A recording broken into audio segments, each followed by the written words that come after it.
for hearing Dr. Israr's thoughts. And it's unique in the sense that you people have come mainly from the West, mainly America, England, and Turkey, though Turkey is not part of the European community. The credit for this goes to Brother Ibrahim Abu Rabi, whose brainchild is this. And Dr. Israr Ahmad is working on different lines. He has been to States and to the West several times, and his ideas based on Quran and Hadith are well received. It has an intellectual dimension, but he is an activist. He wants to integrate knowledge with action. He is not a man of cool and detached academic interests. Rather, he is an activist in the real sense of the word. He is my elder brother. The topic of first discourse or presentation is the human personality and two forms of knowledge. I request Dr. Israr Ahmad to please go ahead with his presentation. अहमदुहु व उसल्ली अला रसूलिहिल करीम अम्मा बाद फ़अऊज़ु बिल्लाहि मिनश शैतानिर रजीम बिस्मिल्लाहिर रहमानिर रहीम rabbi इश्रह ली सदरी व यस्सिर ली अमरी वहलुल उक़दतम मिन लिसानी यफ़क़हू क़ौली. I praise Allah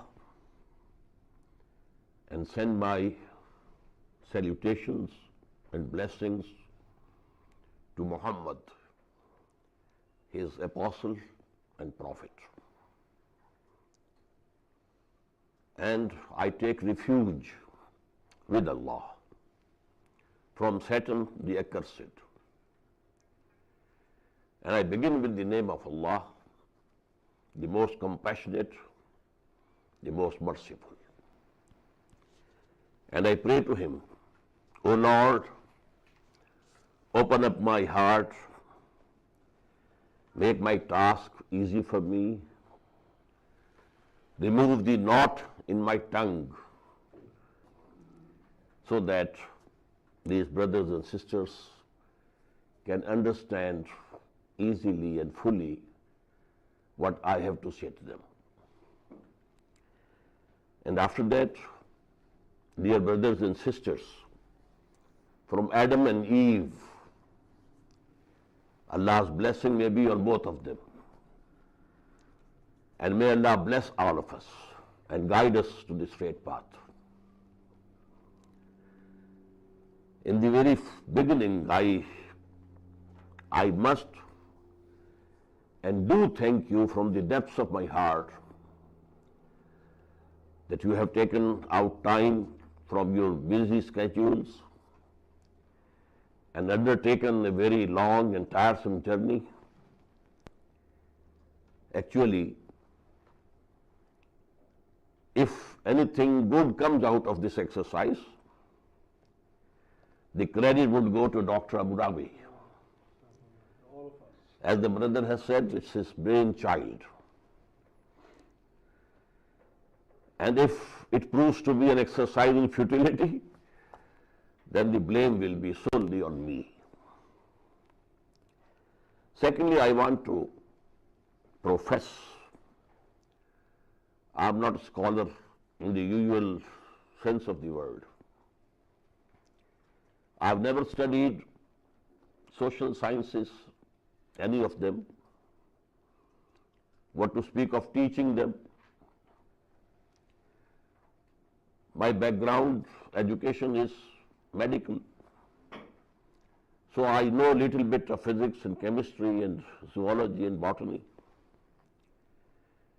But I have a tall claim also. And that is, I am a humble student of Al-Quran.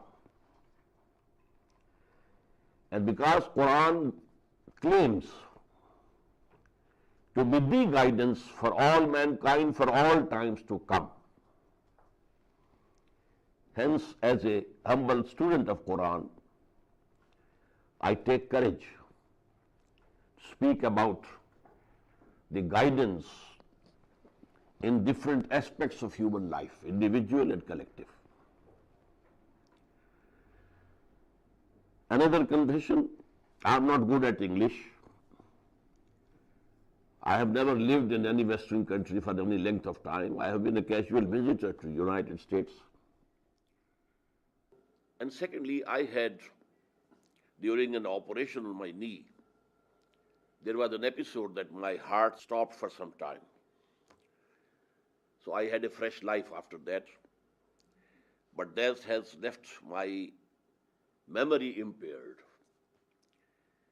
So I have asked Brother Dr. Absar to be on my side, not only as a moral support, but also to help me. If he feels I am fumbling for words, so he can help because he knows my ideas and he can very easily assist me. And after that, as it has been told to you, and you must have known it already, my presentation at this time is the human personality in two forms of knowledge. What I have understood from Quran and what I believe is that human beings have a composite existence. They are two beings joined together in a mysterious way. One being is the animal being,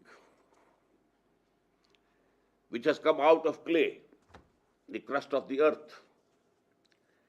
According to the scriptures, Bible, Quran, both, and according to the scientists, biologists. But the other personality, it has come from above, and that is the spiritual existence. Animal existence and spiritual existence. And both of them are absolutely independent of each other.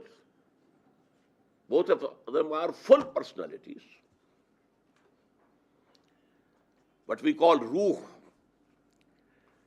and I don't know what should be the proper translation in English, soul or spirit, but I prefer spirit, not soul.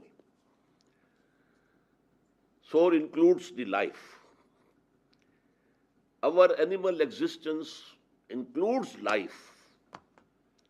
It has come from the clay, the crust of the earth, through a very long process of evolution. But the spirits, human spirits, are not from earth or clay or sand. Dust thou art, to dust returnest was not spoken of the soul. It has come from above. Let me say here, according to the Quran, there are two spheres of existence in this universe, independent of each other, but intertwined with each other. Quran calls them the world of command and the world of matter, world of creation. Ala lahul khalq wal amr. Amr means command, and khalq is the creation. This amr, in that sphere of amr, things happen immediately, instantly, with the command of God. And the command is kun, be, and it is, it becomes. There's no time element included in it. This is the world of command. And the other world is actually, the word creation should be applied to this second. In Arabic, we have a word ibda', and that means creation ex nihilo, creating something without anything. So that is the word of command. Kun fayakun. Allah says, be, and it is, and it becomes. But the other world is the world of creation. Here something is created out of something, not ex nihilo. Man created from clay. The jinns or jinnis created from fire. The angels created from light. So there was something existing before, and from that something has been created. And in this world of creation, time factor is always involved. That is why the scriptures, and here again, I mean Bible as well as Quran, they agree that this universe was created in 6 days. And we don't know the duration of the days of God. Surely they are not the days with which we are accustomed. The days in Quran we find 1,000 years of hours becomes 1 day for Allah. And there's another verse, 50,000 years of hours go to make a day, the day of judgment. But maybe the cosmic day, the universal day might be very long. We may call them the millenniums. But time is always involved. A seed to grow into a tree needs time.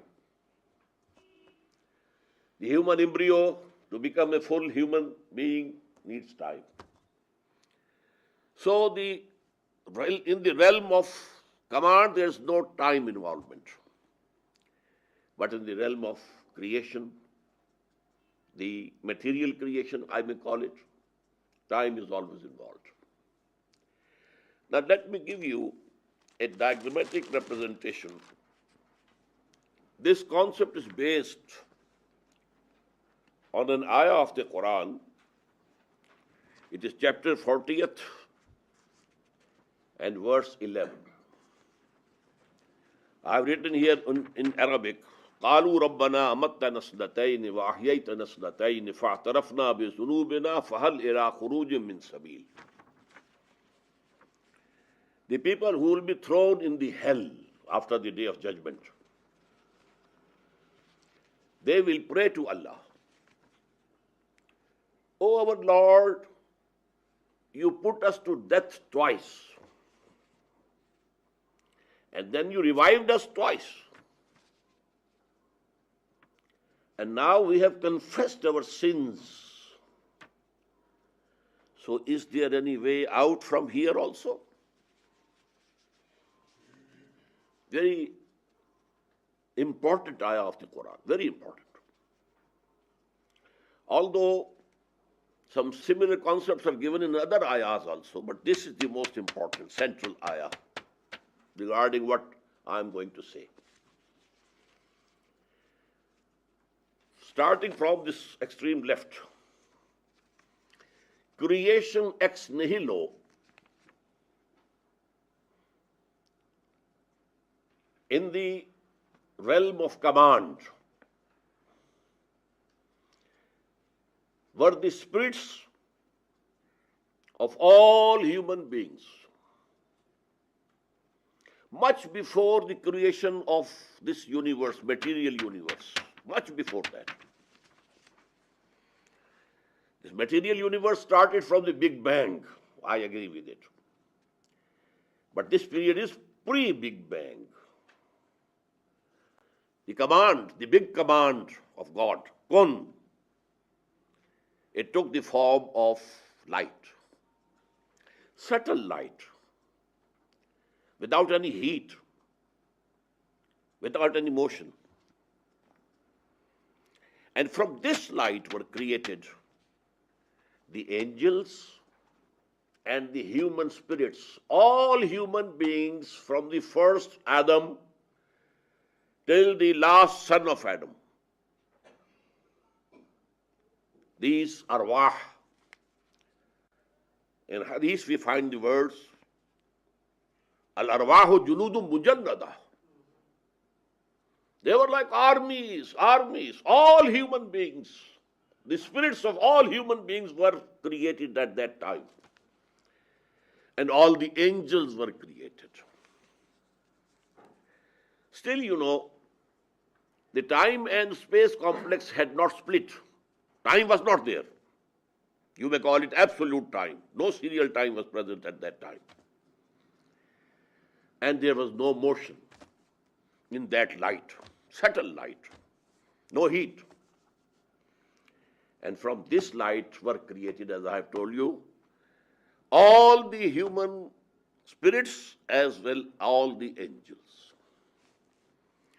And this is, the bold line. This was our first life, as spirits only, no bodies. But then, during this life, Allah took the covenant from those spirits of human beings. Alastu bi rabbikum? Qalu bala. This is in Quran, chapter 7 and ayah 171. Alastu bi rabbikum? Am I not your Lord? And all of us, all the spirits of all the human beings, from Adam till the last human being who will be there before the end of this world, they said in one voice, why not? You are our Lord. This was the first covenant taken from the spirits of human beings by their Lord and Creator Allah. But then they were put to sleep. This was the first death. Put to sleep. We may say, put in some cold storage. And that was the first death that we experienced before coming to this world. And now, after the Big Bang started, the material world. And this Big Bang was another kun, big kun. Here let me quote from the Gospel according to St. John. In the beginning, there was Word. And the Word was with God. And the Word was God. Whatever has been created is through this word. This word kun, Quran has given us the proper word. Be, and it is. So that was the first creation. But then we were made to sleep or put in some cold storage. In the meantime, this Big Bang, another, big kun of Allah subhanahu wa ta'ala. And it took the form of small particles, very minute, but very hot, and running away from each other with a speed. And from this, Quran tells, the self-conscious creations were the angels and the human spirits. Now, another self-conscious creation, and that is of the jinns or the jinnis, I think you call it. And Quran tells they were created out of fire. That was after the Big Bang of the physicists. Then, to cut a long story short, there were galaxies were formed and planets and stars. And then some planets started to cool down. Our planet Earth cooled down, there was crust, and gases came out of it. And from them, water was created. And there, for thousands of years, there was rain and rain and rain. And because, by shrinking of the crust of the earth, there were mountains, there were deep oceans. And for that stage, Quran says, Kana arshuhu alal ma. The throne of Allah at that time was on water. In this world, there was nothing in this planet except water. And this water then separated from each other due to the shrinking of the crust. There are the mountains and there are the seas and the oceans. And from the interaction of water and clay started the life on this planet. From a single cell to the most evolved Homo sapiens, it might have taken millions of years, yes. But then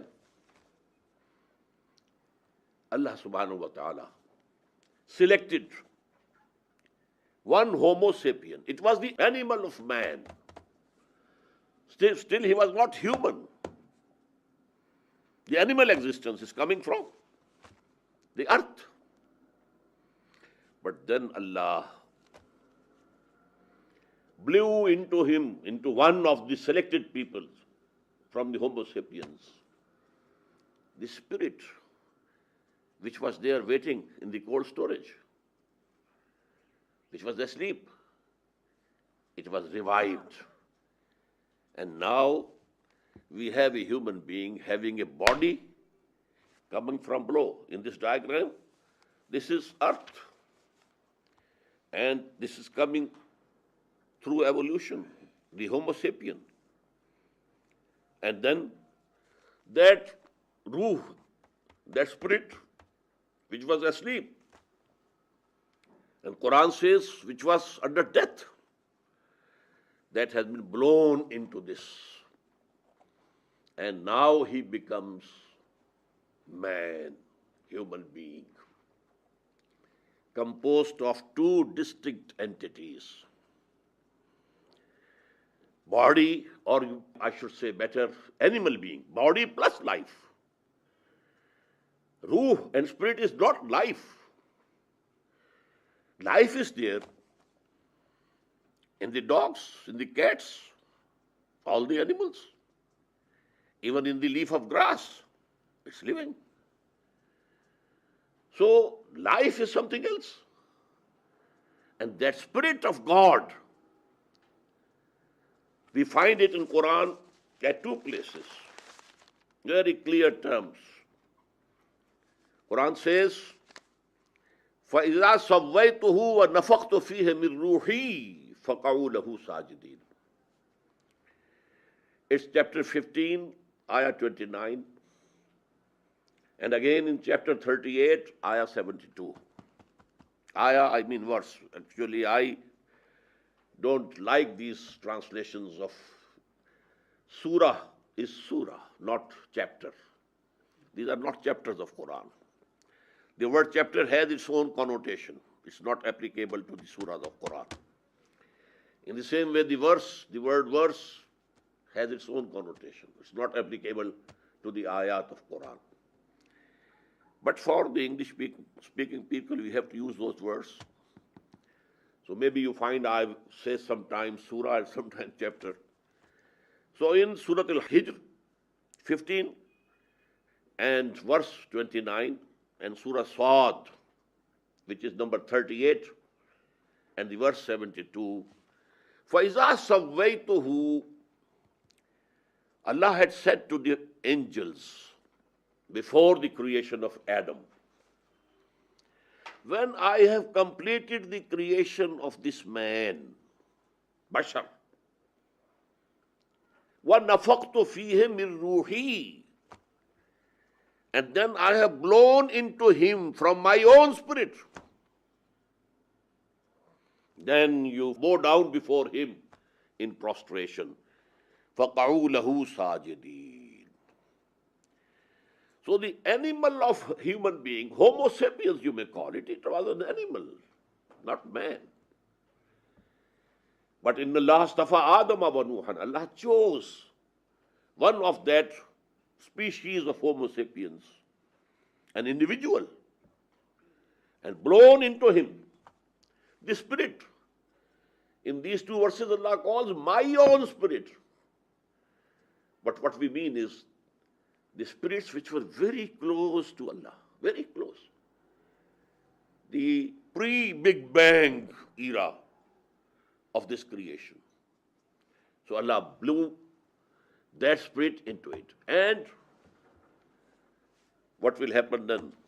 Then comes another death. We live here, this is our worldly life, which we mistakenly think that this is the life. This is not the life. This is one phase of our life. And this is the second life. I told you, we had the first life only as spirits. After that, creation ex nihilo. And during that, the covenant was taken from us. Alastu bi rabbikum qalu bala. And then we were put to sleep or put to death. Then we were revived. And there is a hadith which is very important. I have written down in Arabic. This is one of the most authentic ahadith tradition of the Prophet sallallahu alaihi wasallam. In ahadakum yujma'u khalquhu fi batni ummihi. Every one of you, his creation takes the form in the womb. Arba'ina yawman nutfatan. For 40 days, it's nutfa, a speck. Summa yakunu alaqatan misla dhalik. Then again, 40 days as alaqa, something hanging from the wall of the uterus. Summa yakunu mudghatan misla dhalik. And then it becomes like a piece of meat which is chewed. So these go to make 40 plus 40 plus 40, 120 days in the womb. After 4 months, summa yursalul malaku fayanfakhu fihi ruh. And then the angel is sent and he blows into this embryo the spirit, the ruh, which was there in the cold storage. And now he is a human being. Before that, the embryo was living. It was not dead. Even the spermatozoon is not dead. The ovum coming from the mother is not dead. They are living organisms. And for these 120 days, it was living, but it was animal existence only. But then, when this spirit has been blown into it, joined together, we don't know how. Up till now, we don't know how life is attached to our body. What's the point of contact? Life. What is life? It is connected with which organ of ours? We don't know. So this combination of animal being plus the spiritual being, we can't say how it is. But it is there, the two animal being and then the spiritual being. Then what happens at death? What came from the clay goes to the clay. Whether you burn the dead body, incinerate it, or you just bury it, whatever you do, it goes. From where it came, it goes back. But the spirit, and not only the spirit, the essence of the life of this individual, along with that spirit, goes to God. You know, there's a very important ayah of Quran, which we recite whenever something bad, some calamity occurs to us. Inna lillahi wa inna ilayhi raji'un. We belong to Allah, God. We have come from Him. Who's that we? Not our animal being, but our spiritual existence. Wa inna ilayhi raji'un. And we are going to return to Him. What happened at death? And this is now the second death. I quoted the ayah, Rabbana amatta nasnatain. You put us to death twice. Once when we were spirits only, you put us to death. And then, when we were born in this world of matter, along with the body, again after some time you put us to death. And this is the second death. And now will come the day of resurrection. That will be second revival. Amatta nasnatain wa ahyaita nasnatain. You put us to death twice, and then you revived us twice. And after that, now I have given so many lines why. Now the human beings will be separated into different groups, either to hell or heaven. And again here I write to eternity. But I have put a question mark. According to the general and orthodox belief, the hell and heaven both are eternal, eternal, eternal, never to end. But there have been some scholars. Interestingly, two scholars who are dead against each other, Ibn Arabi and Ibn Taymiyyah, they both think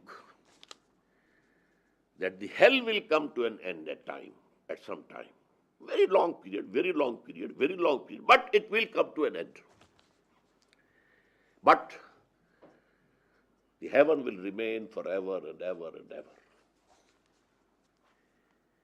And from among our mystics, they say that these arwah of the people who are in heaven will eventually go and merge with divinity, with the person of God. But these two things are not the main concept or belief of the Muslims. It is hell and heaven both eternal. So now one point more, and then I proceed to the second point. These two beings of human being, the animal being, body plus life, and a spiritual being, they are absolutely independent of each other and full personalities.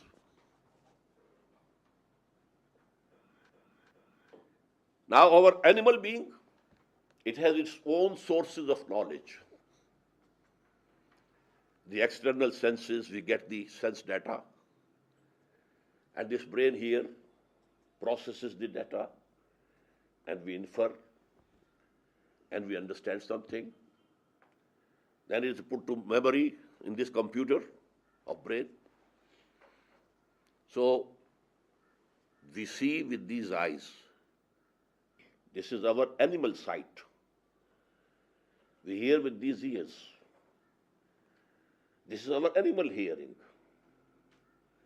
We think with this brain. This is our animal thinking. The ruh or the spirit, it has its own eyes. It sees without these eyes. It hears without these ears. It contemplates and thinks itself, not through this agency of the brain computer. There are many ayat of the Quran which tell this. فَإِنَّهَا لَا تَعْمَلْ أَبْصَارُ وَلَكِنْ تَعْمَلْ قُلُوبُ الَّتِي فِي الصُّدُورِ in Surah Hajj. These eyes don't get blind. The infidels, the opponents of Muhammad, Allah's grace and peace be upon him, they were not blind of eyes. They were blind of their spirits. وَلَكِنْ تَعْمَلْ قُلُوبُ الَّتِي فِي الصُّدُورِ. Because the spirit, its abode is our heart. For the animal being, it's a pump which is pumping the blood. But the spiritual being, for the spiritual being, it is the abode that is there, dwelling there. So these spirits can see, they can hear without these eyes and ears. And it thinks. Lahum qulubun la yafqahuna biha. Quran says they have hearts because ruh is in the heart. That is the abode. So we have given them the ruh, the qalb, but they are not contemplating with it. This is not this eye, this is not this brain. This is the sight and the hearing and the contemplation of heart, or we may call it spirits. So this is actually the existence of human beings being composed of two elements. The animal, let me quote here a Persian couplet of Sheikh Sadi, the sage and poet, Persian sage and poet. Admi zada turfa ma'jun ast, as farishta sarishta was haywan. This human being is a very strange type of mixture. In it we have an angel as well as animal. The animal is our animal being, coming from clay. Its desires and lusts, they take us down. But the ruh, spiritual being, came from God, and it wants to be nearer and nearer and nearer to God. There is a pull within ourselves. These two beings, they are at dagger drawn. The animal being, the id or libido, they want to take us to the lusts and pleasures of this world, taking us to the clay. But the spirits, they want to take us high up, nearer and nearer and nearer to God. Now, another diagrammatic representation. Two forms of human knowledge. And here I have quoted a saying of Ibn Khaldun, the great historian and the philosopher of history and sociology. Al-ilmu ilman, ilmul abdan wa ilmul adyan. Knowledge is of two kinds. Knowledge of the physical bodies, physical world, physical objects, and knowledge of the religions. I have only quoted it here. I don't mean exactly what he says. What I mean is that human knowledge has two sources. One is the animal source, other is the spiritual source. As animal beings, I have written down ilm bil hawas plus ilm bil aql. Sensory and empirical knowledge and knowledge through reason, aql, intellect. These two go to make knowledge of the physical objects, and to this I call acquired knowledge. Man has acquired this knowledge. He saw something, he heard something, the sense data went to the brain, computer, it processed and checked with the previous memory, reached at a new conclusion, and then put it to the memory again. And this way, step by step, step by step, step by step, this acquired human knowledge has now reached a very, very high position.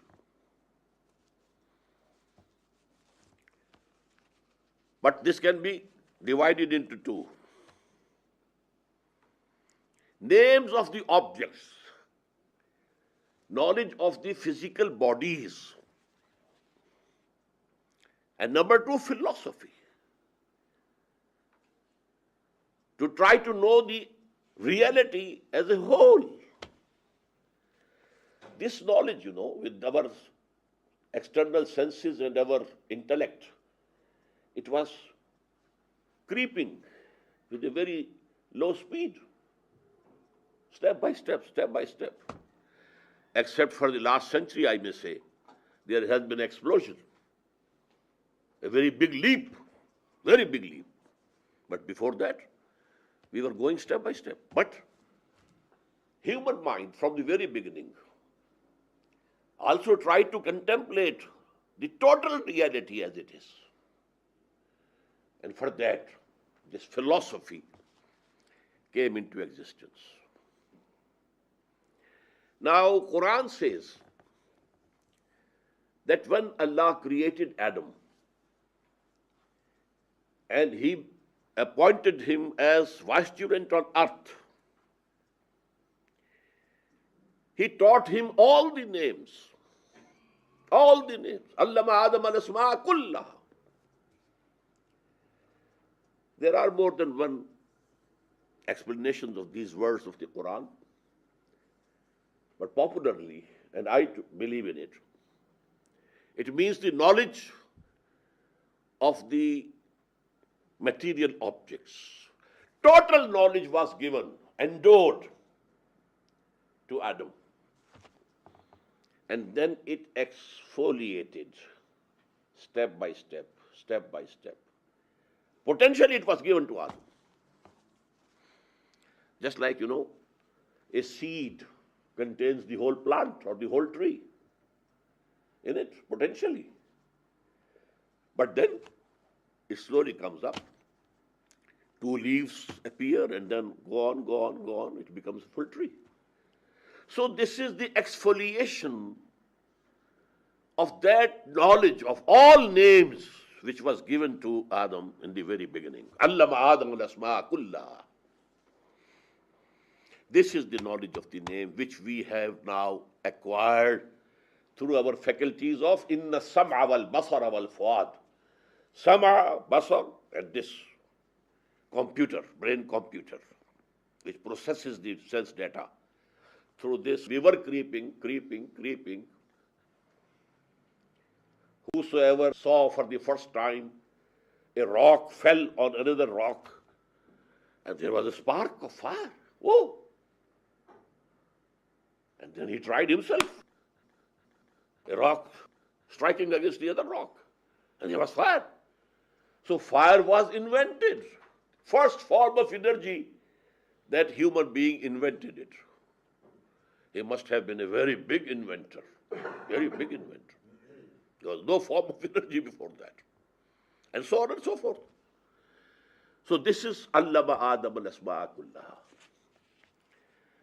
Main field of this knowledge is science, physical sciences. Philosophy is not the main field, but it was a necessity with the human beings to have some idea of what is this universe. Who am I? Where from I've come? Where I'm going? What is knowledge? What is evil? What is good? We should know. So this was the urge due to which the philosophers, the sages, they contemplated. And we have different forms of philosophies and ideologies, etc., etc. On the other side is the given knowledge, revealed knowledge. This is not earned by man. This is not acquired by man. This cannot be got by any person through his own will. No. It is bestowed by God. And the purpose of this is guidance. Guidance. You should remain on the straight path. Don't go astray. You will find, at every step, the path is bifurcating. One is going to the right, the other is going to the left. Which way should I go? So this guidance And in Quran, in the same 4th section of Surah Al-Baqarah, Surah 2, section 4, in the beginning is mentioned allama Adam al-asma kullaha, and in the end, فَإِمَّا يَاتِيَنَّكُم مِّنِّي هُدًى فَمَن تَبِعَ هُدَايَ فَلَا خَوْفٌ عَلَيْهِمْ وَلَا هُمْ يَحْزَنُونَ. Go and take charge of the earth. Now you were created as vicegerent on this earth. But know it, my guidance will be coming to you from time to time. Whenever my guidance comes to you, whosoever follows that guidance, he will have no reason to grieve or sorrow or fear. But whosoever will deny our ayat, our guidance, they will be the people of hell, and there they will abide forever. So this second knowledge is knowledge of religious truths. Knowledge through heart and spirit. This knowledge is not through these ears. The revelation heard by the prophets was not through these ears. It was through the ears of the heart, the ruh. فَإِنَّهُ نَزَّلَهُ عَلَىٰ قَلْبِكَ. It goes directly to the heart, not through the intervention of this ear, this animal ear or animal sight. No.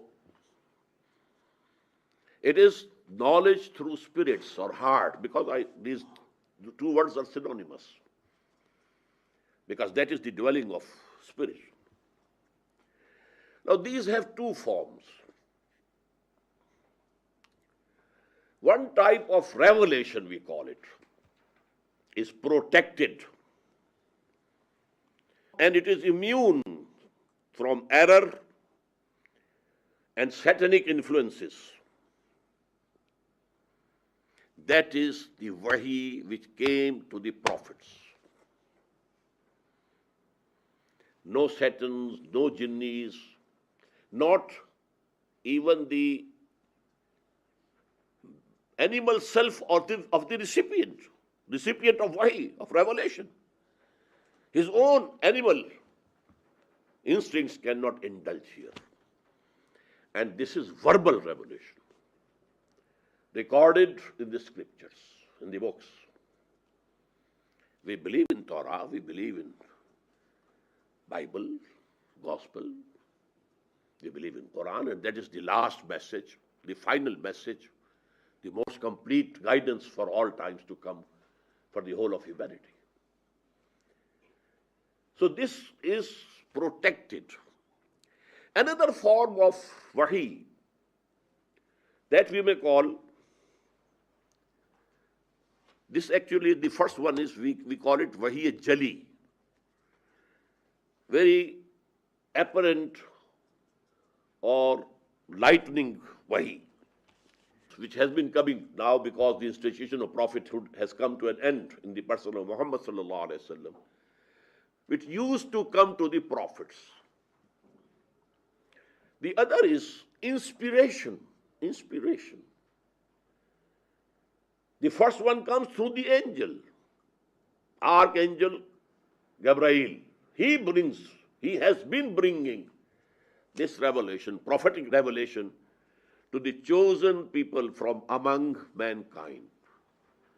Inna Allah astafa Adama wa Nuhan wa ala Ibrahim wa ala Imran ala al-alamin. Allah chose Adam and then Nuh and then Abraham and then the progeny of Abraham. And he has been sending his wahi through Archangel Gabriel to each one of them.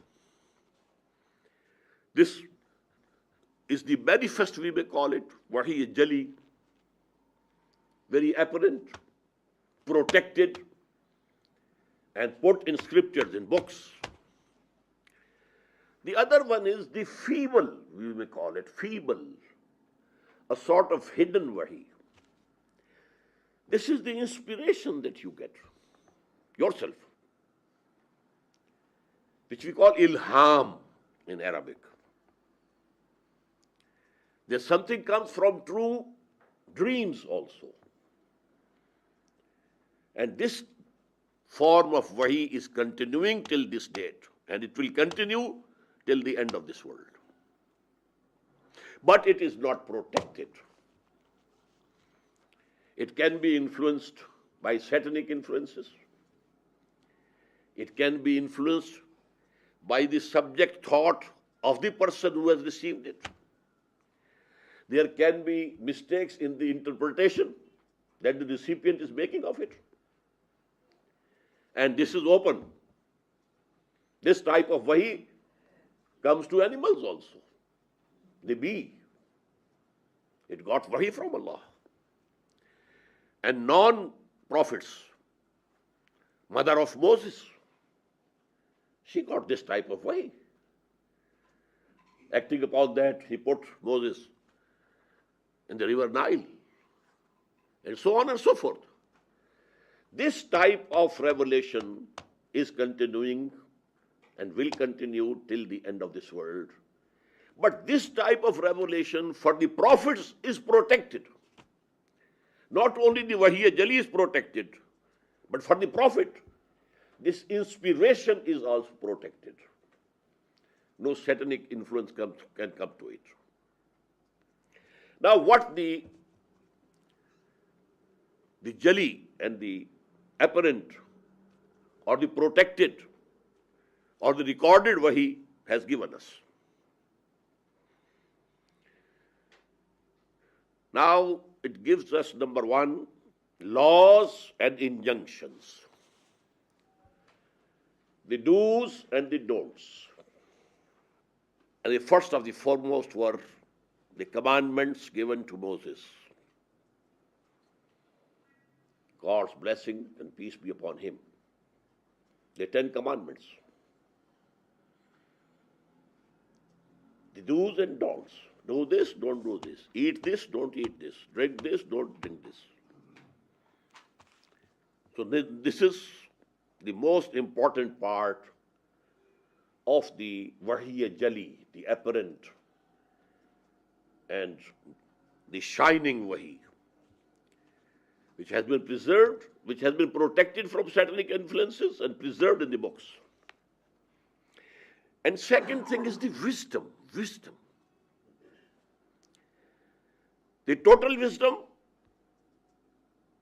which gives the replies to the questions with which the philosophers have been grappling. Who you are, what is this universe? Did it come into being by itself, or there was some creator? If there was a creator, what are his attributes? Is he alone? Or he has assistants and subordinates and such, gods and goddesses with the small g. With the capital G, the God has been one. In Hindu mythology, Mahadev is one, Mahadev. But Devis and Devtas are so many. In Arabia, Allah, the God, was one.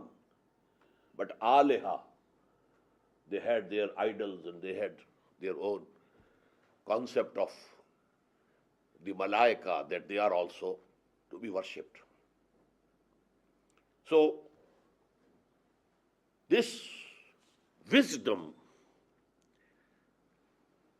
and wisdom is again into two parts. The general wisdom, theoretical wisdom, the philosophical wisdom, and number two, the wisdom behind the commandments. Why this fasting has been made imperative upon you? It has a wisdom behind it. Why these 5 prayers a day? They have a wisdom behind them. Why all these things?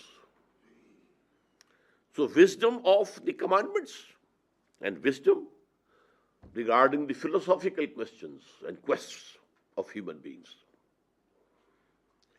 So they become close to metaphysics, philosophy, metaphysics. It has connection with the general and the wisdom of Iman or faith. And sociology comes together, the commandments regarding individual behavior and the guidance regarding the politico-socio-economic system that human beings should adopt and enforce. So these are the two kinds of knowledge. And they are based on my first submission. Man is composed of two beings. The animal being, the spiritual being. And it has two knowledges. The animal being is earning knowledge, acquiring knowledge, step by step, step by step. It has reached to unimaginable heights, What has happened, let me say a few words more, that's all.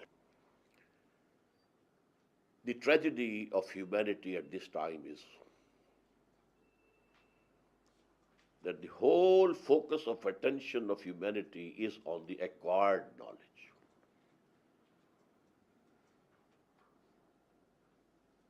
It has just discarded, put the revealed knowledge away. No attention to it. Had all this scientific and technological development been supplemented alongside with that, the spiritual knowledge, there would have been nothing bad.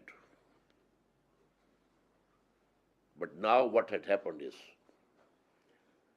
we have closed one eye of ours. Believe. We don't believe. Maybe. Can't say for sure that there is God. Maybe there is one. But the universe is very much here. We must apply our intellect to understand this universe. We can't say whether there is some human soul or spirit also. Maybe there is some. But the body is very much here. So we have to look after it. We can't say whether there is any life after death. We can't say. Maybe, but we can't say. But this life is here. It is real. So we have to focus our attention to this life. In this way, for those of you who know the word Dajjal and the Antichrist in the West, that big human catastrophe which is going to come. One-eyed Dajjal, according to our traditions. And that is one eye. Allah gave us two eyes. The spiritual knowledge and the material knowledge. We have closed one and opened the other to the extent, extreme extent. This is the calamity. Now our knowledge has become destructive. Humanity is fearful at any time. Any accidental war can start and which can wipe out life from this planet. The good old planet Earth. It can happen. Lastly, Allama Iqbal's philosophy is called the philosophy of self, khudi. One of his disciples, he asked him, what's the source of your philosophy? Is it from Nietzsche or Bergson or some other person? Sayyid Nazir Niazi was one of his disciples, so to say. Iqbal said to him, okay, come tomorrow at that time and I will dictate to you. He told us in one of our Quran conferences that I was very glad that the poet of the East will dictate to me the source of his philosophy of khudi, philosophy of self. So I went there very happily. But he said, take out Quran from that shelf. I became frustrated. I thought he will say, take out some history of philosophy book, Quran. And he said, that is Surah Al-Hashr, you know. It is chapter number 59, and the ayah is 19. وَلَا تَكُونُوا كَالَّذِينَ نَسُوا اللَّهَ فَأَنْسَاهُمْ أَنفُسَهُمْ. Don't be like those who forgot Allah. And Allah, in return, made them forgetful from their own selves. وَلَا تَكُونُوا كَالَّذِينَ نَسُوا اللَّهَ. Don't become like those who forgot Allah. And what was the punishment for that from Allah? فَأَنْسَاهُمْ أَنفُسَهُمْ. He made them forgetful of their own self. Now, what is that self? Is any human being forgetful of the needs of his animal body?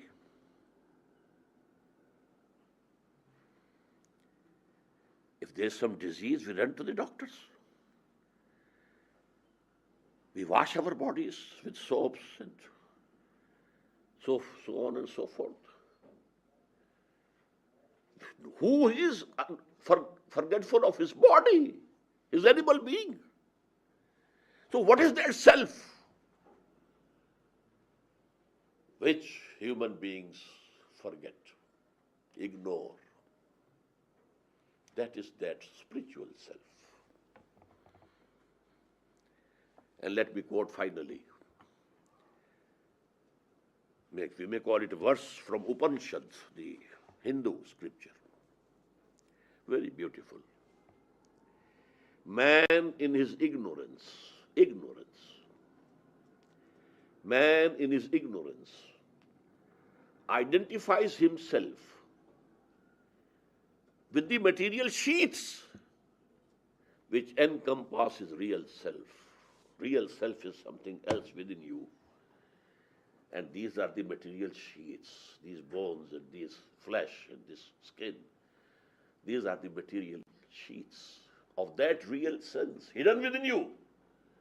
But man in his ignorance identifies himself with the material sheets which encompass his real self. Thank you very much for the kind attention that you have given me.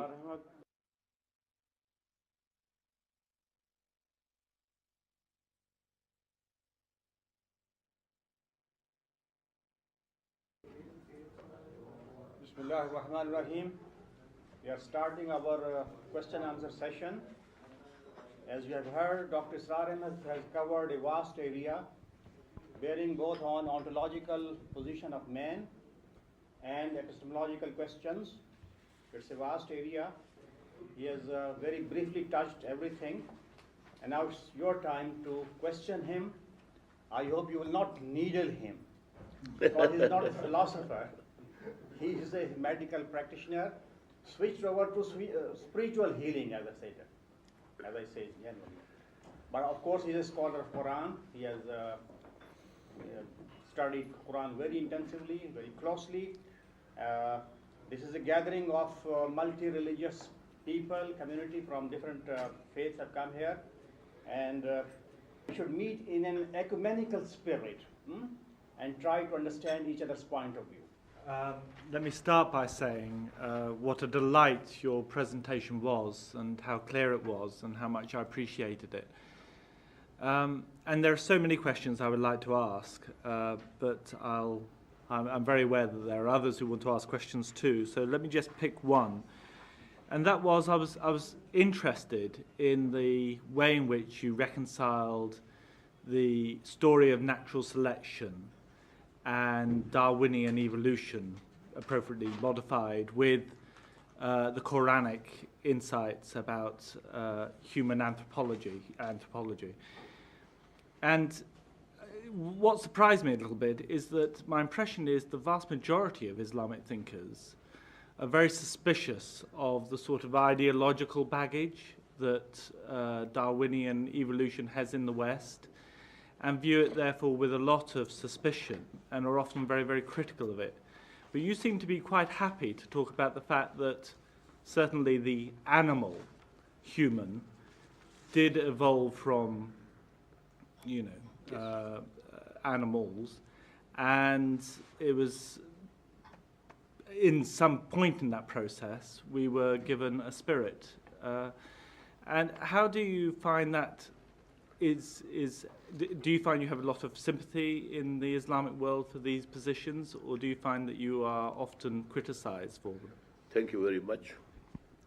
Firstly, please note that I do believe in evolution, but not in Darwinian evolution.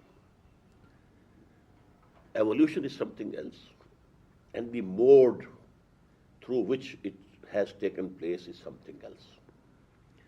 The struggle for existence and the survival of the fittest and natural selection, and that automatically changes one species to another, this is wrong. At every change of species, we need another kun from God. And this, the mechanism of Darwinian evolution has not been proved and not very much liked in the biological areas, in the academia. So every time we have to have a kun, and that change becomes from Allah subhanahu wa ta'ala. Now actually the damage that Darwinian evolution has done to humanity is because of the focus on the animal being only. Man is not an animal being only. He is a spiritual being also. And that is out from the discussions or studies or quest of the scholars. This spiritual existence has not come through evolution. It is direct from Allah, direct from God. So because I said it is the calamity and the tragedy of modern mind, that we have just shut our eyes from that side. And now, if we are only animals, now we can follow animals. Animals don't discriminate between wife and mother and daughter. Why should we? They don't take the trouble of dressing. Why should we? This civilization has gone down to the animal level because the other aspects are absolutely out of sight. Now, whole sociology, whole thought is focused on the animal being. That's all. So that is the reason why Muslims don't agree with it. But if we have this idea that these two things are separate, this animal being has come through evolution, but for every change in the species was due to another new fresh command from Allah subhanahu wa ta'ala, kun. And so it has happened. Your interpretation of the origin and the birth and the development of the universe, it was very interesting. And I think very beautifully and logically you weave the creationism with evolution. I have a couple of questions. One is that you talked about three forms of creation: man, jinnis, and angels. Three forms of self-conscious creation. Yes. Okay. What is the qualitative difference between these three different forms of creations? And in your view, what different roles have been assigned to them, or what different capacities they have to perform these roles? The angels were created out of light, and they are, so to say, the civil service, we call it. They are implementing divine commands. They have no animal existence at all. No lusts, no desires, no id, no libido. But then, human beings, they have been blessed with spirits. But jinns don't have spirits. They are alive. They don't have spirits. Therefore, no revelation could come to them. Revelation only could come to the human beings because they have that apparatus, that ruh, that spirit within them which receives it. The antenna is there, they don't have it. So vicegerent on earth is man. And he is the only creation of God in which both the worlds, the world of Amr and the world of Khalq, they have come together. Jinnis are only Khalq, not Amr. And the angels are Amr, no Khalq. And here, both have met together. The spirits belonging to the world of command and the animal being to the world of creation. I'm trying to relate here in this very interesting and for me very instructive exposition that you have made today, that the thought about the body itself, you I think also in some ways refer to as kapra, quoting Upanishad, I suppose, in a way that it's a covering, which is, I think, in a way the Sikhism looks at it. The kapra is, body is quoted, is named kapra quite often in the Guru Granth Sahib. And kapra, or the human incarnation, so to say, is the result of your karmas. Karmi ave kapra, nadri mokh dwar. And it is through the grace, nadar, karam of God, that the moksha, the emancipation, Salvation. Yes, salvation. The door of salvation only opens up through the grace of God. But it is through your karma, through your doings, through your actions in your prior births, that you got this human body. And this human body is then considered as one of the greatest blessings which has been given to you, because it provides you the instrument, the sources of energy, as you said, the thinking, the intellect, the ability to reason, the ability to see, to comprehend, acquire knowledge, gyan, and then try and get closer to God. And the biggest suffering is, where we start or begin, is the suffering from being separated from God, the Atma, the spirit, being separated from God, the process of individuation. And in this process of individuation, the thing that comes up as the main obstacle in our ability to reunite with the eternal spirit is the so-called home, or which, once again, I go fully with you when you say that surah has to be called surah and not a chapter, because home, I think people have tried to translate it into I amness or id or ego, or I was even impressed by the use of word khudi by Allama Iqbal. And that is the big problem, that home dhirag rog hai.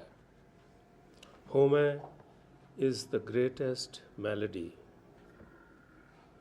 Daru bhi isma hai. Daru, the malady, the remedy, also is in this. Because if there is God's grace, then it will put you on the right path.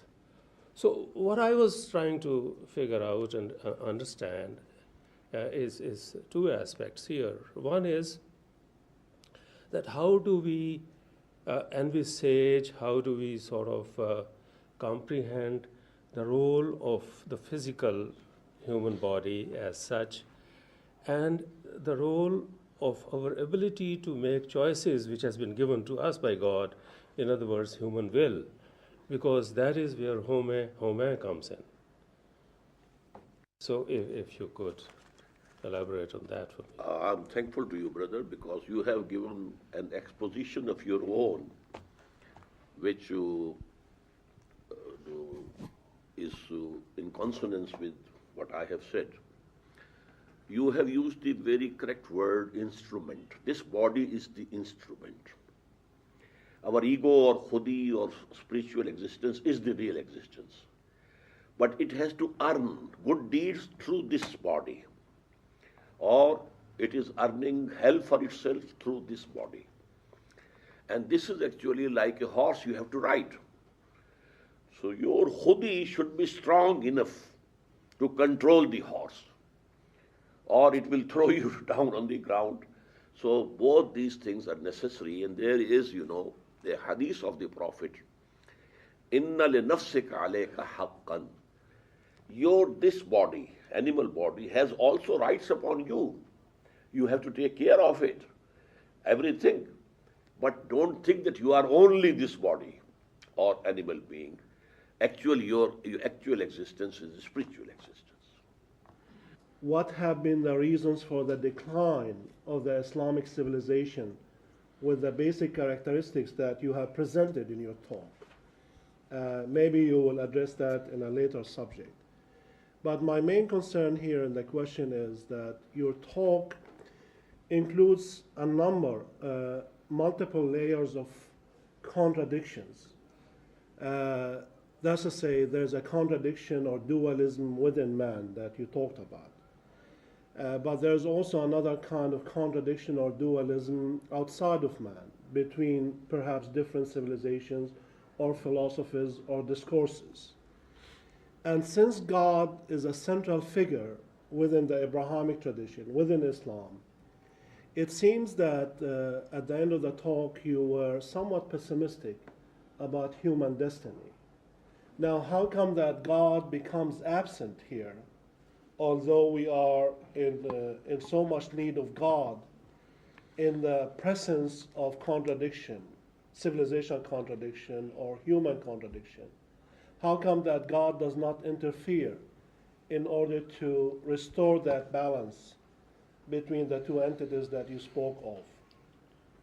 First of all, let me admit that this is global civilization, but it is, as its origin was Europe. It's European civilization which has engulfed the whole of the globe. Regarding the question, God doesn't intervene. He has created this world, bestowed human beings with faculties, and now it is for them to show خَلَقَ الْمَوْتَ وَالْحَيَاةَ لِيَبْلُوَكُمْ أَيُّكُمْ أَحْسَنُ عَمَلًا. Man is being tested over here.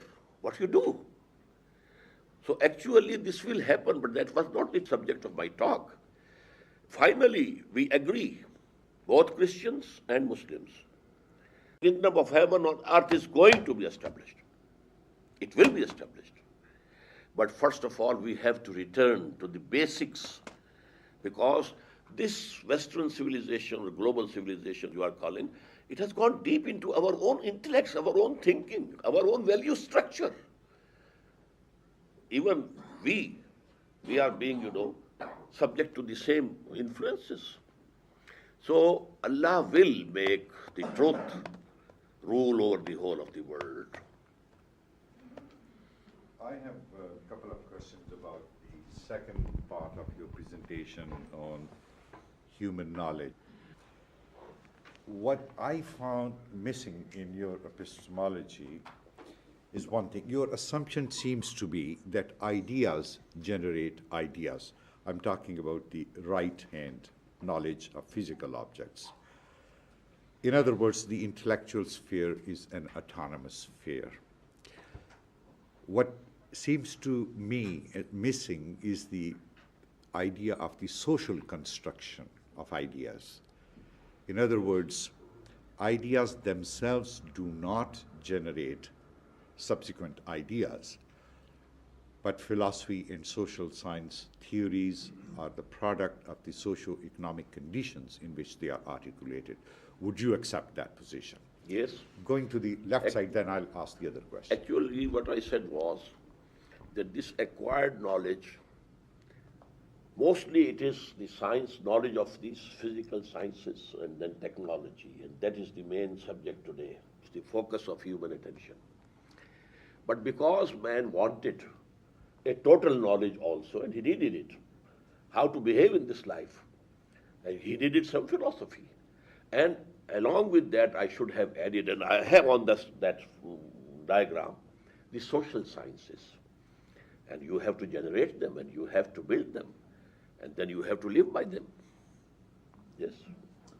Going to the left side, you have one box, it calls recorded and open revelation. In Islam, I would assume that you mean that open and recorded revelation is contained in the Quran, right? Yes. Would you also include hadith? Hadith In on this the other category, side. or it's in the second box? Second box, Which is, but for the prophets, this is also protected. The dreams that the prophet had were revelation for him. And you know, the inspirations. Because in Surah Shura, we have 3 forms of wahi. مَا كَانَ لِبَشَرٍ أَن يُكَلِّمَهُ اللَّهُ إِلَّا وَحْيًا أَوْ بِوَرَاءِ حِجَابٍ أَوْ يُرْسِلَ رَسُولًا فَيُوحِيَ بِإِذْنِهِ مَا يَشَاءُ. It is not possible for human beings to talk with Allah, except in 3 forms. From behind a curtain, just as Moses had that conversation with Allah on that tool, and an inspiration directly from Allah, or a wahi coming through the angel. And this wahi is the manifest, the jali, the recorded one. But what is coming as inspiration, that is the second aspect of wahi. And for the prophets, this is also protected. So hadith is, you know, sort of a trayer of that wahi khafi. Then the other 2 boxes, one is called laws and injunctions, and then the legal code. I have 2 questions about that. As far as the laws and injunctions are concerned, are they permanent, or on the contrary, they are changeable? Are they time-bound? Because, as you know, there is a debate going on right now within the Islamic circles, what is permanent and what is changeable. The other is about the legal code. Is this legal code directly revealed, or is it derived from revelation? In other words, is it a human construction that is based on revelation, or is it directly derived from revelation? You mean Sharia? Sharia, yes. What was the first thing? The first was is it permanent or It is changeable? permanent, and that's actually connected with the finality of the prophethood. You know, these laws were kept changing. The law of Moses was something else. The law of Muhammad is somewhat different. But when humanity reached its puberty regarding this intellect, then the final prophet came. And this is for all time to come. This is final, permanent, and till the end of this world. Now, Sharia actually is derived from the Jali Wahi, from Quran, as well as from the Sunnah, not Hadith. Sunnah is the practice of the Prophet.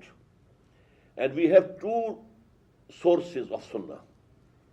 One is the continuity of the practice of the Muslims. The companions saw the Prophet and followed him, and then, you know, the Tabi'een saw the companions and followed them. So this continuity is coming. This is one source, a bigger source of Sunnah.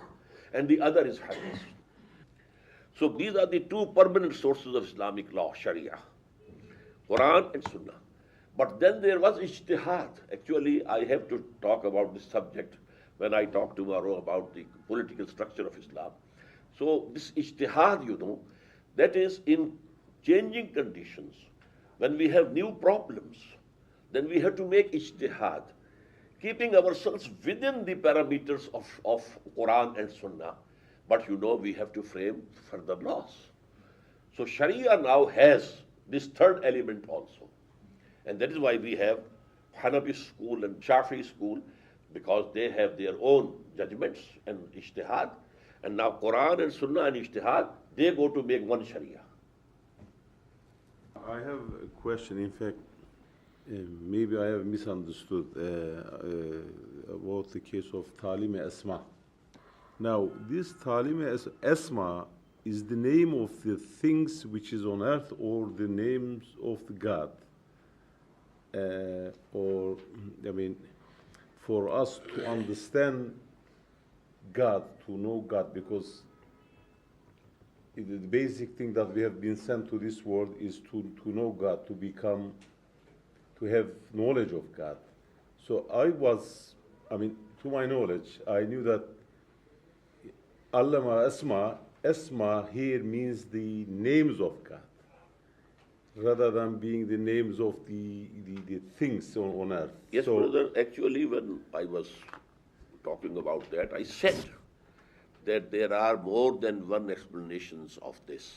So one is which you are presenting. The other is that the asma and names of the prophets to come.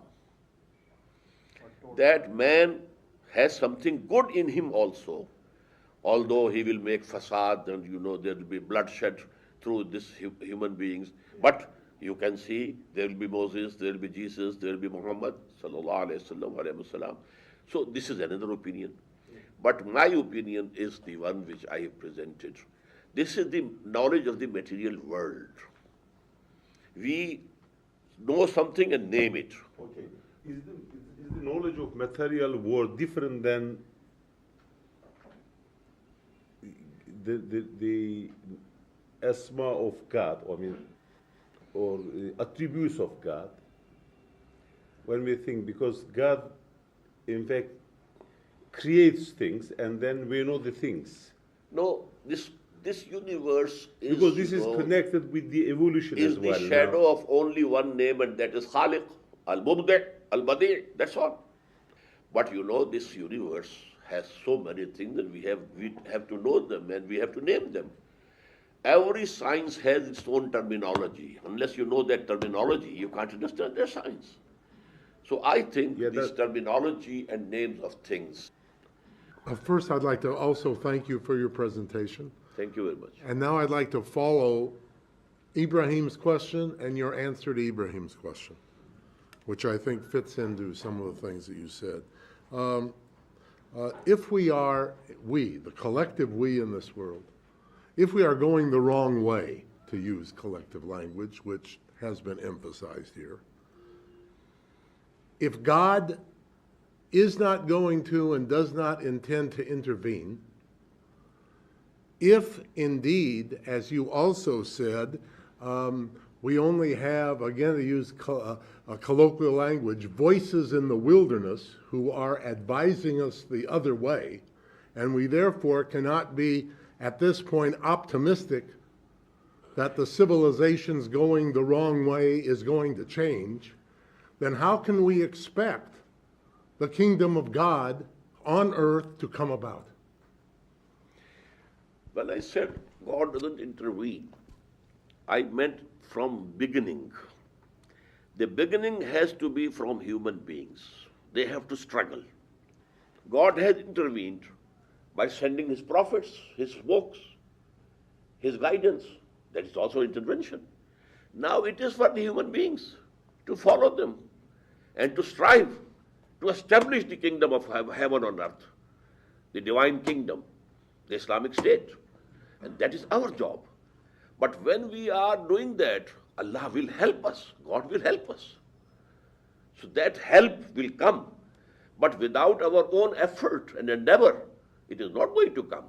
He will not do it for us. We have to start, but then the help will come. But let me just press a little more, if I may. again, how can we be optimistic given the present condition of the world that you described? How can we be optimistic that in the human struggle, things are going to change? And if I go to the Islamic belief that the final prophet has come, well, then how can we be optimistic that we're going to have other prophets who are going to come to help us? We can't even expect that. Yes, no new prophet is to come. But we have a concept in Islam of mujaddids, the revivers. And the Prophet said in every century, Allah will send people who will revive Islam and the basic thoughts of Islam and basic teachings of Islam. These are called mujaddids. And they have been coming in every century. So mujaddids will come, and then the divine help will come. And secondly, although we believe that no new prophet is going to come, but Jesus is to come. He has to come again. We believe, just like the Christian brothers, the second coming of Jesus. And through him, actually, this is going to be a global kingdom of heaven on earth. But it will start from among Muslims. At a critical juncture, when the Antichrist appears, we call him Dajjal, then you know Christ will come himself. He will descend. This is our belief.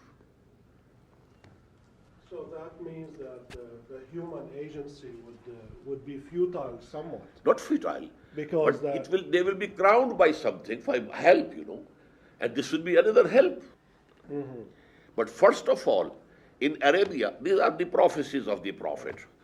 An Islamic state will be established. And before that, an Islamic state will be established somewhere in Pakistan and Afghanistan.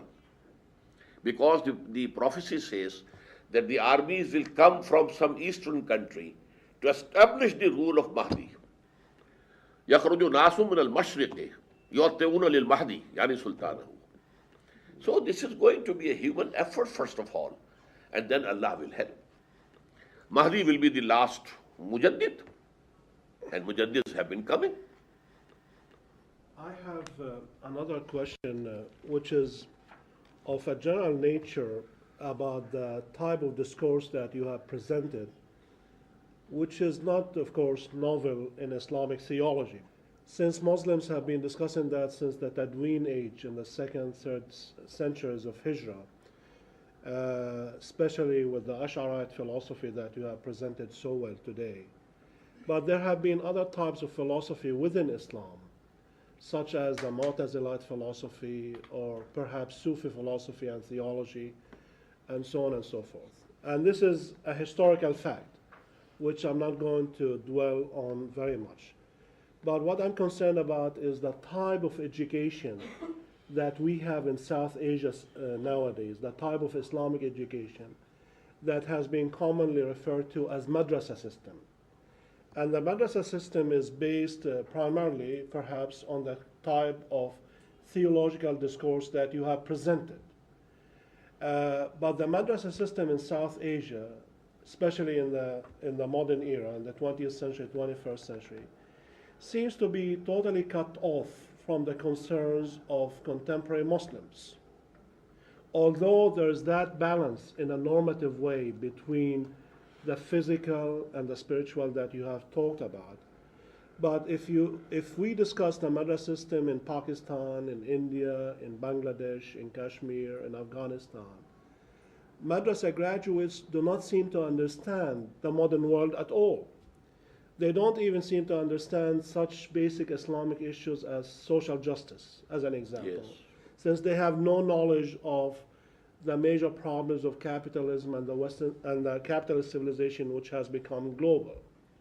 And therefore, the question is, if we believe that the normative discourse that you have presented is the correct discourse, but in actuality it is cut off from life, it is alienated from life, then the question is, how can we establish bridges between this discourse and the contemporary needs of the Muslim world? Actually, this madrasa system was devised to produce legal experts of Islam and the magistrates and judges on the Muslim governments. It has some relation with hadith, but mainly it is fiqh.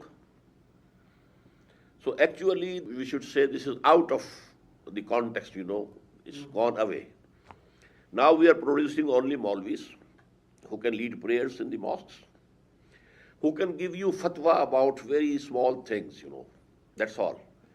Because when Islam or Muslims degenerated, Islam didn't remain a deen, it became a mazhab. Now, if the Britishers were ruling over here, the law was the British law, civil code, penal code, and so forth. What was the job of the Muslim ulama? Leading prayers and teaching people how to say prayer and how to keep fast, and that's all. And this part of our society has become accustomed to this part of deen only, and that is mazhab, and not Islam. And they are not very much concerned with Quran. So we have to bring about and establish an educational system based primarily on Quran.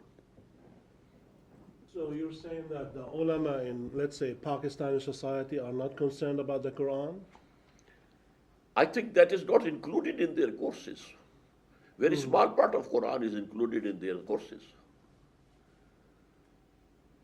They are more concerned with hadith and fiqh.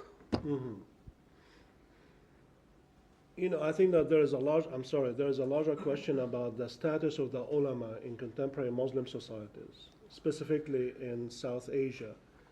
And from what you're saying, that the ulama are facing a major crisis. Actually, in what terms happened of their own Islamic when ideas. the Britishers came to India, now because a civilization, a military power with a scientific background, so we were so much obsessed with it that the ulama, they decided to go to the corners. They thought we can't, have a confrontation with this civilization as this knowledge. So they content them to corners so that at least name of Allah, name of Muhammad, and name of Islam can be preserved. And that is why, in India and Pakistan, Islam, at least as a religion, is very forceful. Not as a deen, not as a system, social system of life, and just social order, no.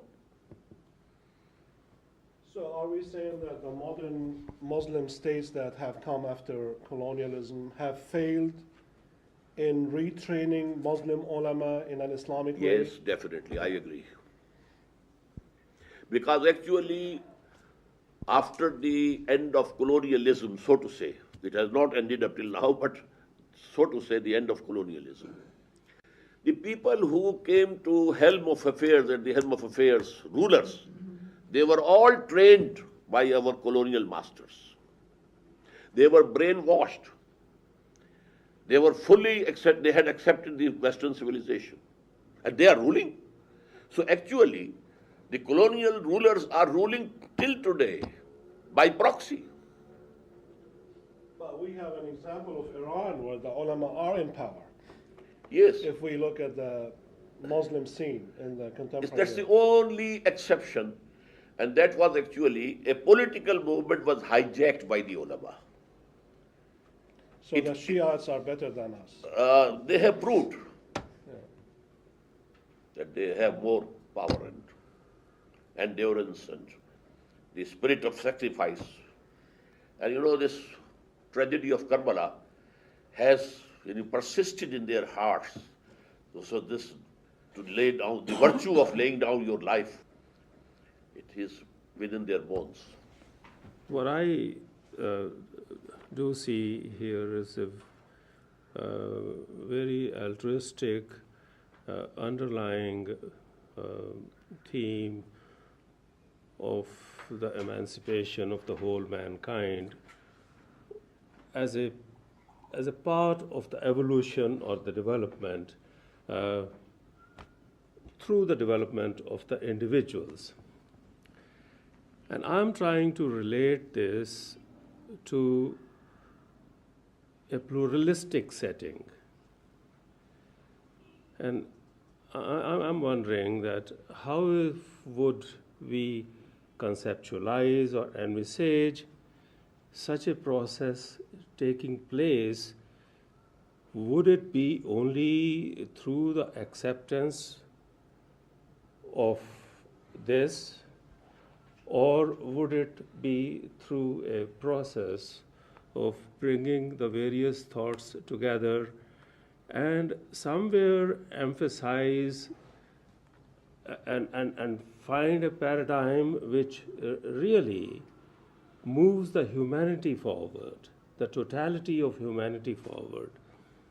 And in that process, I see that the role of change and acceptance of change will be a decisive factor.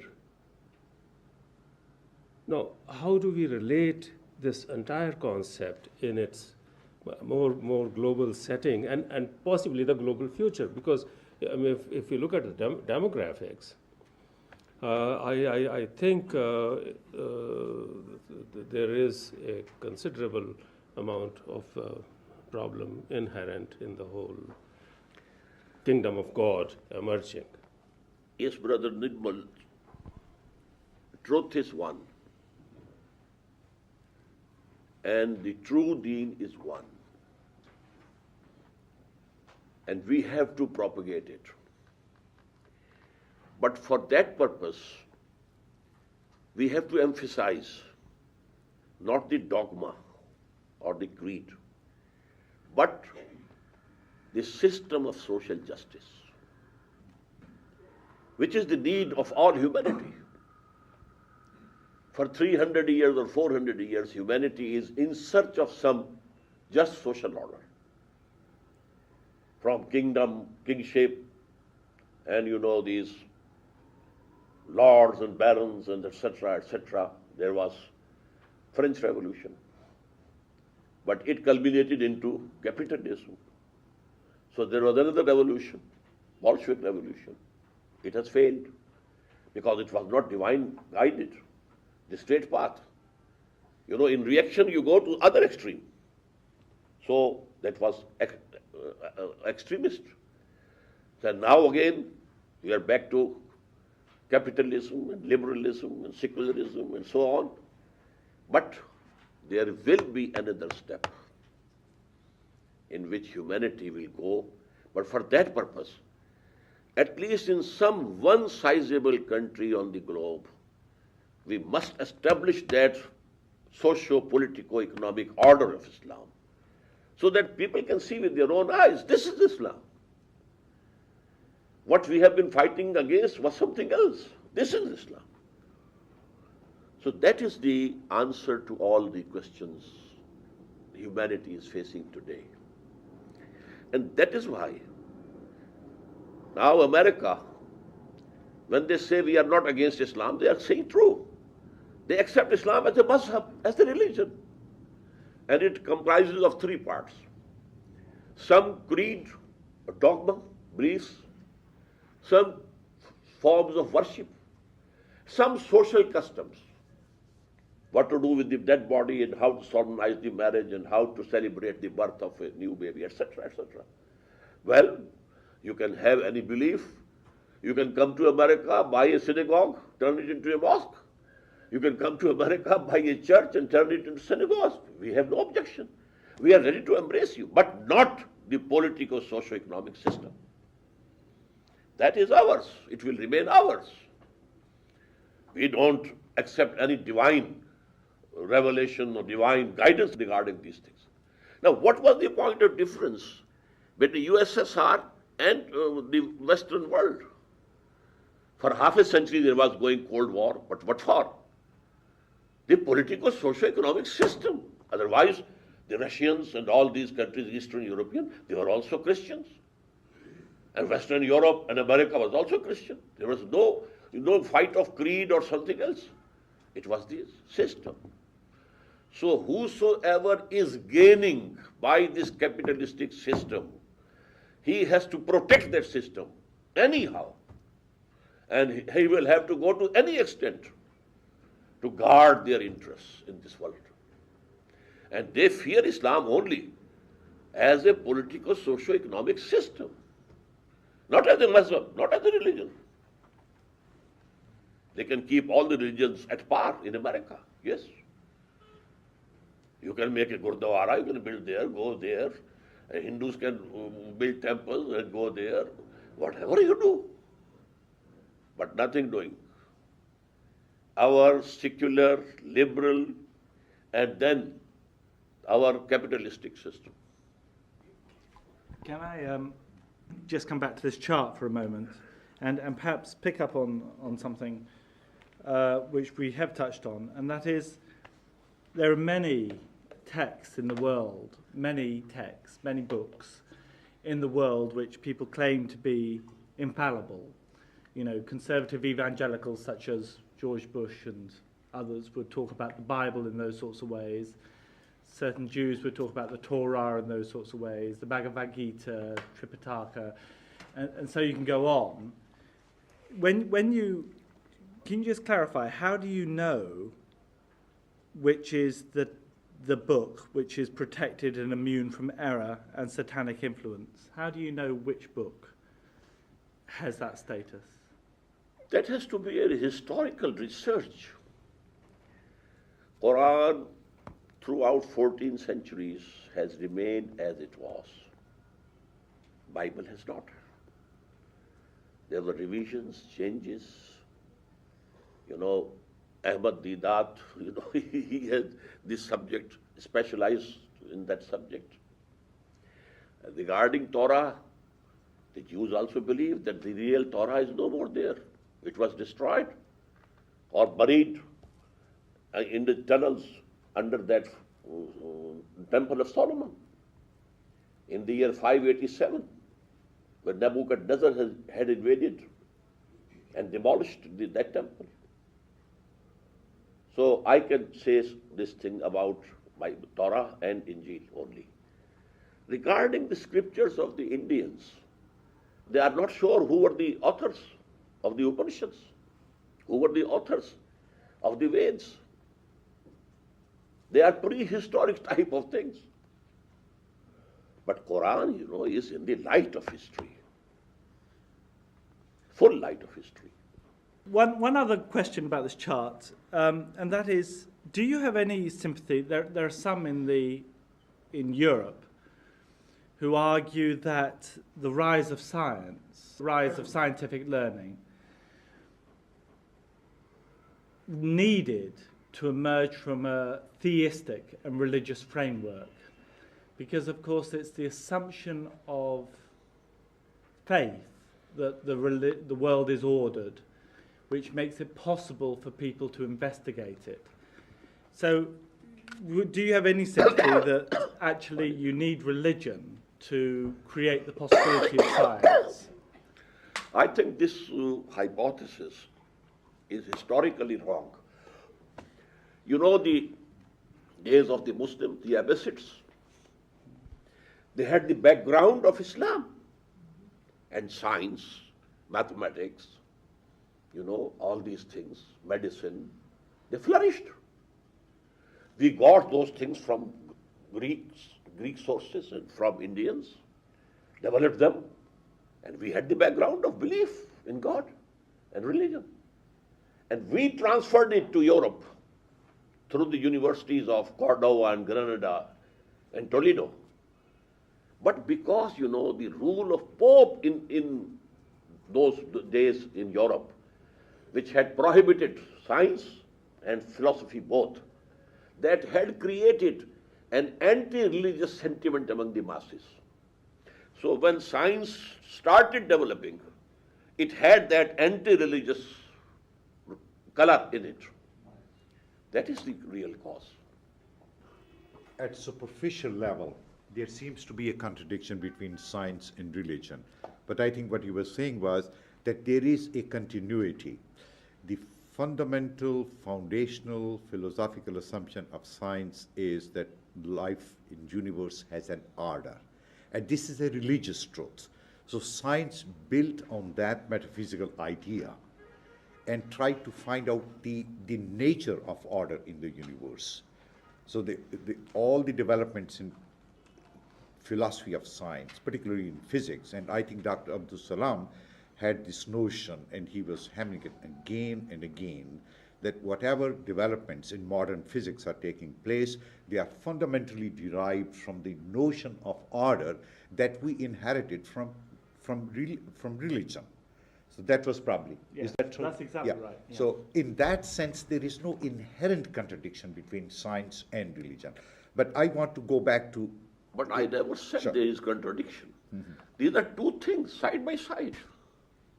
I never said there is contradiction. There's a difference between saying side by side and saying that They're saying- it's built on that. There is a continuity. There is a qualitative linkage between the two. No, but only one truth, that there is order in this universe, doesn't go to make it religion. The belief in one God, creator, that is the basis of it. And he is the guider to the right path. That's why modern physics is going to the idea of trying to find a unified principle in the universe.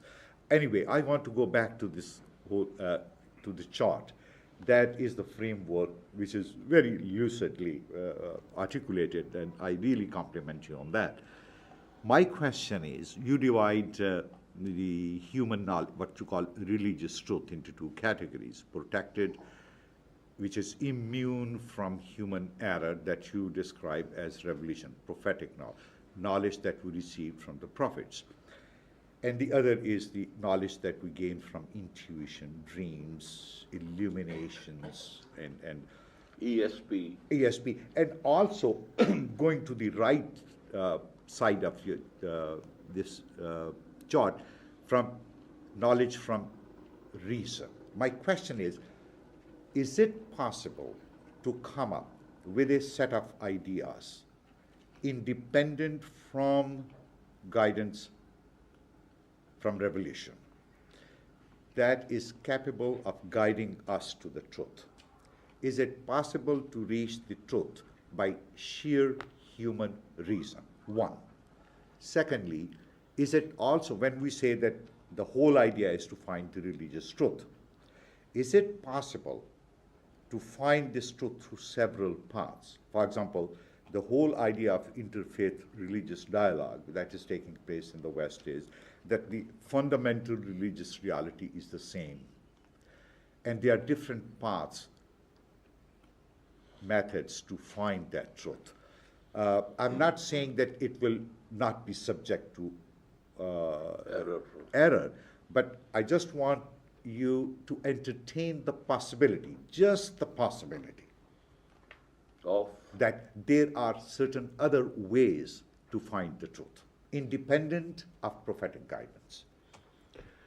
actually, to know God, there are so many ways and paths. But to know the path, straight path, that is by revelation only. And this revelation has been coming time to time. فَإِمَّا يَأْتِيَنَّكُم مِّنِّي هُدًى. And according to the mental or intellectual development of humanity as a whole, there was a development in that also, till it reached its zenith in the person of Muhammad sallallahu alaihi wasallam. So we have to accept for the right path this revelation, which has been given by Allah for the humanity, whole of humanity, for all times to come. As you know, that Quran says, وَمَا أَرْسَلْنَاكَ إِلَّا كَافَّةً لِلنَّاسِ بَشِيرًا وَنَذِيرًا. He is the only prophet who claimed that I have been sent for the whole of humanity. Even Jesus said, I have come to find the search of the lost sheep of the house of Israel. And Quran says, all prophets came for their own nations only. إِلَىٰ عَادٍ أَخَاهُمْ هُودًا وَإِلَىٰ مَدْيَنَ أَخَاهُمْ صَالِحًا, etc., etc. He is the only one who says, I have been sent for the whole of humanity. So you do not, that I can live a moral life on the basis of secular ethics? Yes, you can live, it will be basic human morality. Basic human morality. To speak the truth, not to deceive anyone, not to rob, not to steal. These are things which Quran says they have been imbued in human nature. Alhamaha fujuraha wa taqwaha. This nafs, it has been imbued with this. But the path, straight path, what to do, what not to do, that is something else. That comes from the prophethood. What would you say is the hope for us Christians and Jews in your view of the future? The final shape of humanity is going to be Islam. When Jesus Christ comes, he will say, I was not crucified. This crucifixion is a fiction. And I had told you that the law of Moses will remain. So Christianity and Islam, they will merge together into one religion under the leadership of Jesus. Because according to the Quranic philosophy, whenever a messenger was sent to any community, if that community as a whole rejected him, it was annihilated. This happened to the people of Noah. This happened to the cities of Sodom and Gomorrah. And this happened to the people of Ad. They are not mentioned in Bible, but in Quran. They were ancient Arabian nations. Samud, to the people of Shu'aib. Then, Pharaoh and his armies were drowned because they didn't accept Moses as their prophet. Jesus came as the messenger for Jews. And Jews as a whole didn't accept him. But Judaism does contain the idea of the Messiah is Judaic. So Judaism, in a theological sense, does not deny the phenomenon of the Messiah. And throughout history, and I'm talking about modern history, there have been a number of messiahs who have claimed that position. And one major one in the Ottoman Empire in the 17th century was, I forget his name now, Shabashe bin Svi.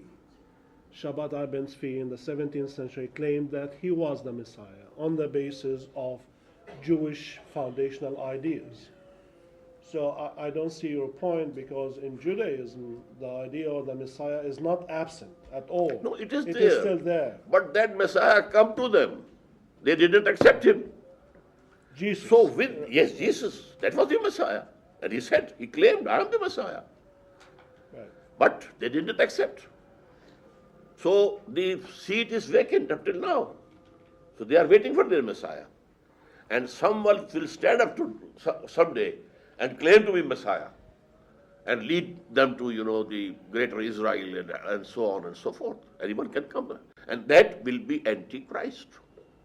I think also we are too far away from the basic subject. Now, you said that we have two forms of knowledge. We have? Two forms of knowledge. Yes. Okay? But what about the source of knowledge for Islam? I mean, what sources that Islam accepts that true knowledge comes to us? Both knowledges are true. No, I mean, this is the knowledge of this universe. And universe is the creation of God. so is one source. And that is why all the physical phenomena are referred to in Quran, ayat of Allah. They are the signs of Allah. Yeah. So actually, Quran to us is the word of God. And this universe is the work of God. And there's no contradiction between the two. So they are same Yes. in one sense. One is coming from Kalam, the other one is coming from... Because I said, Allama Adamul Asma kullaha from God. So this all your scientific advancement is from God. Okay, we are now again to the subject. Thank you.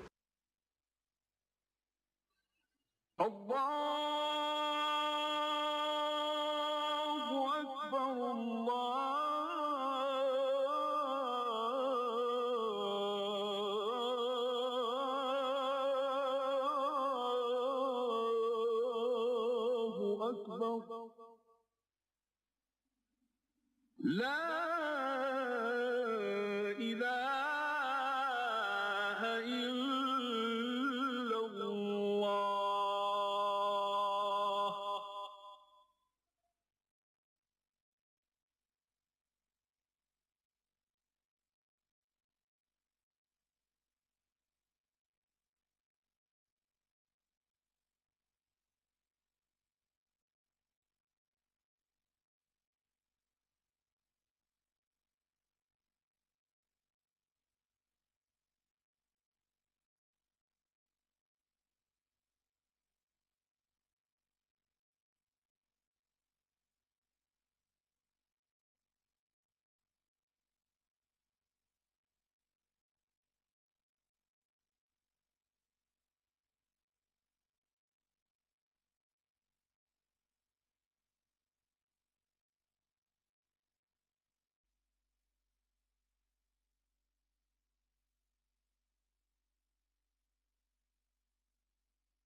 الله أكبر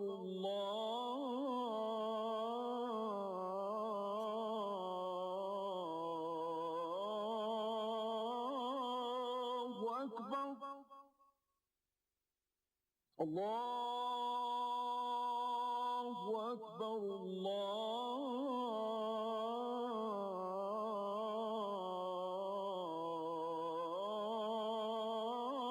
الله أكبر أشهد أن لا إله إلا الله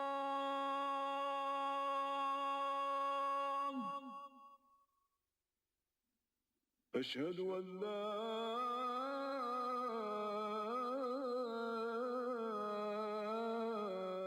إله إلا الله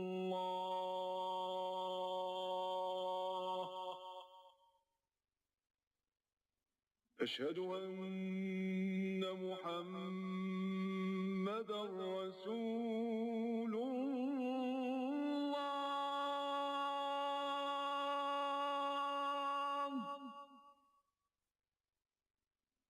أشهد أن محمدًا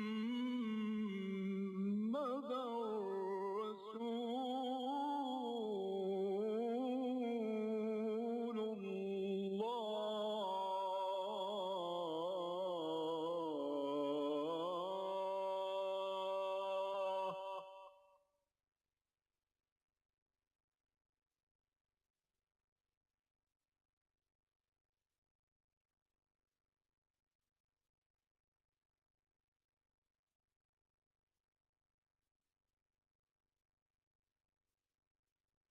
أعوذ بالله من الشيطان الرجيم. بسم الله الرحمن الرحيم.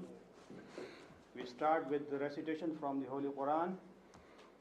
بسم الله الرحمن الرحيم. والعصر إن الإنسان لفي خسر إلا الذين آمنوا وعملوا الصالحات وتواصوا بالحق وتواصوا بالصبر. Translation goes like this: all humans, since there is gender consciousness these days, I'm not translating it as men or women.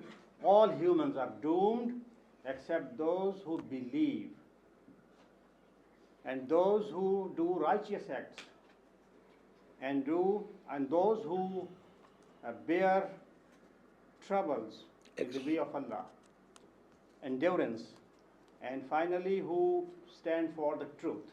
وَتَوَاصَوْا بِالْحَقِّ وَتَوَاصَوْا بِالصَّبْرِ. I welcome you all, ladies and gentlemen, to the second day of our round table with Dr. Israr Ahmed. I would like to inform you that this is not the first encounter which Dr. Israr Ahmed is having with Christian and people of other faiths.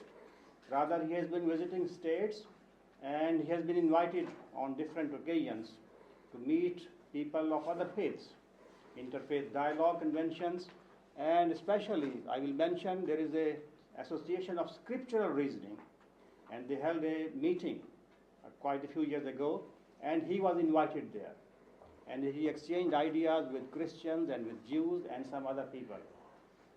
So this is our second encounter, I would say, which is very close and focused on certain topics and issues. This is our second day of deliberation. The first session is on political and economic system of Islam. Yesterday, Dr. Israr explained to you that Islam is not just a spiritual tradition. Spiritual tradition in the sense of personal piety, rather it comprehends a socio-political order. It's a civilization. It is a complete way of life. And today he will elaborate on the political and economic system of Islam. I request Dr. Israr to present his ideas. أحمده وأصلي على رسوله الكريم أما بعد فأعوذ بالله من الشيطان الرجيم بسم الله الرحمن الرحيم قال الله تبارك وتعالى كما ورد في سورة يوسف أعوذ بالله من الشيطان الرجيم إن الحكم إلا لله وقال تبارك وتعالى كما ورد في سورة الشورى وأمرهم شورى بينهم صدق الله العظيم رب اشرح لي صدري ويسر لي أمري واحلل عقدة من لساني يفقهوا قولي. I praise Allah and send my blessings to Muhammad, his messenger, rather the last messenger, and I take refuge with Allah from Satan the accursed, and I begin with the name of Allah, who is compassionate, merciful. Then I have quoted 2 ayat from Quran. I will refer to them later on in my discourse. As you know, I have to speak, but I can't elaborate, as the brother said, because we have only 1 hour at our disposal. I can only give you a sketch, brief sketch, of the political and economic system of Islam, starting with the Islamic polity. The first point I want to make is that Islamic state or Islamic polity is not democracy, nor it is theocracy, nor it is aristocracy, nor it is dictatorship, nor it is monarchy. None of these terms suits with Islam. But if we want to use these terms, because we know the connotations of these terms, and because we have to be brief, Islamic polity is theodemocracy. 2 elements have been joined together. Now, democracy is based on popular sovereignty. Sovereignty in Islam belongs to God, not to any person, any king, any sovereign, any emperor, or to the whole humanity.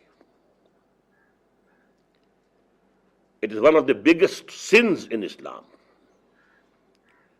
to associate anyone as partner in the sovereignty of God. It is shirk. And this shirk in Islam is unpardonable. It is unique.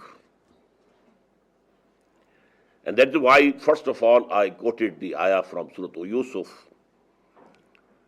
It is Surah number 12 and ayah number 40. In al-hukmu illa lillah. Sovereignty belongs to Allah alone. There is no sovereign, no ruler, no lawgiver except Allah.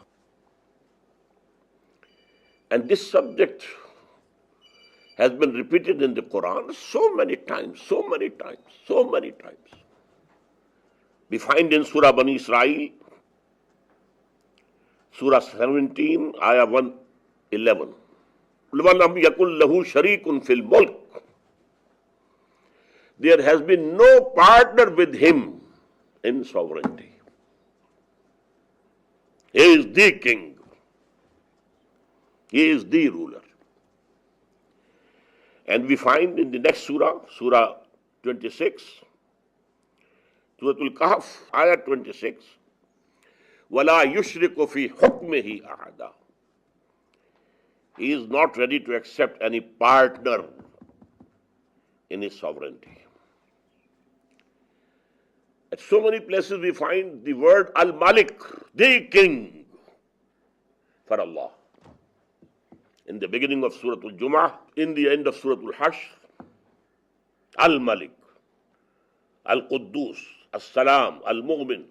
8 names of Allah in rapid sequence in one ayah of Quran. 8 names. But the first one is Al-Malik. He is the king, he is the sovereign. So here we rule out democracy. Democracy based on popular sovereignty, sovereignty of the people.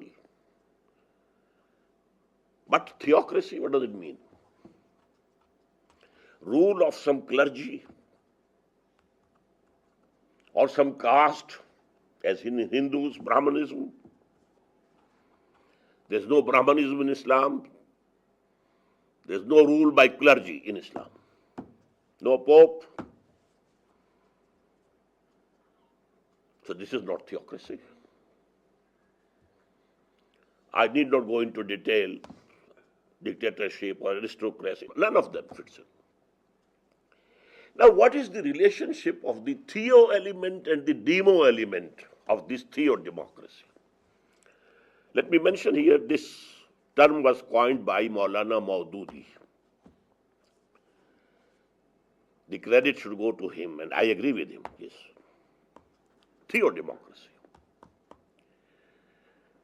The theo element are the injunctions of the Quran and the Sunnah. No person, no class, no clergy.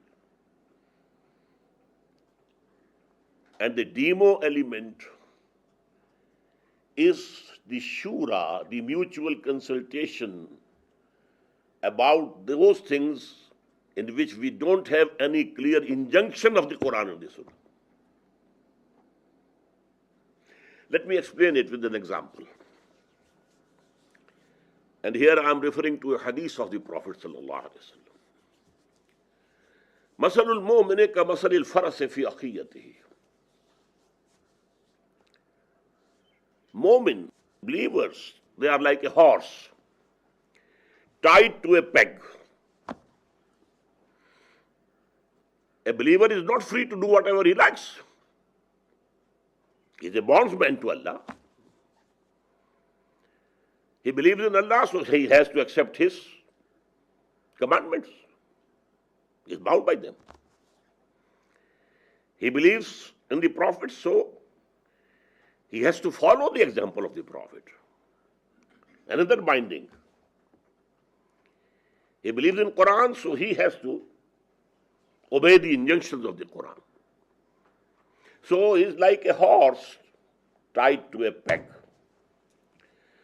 Now I extend this simile. If we have an open ground and we want that the horse should also run and move, if we can tie this horse with this peg with a rope 200 yards long, a circle with the radius of 200 yards come into existence. In this circle, the horse is free to move to the east, to move to the west, to move to the north, to move to the south. To 50 yards, to 100 yards, to 150 yards, to 200 yards. But not an inch beyond the 200 yards. Can't go. Tied up. Now, in this example, this circle represents the injunctions of the Quran and the tradition of the Prophet. We can't go beyond this. But within this circle we are free. And Quran says it is amruhum.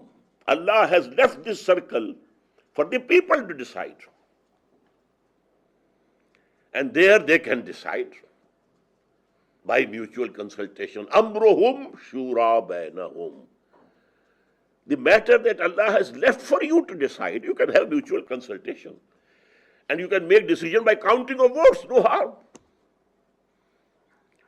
For example, if you have to hold a reception at your house, what drink is to be served? No alcohol. Gone. That is beyond that circle. But any beverage, any syrup, you can serve, and you can decide by counting the votes which one is to be served. So this is the demo element, democracy.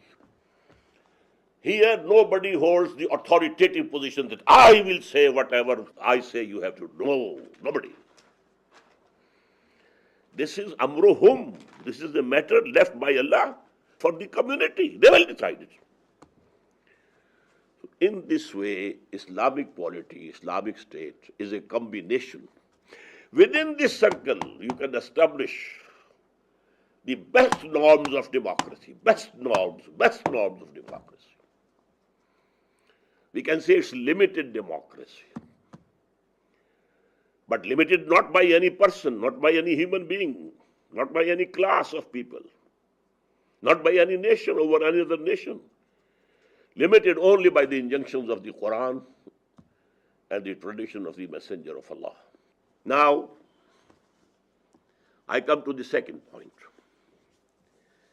If sovereignty belongs to God,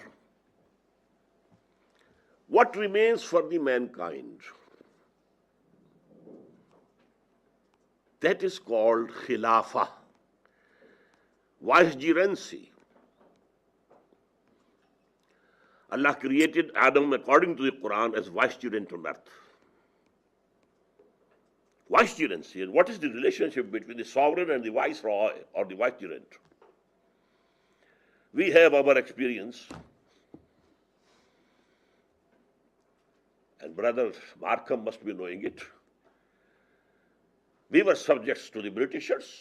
The sovereign was there, the king or the queen of England. We had a viceroy in Delhi. What was the relationship? Whatever instructions are coming from His Majesty's government or Her Majesty's government, they have to be implemented as such. The viceroy can't change them. But where there is no clear instruction from His or Her Majesty's government, the viceroy has to look to the local conditions, use his best judgment. What would be in the best interest of the kingdom? And he can take a step. So this is the relationship of man with Allah. فَإِمَّا يَاتِيَنَّكُم مِّنِّي هُدًى. Whenever some guidance comes to you from me, you have to obey them. But wherever there is no clear injunction, it's your matter, you decide by mutual consultation, and you are a vicegerent of Allah. Now let me give you a brief history of this vicegerency. Till such time that the institution of prophethood was continuing, this vicegerency was personal. The prophet was the vicegerent of Allah, because he had the connection with the sovereign. The wahi, the revelation was coming to him. He was the recipient of the orders, divine orders, instructions from the sovereign. So it was a personal vicegerency. And let me give you an example about Dawood alayhi salam. Quran says, Ya Dawood, inna ja'alnaka khalifatan fil ard. O David, we have made you the vicegerent on earth.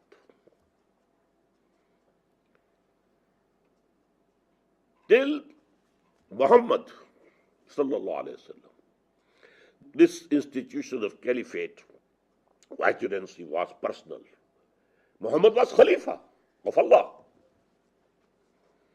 Although this word is not used for Muhammad, his position that he was a messenger is so profound that no other position can be ascribed to him, but he was the Khalifa. Who was the ruler at Medina?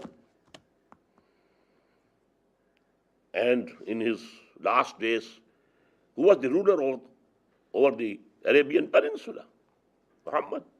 He was getting instructions from Allah. But after the death of Muhammad sallallahu alaihi wasallam and the end of the chain of prophets and messengers, now this has become a collective institution. Just as monarchy, sovereignty of Pharaoh, sovereignty of a king, and the divine rights of the kings, now it is popular sovereignty, not personal. Except for the king in England, only a token, maybe a decoration piece and nothing else. Same case in Japan. But sovereignty is to the people, collective. But for the first time in human history, this republican type of government,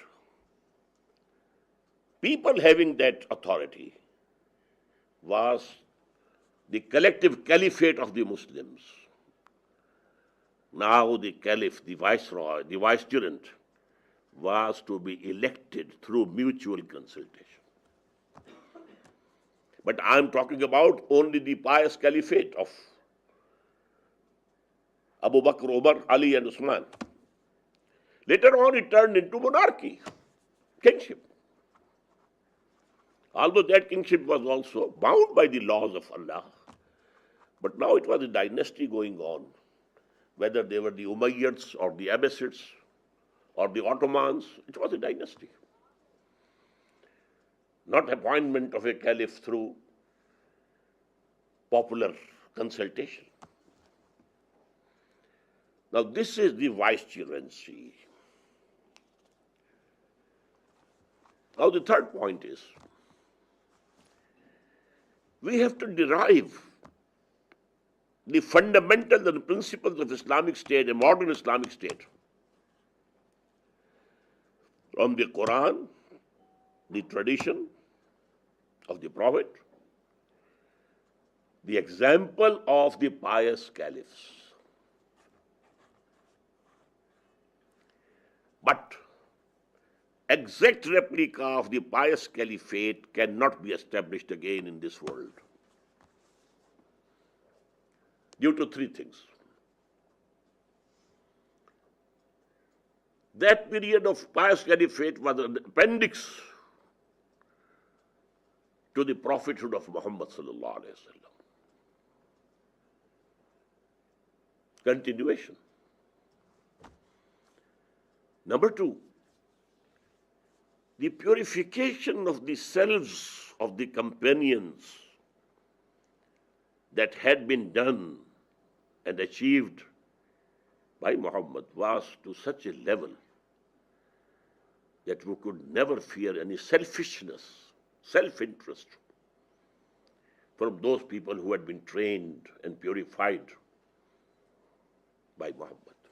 We can't expect this level of piety and selflessness now. Number three, that was a tribal society. For mutual consultation, there was no need of taking the opinion of every person. The chiefs of the tribes, the head of the families, if they consulted with each other, the object of consultation, mutual consultation, was fulfilled. That is not the case today.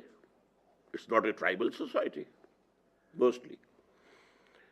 Somewhere in the corners of the world there might be tribal system. We have it in our Balochistan and so on. But generally it has gone. So now we have to derive the principles of Islamic State from the example of the pious caliphate, the 4 caliphs, and fundamentals from Quran and Sunnah. But we have to take and borrow the institutions that have been developed by the West. What mode of mutual consultation? You know, Abu Bakr said, I am accountable before you. If I go wrong, you disobey me and correct me, rectify me. I am no dictator, I am no ruler. I am not infallible. I can commit an error, and then you have to rectify me. But how to rectify? Who will rectify you? There was no institution. Just for example, the impeachment of the President of America, institution. There were no this type of institution over there. The same thing was said by Umar, radiallahu anhu. If I take the right path, you have to obey me. If I go on the wrong, you have to rectify me. What will you do then? A Bedouin stood up, he took out his sword.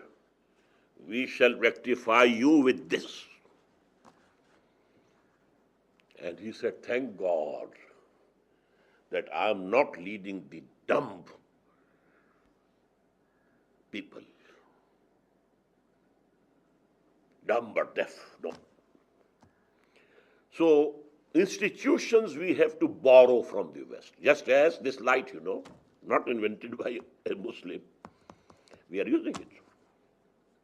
This loudspeaker, not invented by any Muslim. We are using it. In the same way, institutions we have to borrow. So we have to have 3 pillars of the state. Although they say that there is a 4th pillar also.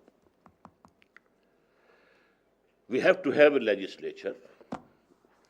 We have to have a legislature, an executive, and a judiciary with defined authorities, defined limits, defined checks and balances. Now, what is the scope of legislature? It's a very common misunderstanding that there's no scope of legislature in the modern Islamic State. Islamic law is already there. We have only to enforce it. No. The clear do's and don'ts from Quran, we have to abide by that, or from the Sunnah. But there's a vast area, very vast area of legislation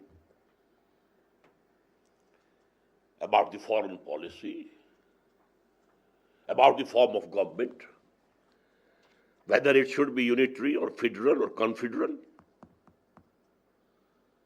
whether it should be parliamentary, 2 house, or 1 house, parliamentary or presidential. These are all mubah, and please note,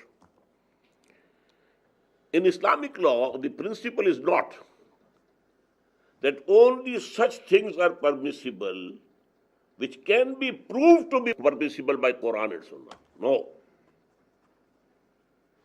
Everything is permissible which cannot be proved to be forbidden according to the Quran and the Sunnah.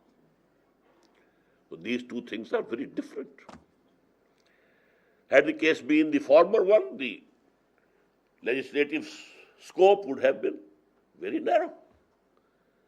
But here, everything is halal, permissible, unless it can be proved to be haram, forbidden, by the injunctions of the Quran and the Sunnah. So vast field, the taxation policy, what type of a government you want, what subjects you want, an authority you want to give to the provinces or the states, and what you want to retain for the center, etc., etc., etc. Wide scope. And now framing these laws now by the legislature is called ijtihad.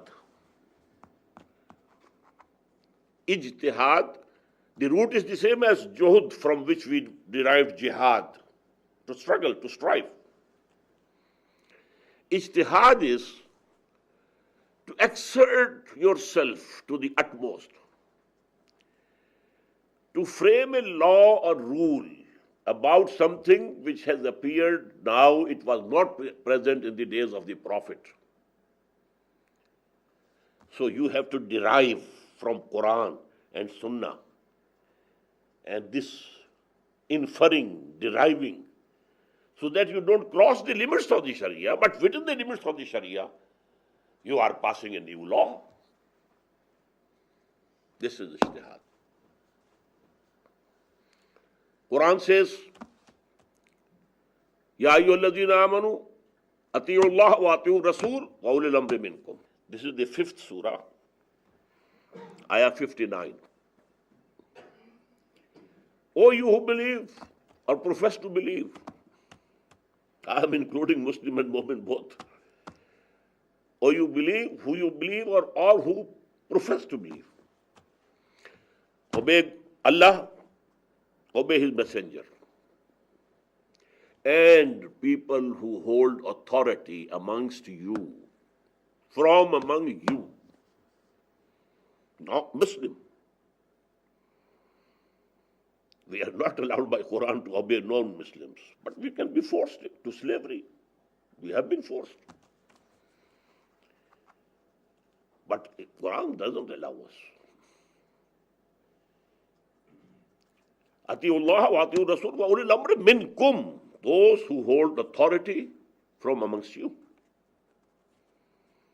So we have to see to Quran, to the tradition of the Prophet, and then the people who hold authority. At that time, the caliphs, and then the kings, and in the modern state, it will be the parliament. Now, ijtihad can be done by any scholar, any learned man, any alim, but whose ijtihad will be enforced as law. That will be decided by the parliament. And this is what Iqbal said in his lectures. Now, ijtihad would be through parliament. It doesn't mean the parliament is sovereign to frame anything. It can make ijtihad within the limits of the Sharia. And then every citizen will have a right, if he thinks that any proposed piece of legislation has crossed the boundary of Sharia, he can knock the door of the judiciary. Parliament has transgressed its limits because in the Constitution it has been laid down that sovereignty belongs to God and no legislation can be done repugnant to the Quran and the Sunnah. Let me have a chance to prove it in the court. Not any body of ulama, court, judiciary. And definitely in an Islamic state, the judges would be learned in Islamic law, Sharia. But it is not out of their belonging to some class of clergy, but the judiciary. They will decide. And if they come to the conclusion that yes, this piece of legislation has transgressed the limits of the Sharia, it will be null and void. But the matter will be referred back to the parliament. Frame new law. So now I have to make haste. What about the elections in Islamic State? Who will have the right to vote? What would be the age? Number one, it is adult suffrage. For every Muslim, he can vote. I missed one point. The caliphate, collective caliphate, is the caliphate of the Muslims, not of the non-Muslims. Someone who doesn't accept God as his Lord and his ruler, he forfeits his right of vicegerency. So Maulana Maududi used the term popular vicegerency, and here I disagree with him. It is not the popular vicegerency. Popular means all the people living in that state, irrespective of their religion, anything. No, this will be the caliphate of the Muslims, Khalifatul Muslimin. Just as the parliament members in the democracy, all the citizens are sovereign, but they delegate their sovereignty to the person whom they are voting for. And now those people are sitting in the parliament and exercising the right of sovereignty, framing laws. In the same one, every Muslim living in that Islamic state, by his vote, he delegates his vicegerency to the persons who are sitting in the shura or the parliament. But they will be Muslims only. This is the bitter thing and very unpalatable for present civilization, the present Western civilization. I'm coming to that. So now election can be, by mutual consultation, we can fix the age. But all Muslims, men and women, will have the right of vote. Age can be fixed by mutual consultation. Amruhum shura bainahum. And as regards the candidates who come forward, I think his age should be fixed at 40, at least. Because in one ayah, number 15 of Surah Al-Ahqaf, Allah Ta'ala has fixed the age of 40 for psychological maturity of human beings. And then he has to pass through screening. What is his character? In Islamic State and in the court, no Muslim can appear as a witness unless he is screened. What's your character? What your neighbors say about you? How have you accumulated this wealth? Can you justify? So very thorough screening of those who come forward to fight the election.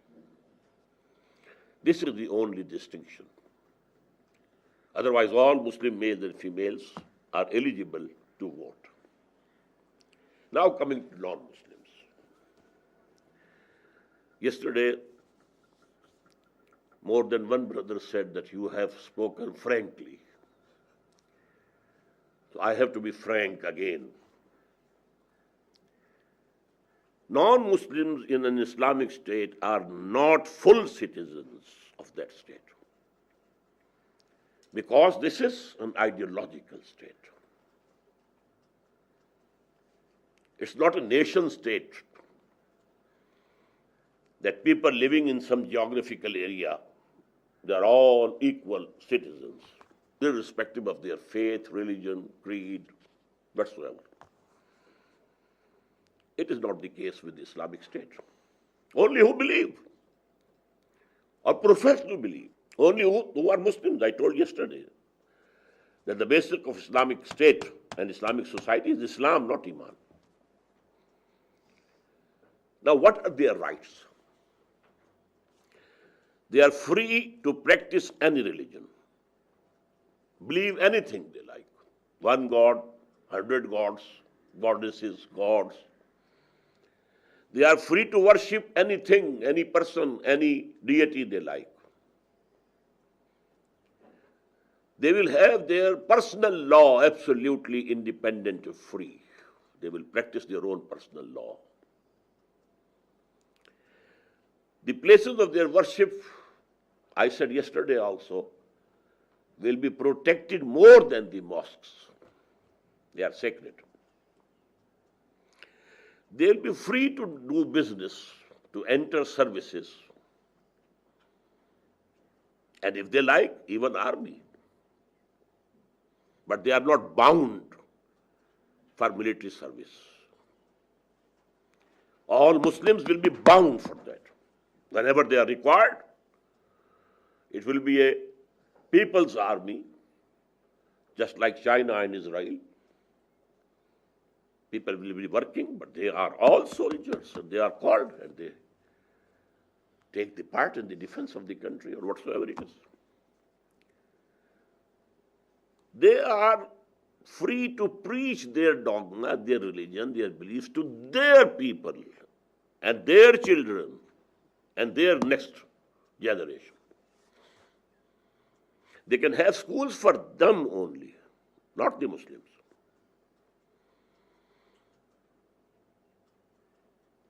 They are not allowed to preach their religion to the Muslims. Here you have to note that because the basis of the state is religion,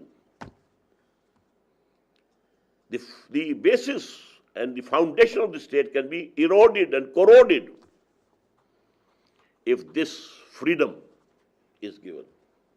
Now, only two places where the non-Muslims will not be able to participate. One is the legislature. It's very logical. That has to be based on Quran and Sunnah. And they neither believe in Quran, nor in the Sunnah, nor in the Prophet. So only Muslims can go there. The non-Muslims can have their own parliament, consultation body, to fight for their rights, to represent themselves. Oh, okay. But the legislature has to be of Muslims.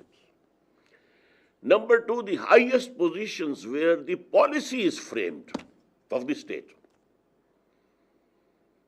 Non-Muslims will not be included there because the basic policy of Islamic State is to propagate Islam throughout the world. Try to establish Islam as a political, socio-economic system over the whole of the globe. That has to be the basic policy of an Islamic State. And it's clear that no non-Muslim will be contributing to this. So these are the only two places.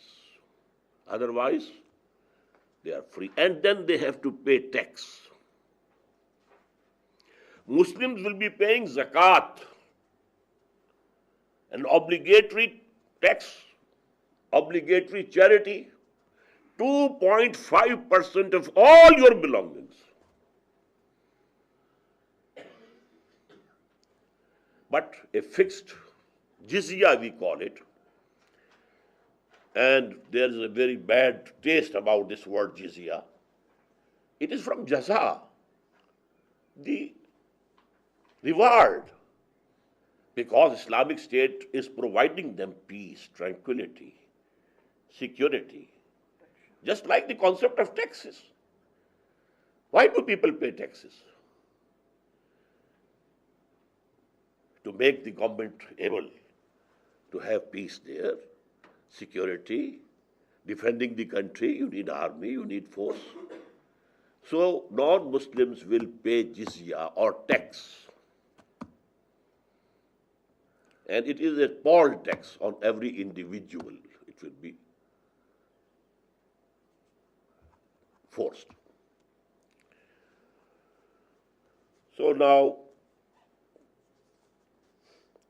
I think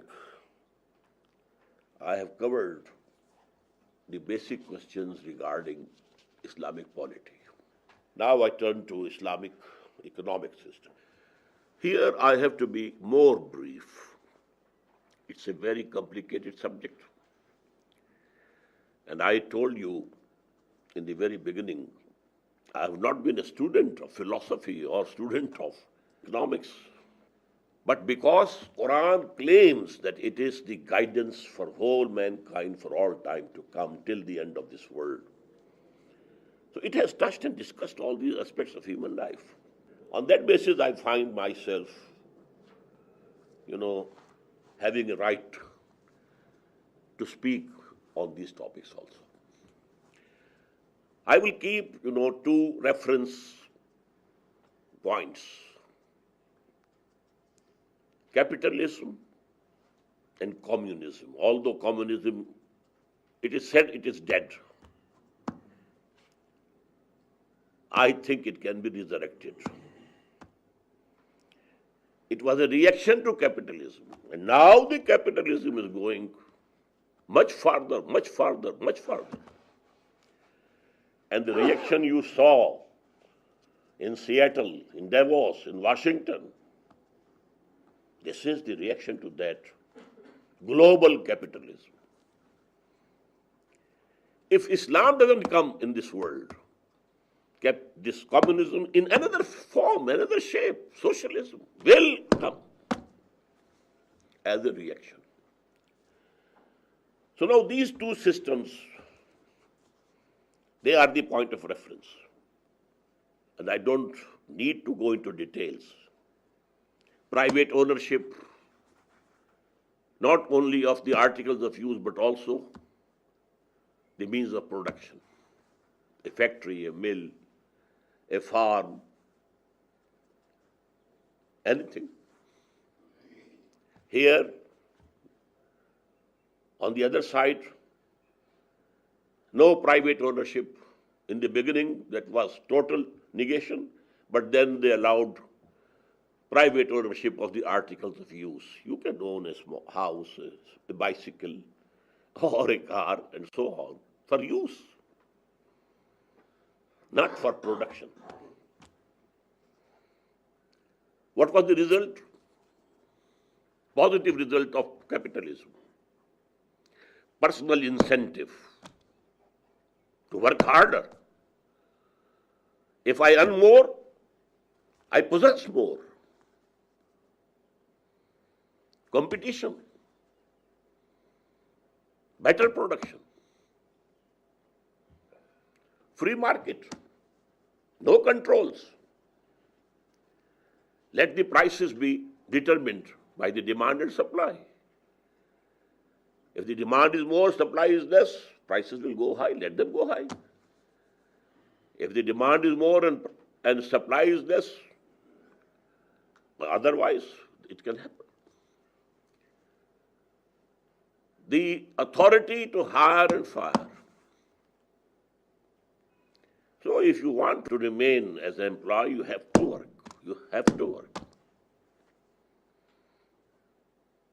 So the production was more. On the other side, no personal incentive. You have to pay wages only, that's all. Why to work harder? Why to produce more? You will not possess more. You will be given the same fixed wage. So no improvement in the quality of production. Quantity, quality, both remain back. And that was the fall of communism, the cause of the fall of communism. In the beginning, there was an ideological fervor which sustained that economy. But this ideological fervor became diminished and diminished and diminished and diminished. So what happened? The area of wheat growing of Russia was far more than the area of America. But America was exporting wheat and Russia was importing it. But on the other side, the positive point of communism or socialism, not a very wide gap between the haves and the have-nots. There was difference. A foot constable or an ordinary soldier and the commander-in-chief, they couldn't be equal in their salaries. But they say that the most difference maximum was 1 to 30. That's all. And in that system, appalling gulf between the haves and the have-nots. But then, the capitalism had to make a correction. This gulf has to be kept in certain limits. If the poor are hungry, they will attack you, they will revolt. So give them subsistence level, unemployment allowance, some sort of security, social security. Give them something. Otherwise, they will revolt. I hear that they call it the internal management of capitalism. Now, what is Islam? Maybe you are astonished to know. According to me, my study, Islam doesn't have one economic system, it has two.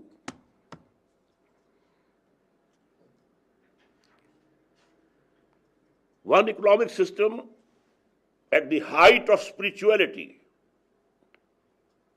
deep faith, and height of spirituality. The system is something else. At the legal level, at the common people level, the system is something else. There are four cardinal principles of Islamic economic system at the high spiritual level or the deep level of belief and iman. Number one, nobody owns anything. Neither individuals, nor the nation, nor the state. Ownership is for Allah. Just as in the political system, we said, ruler is Allah. Sovereignty belongs to Him and Him alone. In the same way, lillahi ma fis samawati wa ma fil ard. You don't own anything. Ownership belongs to Allah. You are only custodians. Parallel to caliphate. These are custodians. You don't own even your body. You have to be caliph of Allah on your body also, to enforce the divine law on your own person, in your own home. In the same way, ownership belongs to Allah. Nobody owns anything. Number two, whatever you earn, maybe through agriculture, maybe through business, maybe through industry, or service somewhere in the offices, etc., etc. Whatever you get is not your earning. It is the bounty of Allah.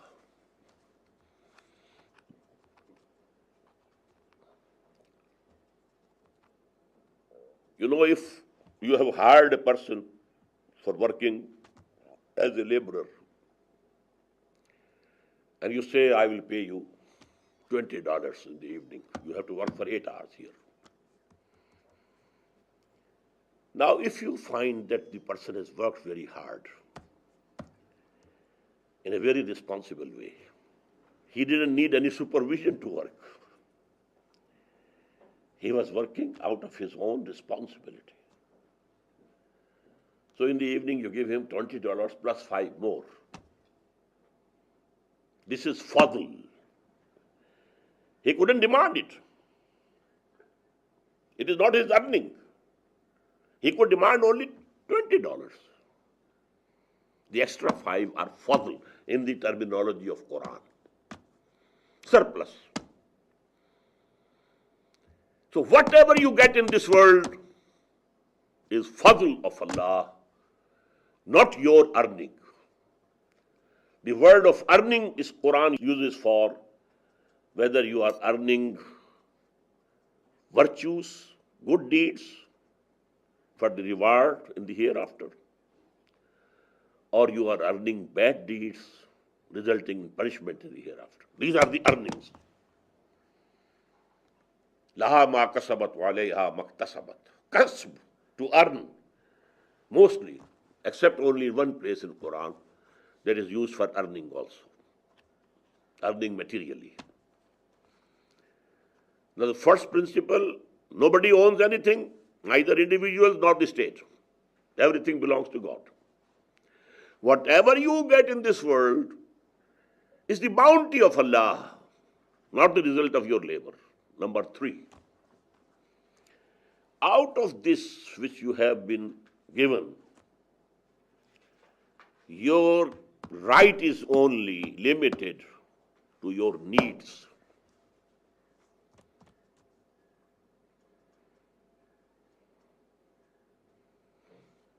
Whatever is surplus from your needs is the right of the poor, people who have remained behind financially. Or you may say it is for Allah. Give it away. It's not yours. Allah has put it in your wealth to test you, whether you keep it for yourself or you give it to the people whose right it is, not yours. يَسْأَلُونَكَ مَاذَا يُنْفِقُونَ قُلِ الْعَفْوَ. When there was, instruction and persuasion, spend for the cause of Allah, spend for the pleasure of Allah, spend and spend and spend and spend 1,000 times. People asked, what is the limit? How much? يَسْأَلُونَكَ مَاذَا يُنْفِقُونَ. How much we have to spend for the pleasure of Allah? Answer was, قُلِ الْعَفْوَ. Whatever is spare, whatever is more than your needs, whatever is surplus, give it up. Don't keep it with you. This is the right of the deprived people. These 4 cardinal principles go to make a complete economic system. The Prophet ﷺ himself, he lived at this level. Never accumulated any wealth. No penny to be retained. And there were a number of his companions whom we call fuqara sahaba. Abu Zar, Abu Darda. They were living at this level. And after that pious caliphate, the Muslim saints, whom we call Sufiya, they lived at this level. And in a Muslim society, although these people will be in a very minute minority, but they are the pacemakers. Who is to be honored? Who is to be respected? The wealthy man or this person who owns nothing, who retains no wealth? He is to be honored. He is to be respected. So moral values, the pacemaking of these moral values is done by these people who are living their life at this level of economic system. But this is absolutely voluntary, not forced. There is no fixed level that this is your requirement and this is not your requirement. You have to fix it yourself. The more you believe in the hereafter, the more you will tighten your belt and spend more for the pleasure of Allah, so that you get the reward in the hereafter. To give you an example of the teaching, how the Prophet used to teach his people, a goat was sacrificed in the house of Aisha radiallahu ta'ala, the wife of the Prophet. All the meat was distributed among those poor people, the Ashabu Suffa. There were people, who were sitting in the mosque only to learn from the Prophet, doing nothing, no business, no labor. So it was distributed. She only kept one shoulder because this meat of the shoulder was liked by the Prophet. He retained. When the Prophet came, he asked, what remained of that goat? He answered, nothing but a shoulder. He said, no, whole of the goat has been saved, except this shoulder which we will consume. What we have given, it is saved forever. Just as Jesus said, don't collect in this world where there is fear of theft, where things, are destroyed. Why not gather everything in the hereafter? There's not going to be any theft there, no loss. Why do you deposit in the banks over here? Why not deposit in the divine bank of the hereafter? So this is voluntary. And that is the beauty of it. Not forced. It's not legal. Legal things are forced. Now I come to the second legal system, legal economic system of Islam. It is controlled and internally managed capitalism. Private ownership is allowed. You can have a shop, you can have a factory, you can have a farm. In a limited sense, it is your property, but it is actually its divine trust with you, sacred trust. With this principle, all those things of capitalism come there to play, which was not there in communism. Personal ownership, personal incentive, competition. Try to improve your product. You have to compete in the market. Try to lessen the price. You have to compete in the market. All these cardinal principles of capitalism, by virtue of which capitalism triumphed and succeeded, and Fukuyama boasted, this is the end of history. It is proved that this system of ours, based on liberal democracy and capitalistic economy, is the best. There's no rival. Man has reached the pinnacle, the climax. There's nothing else who can come and confront our system. But Islam has done two master strokes by which capital will play a role in the economy, but it will not go beyond certain limits to become an overall controller of the economy.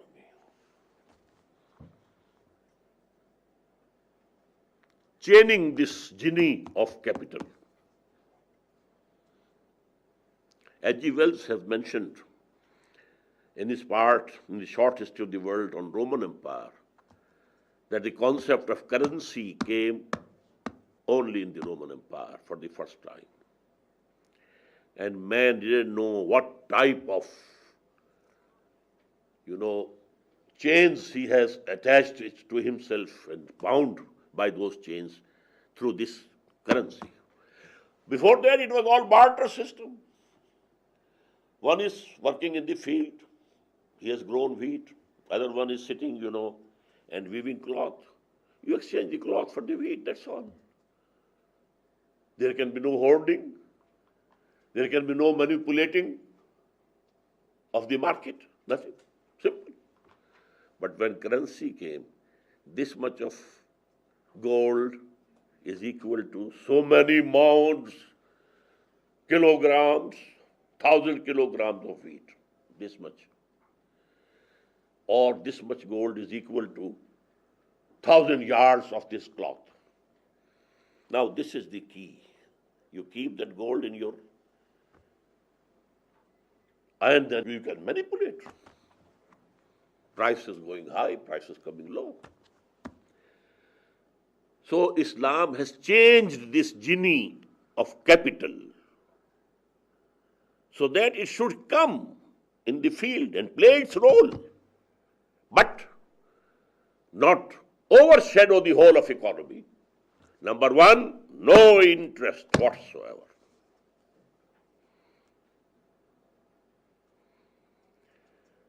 Earning has three elements: labor, capital, and then chance also. The same amount of labor and capital earns some amount of profit at one time, and the same amount of labor and capital may earn different amount at different time. But in principle, capital earning capital, haram. Except a few cases I will let you know. Basic proposition is, capital with labor, this is the rightful earning.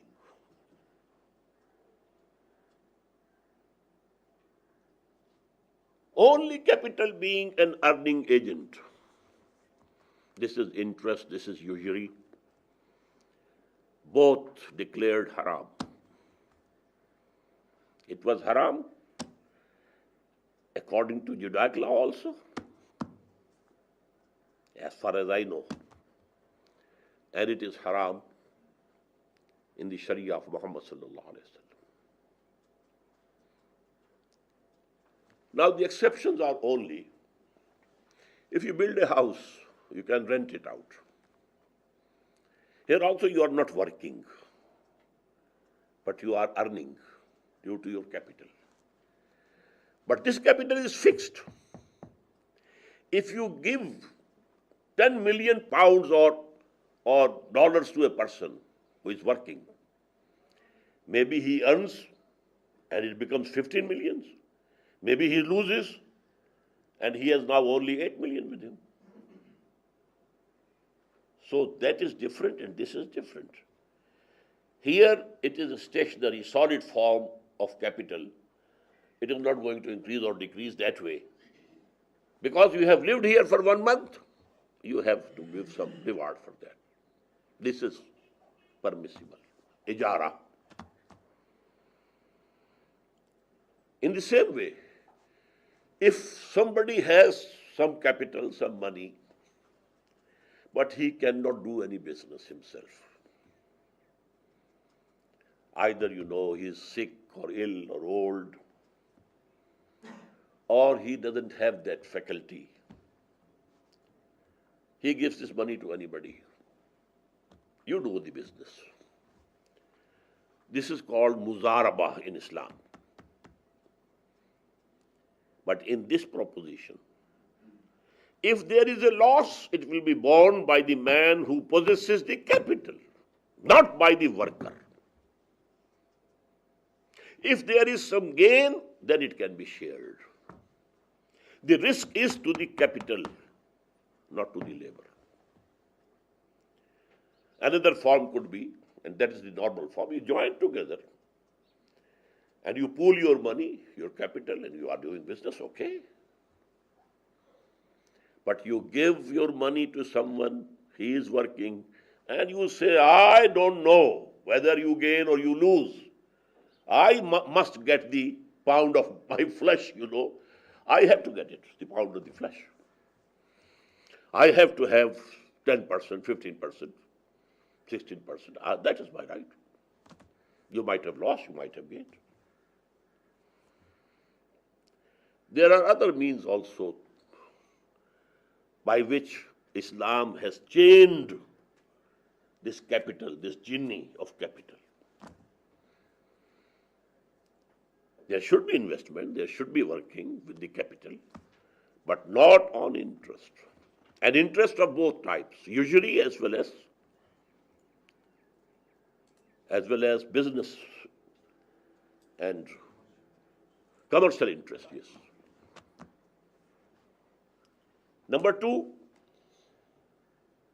gambling forbidden. Here you earn or lose only due to chance. No. Earn by labor. And this thing now, as you know, has become the greatest thing in the whole world. Speculation, taking the market up and drowning it to the bottom. The capitalist can play due to this speculation. Then there can be no trading. Either cash, give the price, take the material. Or if it is for future, you have to pay the total value in the first instance. BPAAE Salam it is called.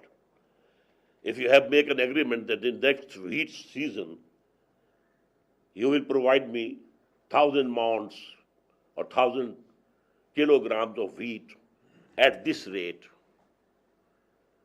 Now calculate the total value and give the total value now, then only you are entitled to get those 1,000 kilograms of wheat at that time.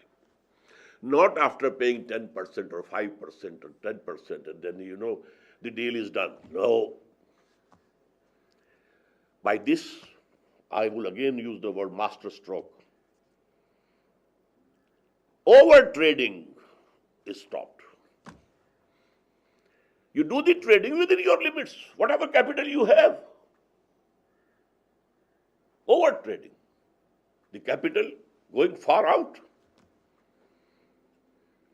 So these are some of the measures. The most important, riba. There is nothing more haram and more forbidden and more disliked in Islam than interest. Allah says, if you don't give it up, then listen, there is an ultimatum from Allah and His Messenger against you. Allah will go to war against you. In the belief, shirk, to assign some partner to Allah. And in actions, this riba, interest, the worst things according to the Islamic Sharia. Now, what is the internal management? Institution of zakah. And here is a fixed line. If you own 7 tolas, I think it will become 3 or 4 ounces. If somebody can correct me. You are above this line. This poverty line, you know, had been fixed. 52 tolas of silver, 7 tolas of gold.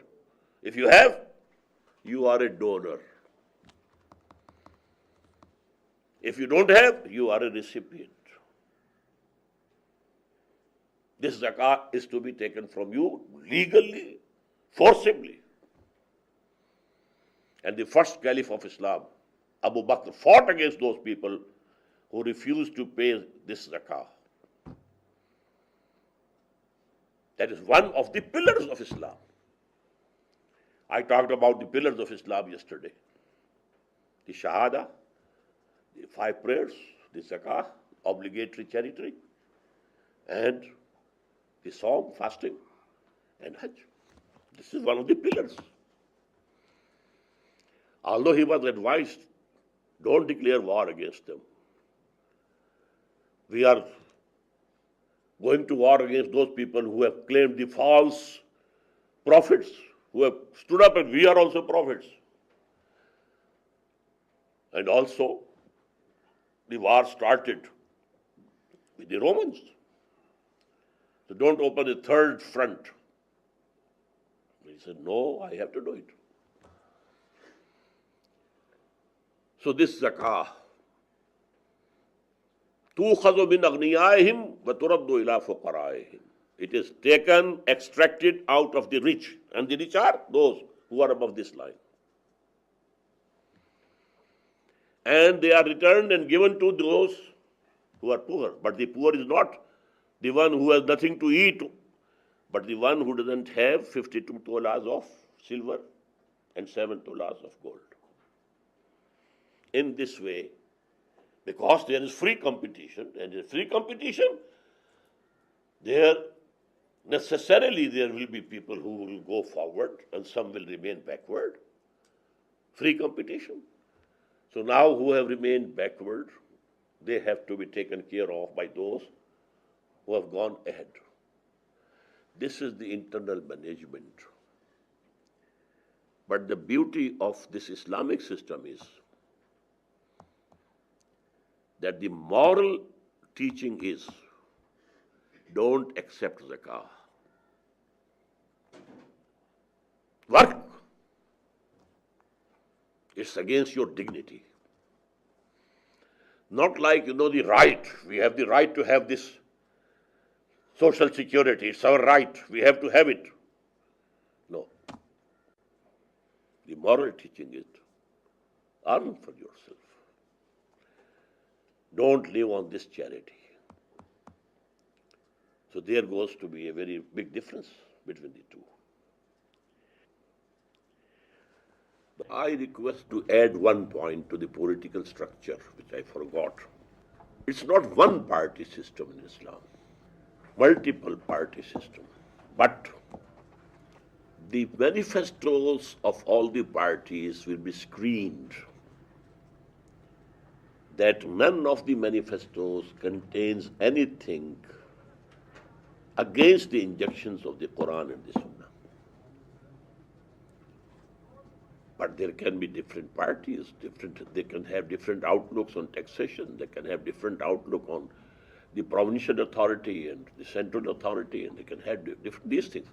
Whichever is permissible and mubah, not haram, not proved to be forbidden, they can include. But it has to be screened. Or somebody can go to the court, just like, if a piece of legislation has been passed by the legislature, I have the right to go and knock the door of the higher judiciary that this is against Islam, this is against the Quran and the Sunnah, in the same way. Israr Ahmed has almost very barely and schematically stated the essentials of two very important areas of corporate life, our political system and economic system.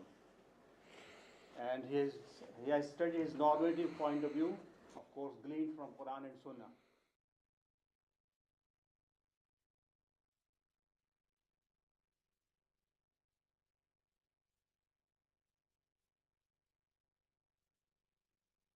Bismillah ar-Rahman ar-Rahim. We have heard Dr. Israr Ahmed's presentation on two very sensitive issues, the political system of Islam and the economic system of Islam. The two areas are very sensitive. One of us has his own sensibilities, coming from different cultures, of course, different mindset. We may have different ideas, but Dr. Israr Ahmed is essentially representing Quran and Hadith.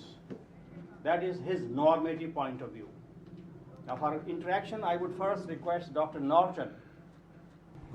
I have listened attentively to what you've said, and I feel obligated as a proud Jew, let me say, who believes in Judaism, but perhaps even more importantly, as an open-minded and I hope compassionate human being, and as an advocate of democracy, I really feel that I must make a brief, respectful, but also frank comment that you may answer if you wish. Now, for much of my life in my teaching, writing, and human rights activity, I have struggled against the Jewish exclusivity of the state of Israel, made so by its Zionist character.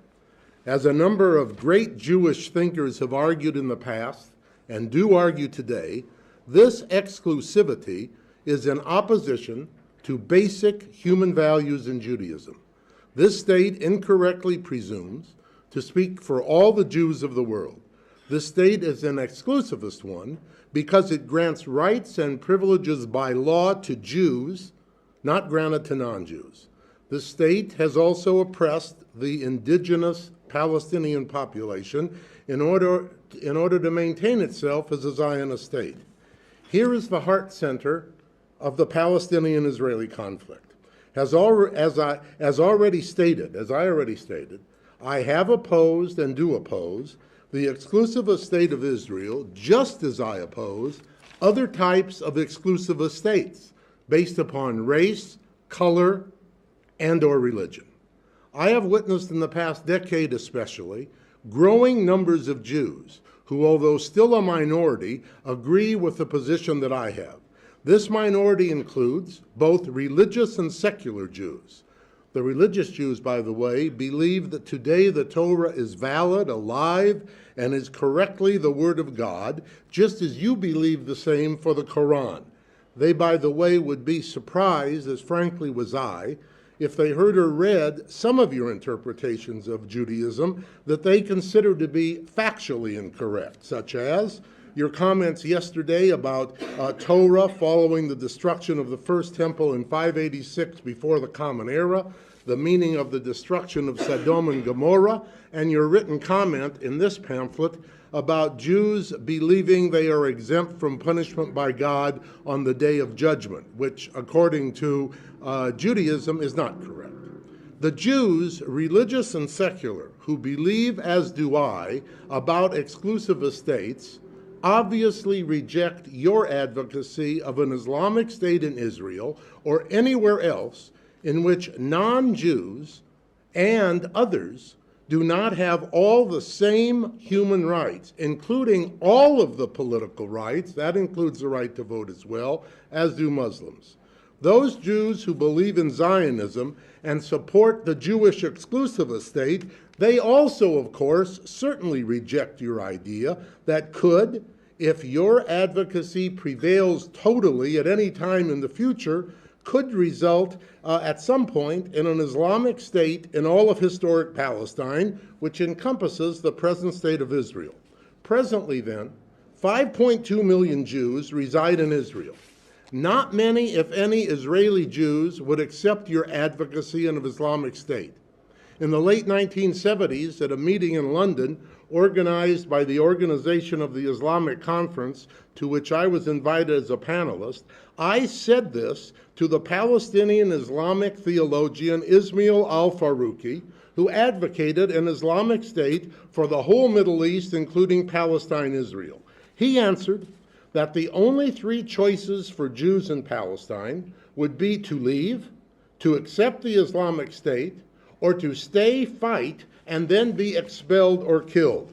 Now, before asking you to state if you would answer likewise, I wish to point out briefly, in addition, that an American scholar from Harvard, as you probably know, Samuel Huntington, espoused a theory a few years ago that there was a clash of civilizations between the West and Islam. Some other scholars agree with this theory. Some, like myself, argue that this theory is incorrect.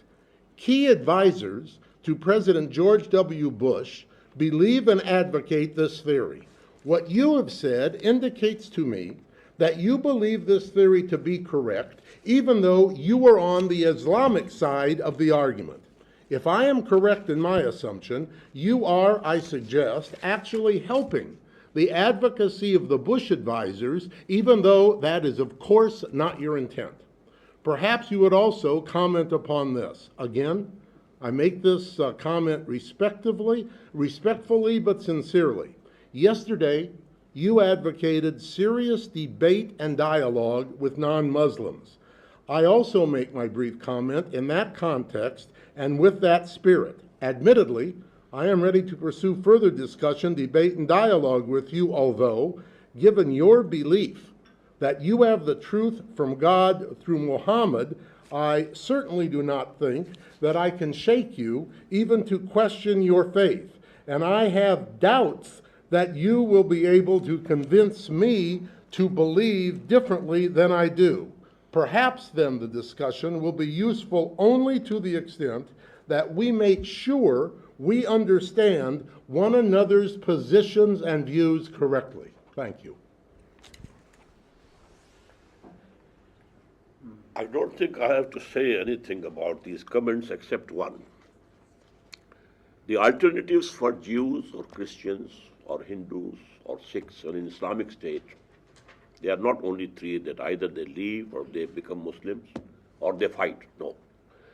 I told you they can remain in Islamic State, they can remain Jews, they can remain Christians, they can remain Sikhs, they can remain Hindus. But the overall political socio-economic system will be Islamic. But you have the right to believe anything, you have the right to worship anything in any way you like.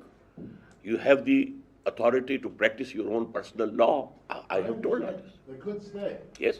That's definitely, one option. Definitely. There are two others. But they are not equal citizens.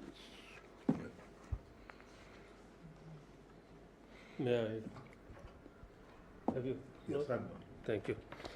I think I have a couple of observations, questions, precisely on issues relating to the minority management in a state envisioned along the lines that you have mentioned.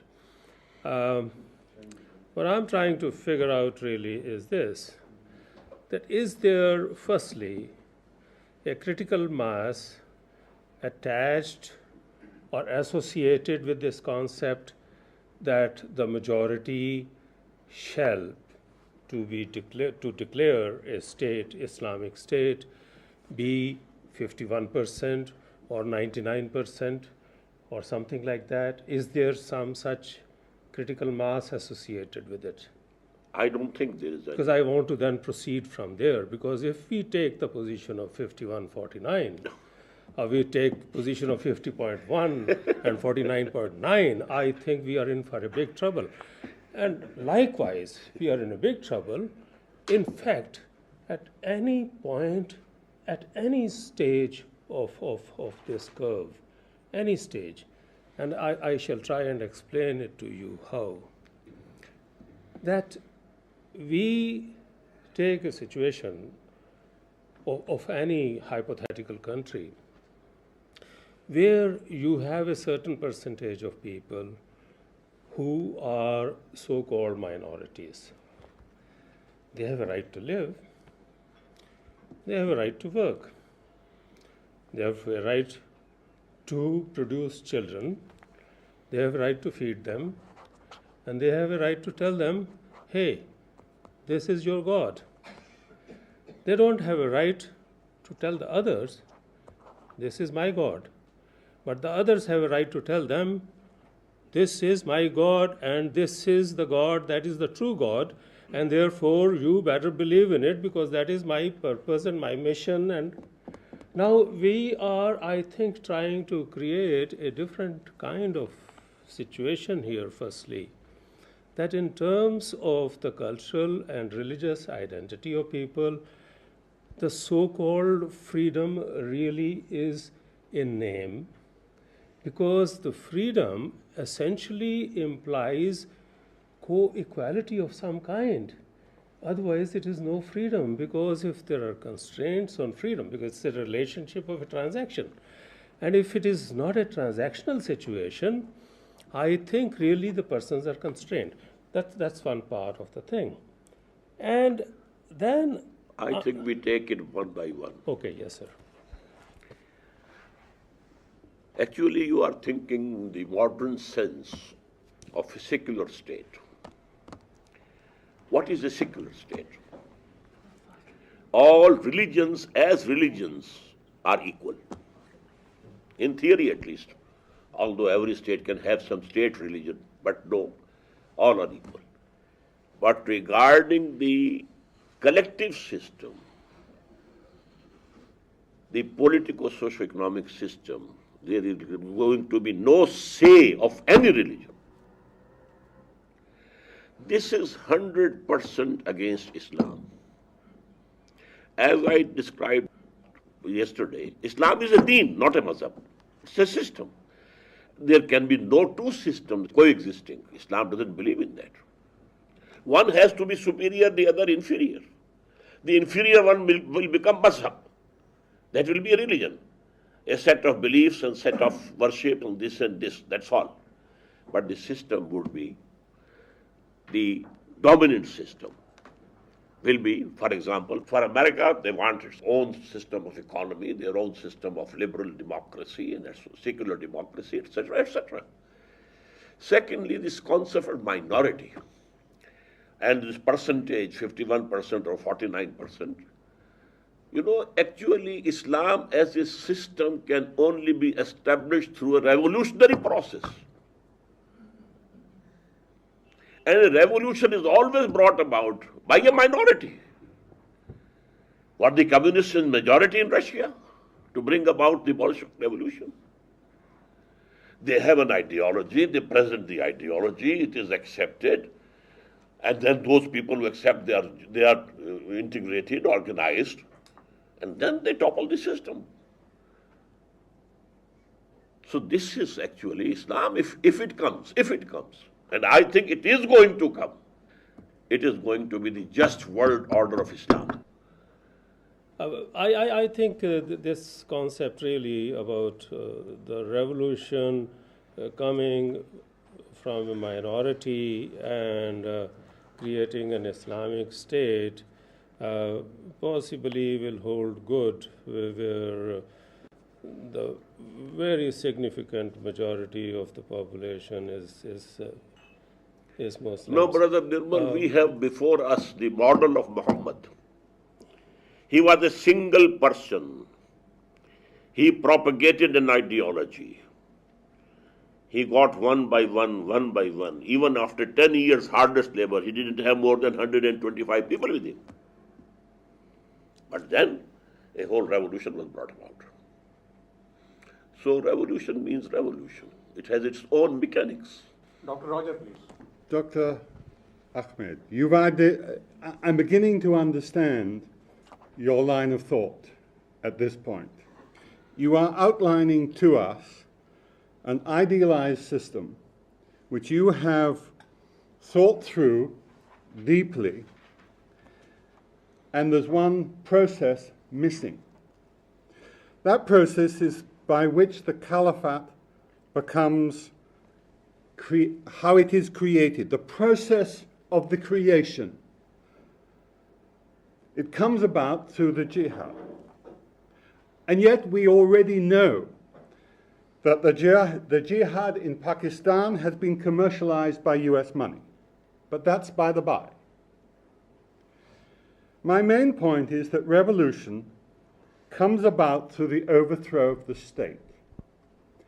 And we know a great deal about revolution, because whatever revolution has happened in the past has always been determined by the process that the revolution comes about. And you haven't mentioned to us, you haven't discussed that actual process itself. Now, let us look at only very, very briefly one revolution, and that was the Russian Revolution. And the very process that revolution took place undermined it. It was destroyed by the process itself. It was not destroyed, as you said, by the system of lack of incentives. That was a byway. The key thing was that it tried to create a socialism in one country. And Trotsky wrote about that. And the point that I'm making is this. The Western ruling classes took up jihad in using the modern terms, not their own term, but the Western ruling classes took up jihad against communism and fought it to the death.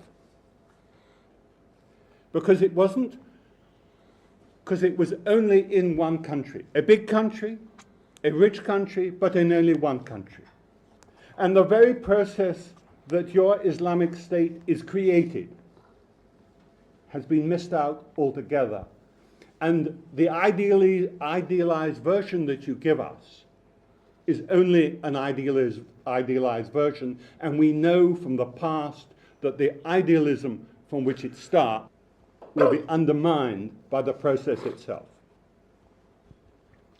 Well, I have to make two comments. Number one, the process through which a revolution comes is going to be the topic of my talk tomorrow. So you are ahead of the schedule. Number two, when I was discussing ayah number 59 of the 5th surah, I should have said, because the constraint of time was too much, that Quran has not discussed how these people of authority will come up. O you who profess to believe, you have to obey God, His messenger, and the people of authority from amongst yourselves. How they will come up? By mutual consultation. But the process of mutual consultation can be different. As I said, in a tribal society, the chiefs of the tribes, the heads of different houses and dynasties, they sit together and they decide. So Abu Bakr was chosen. In the same way, Abu Bakr appointed Umar, but by consulting the people and having their consent. So these things, they are there, but today we can have a new system, and I said this adult franchise, and all the Muslims will be voting for the Caliph. So I think I had talked about that, but you very rightly pointed to a vacuum in my talk. I would like to follow on the heels of Roger's comments. It seems to me that the methodological thrust of your talk in general is based on a certain normative understanding of Islam. First of all, on the understanding of the Quran, the Sunnah, but above all, on a limited part of Islamic history, especially in the first 20 years of early Islam during the rightly guided caliphate, Al-Khilafah Rashida. And in that sense, it seems to me that 1400 years of Islamic history is absent from your own methodology, because you did not talk about that, although this is very significant. And this is somewhat problematic, and I want to give an example in terms of that methodological thrust. Let's say nowadays the ulama in Saudi Arabia are somewhat split over political authority of the Saudi regime.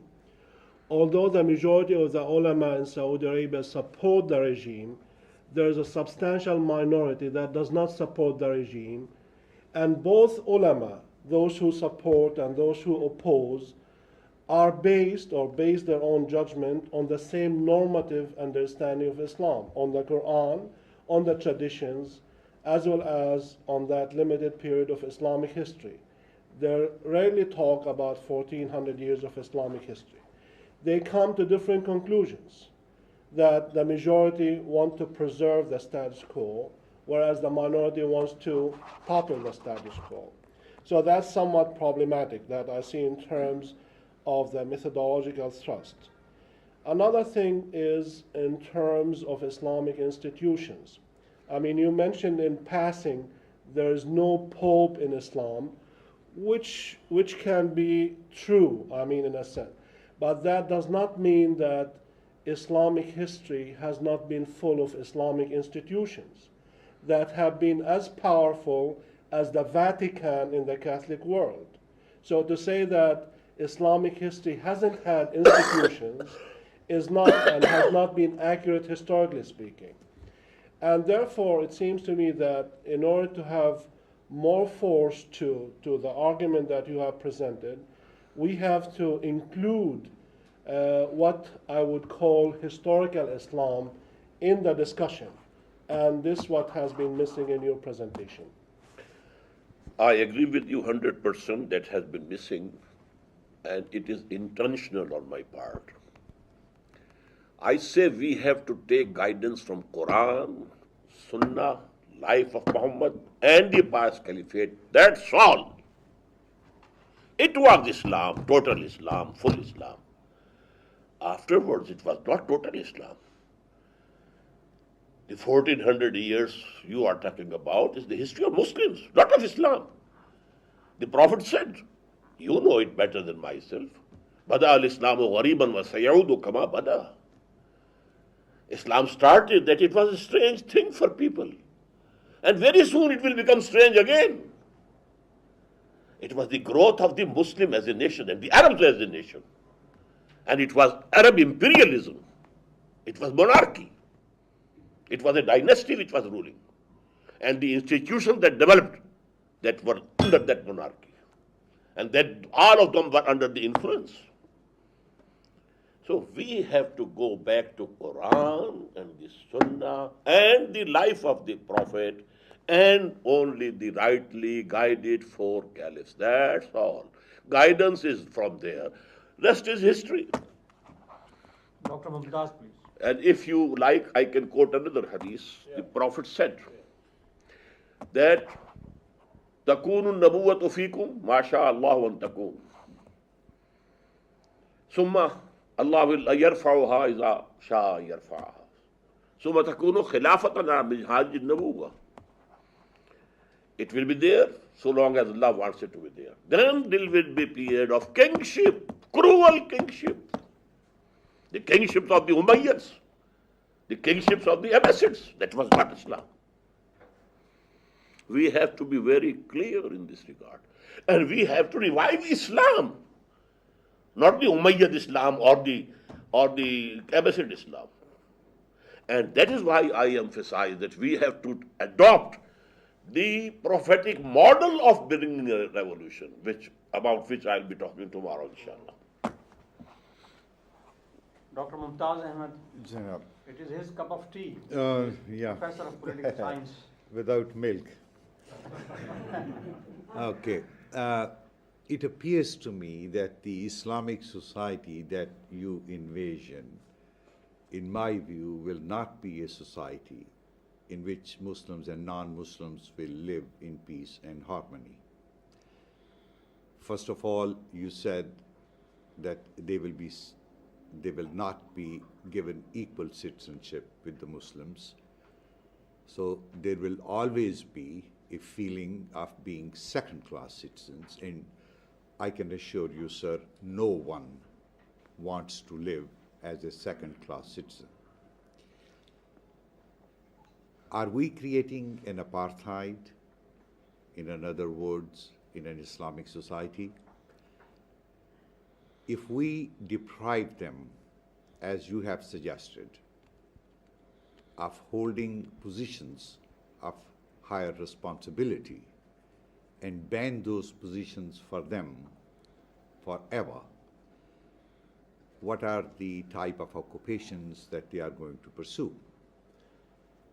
We cannot employ them in education because education is a very sacred thing in Islamic State where children will be indoctrinated in Islamic ideology. We cannot employ them in foreign office because Pakistan's foreign policy or Islamic State's foreign policy will be based on pursuing Islamic objectives.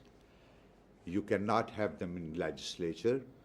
You cannot have them in judiciary because judiciary will be making Islamic legal decisions. So what are the areas left in which they will operate?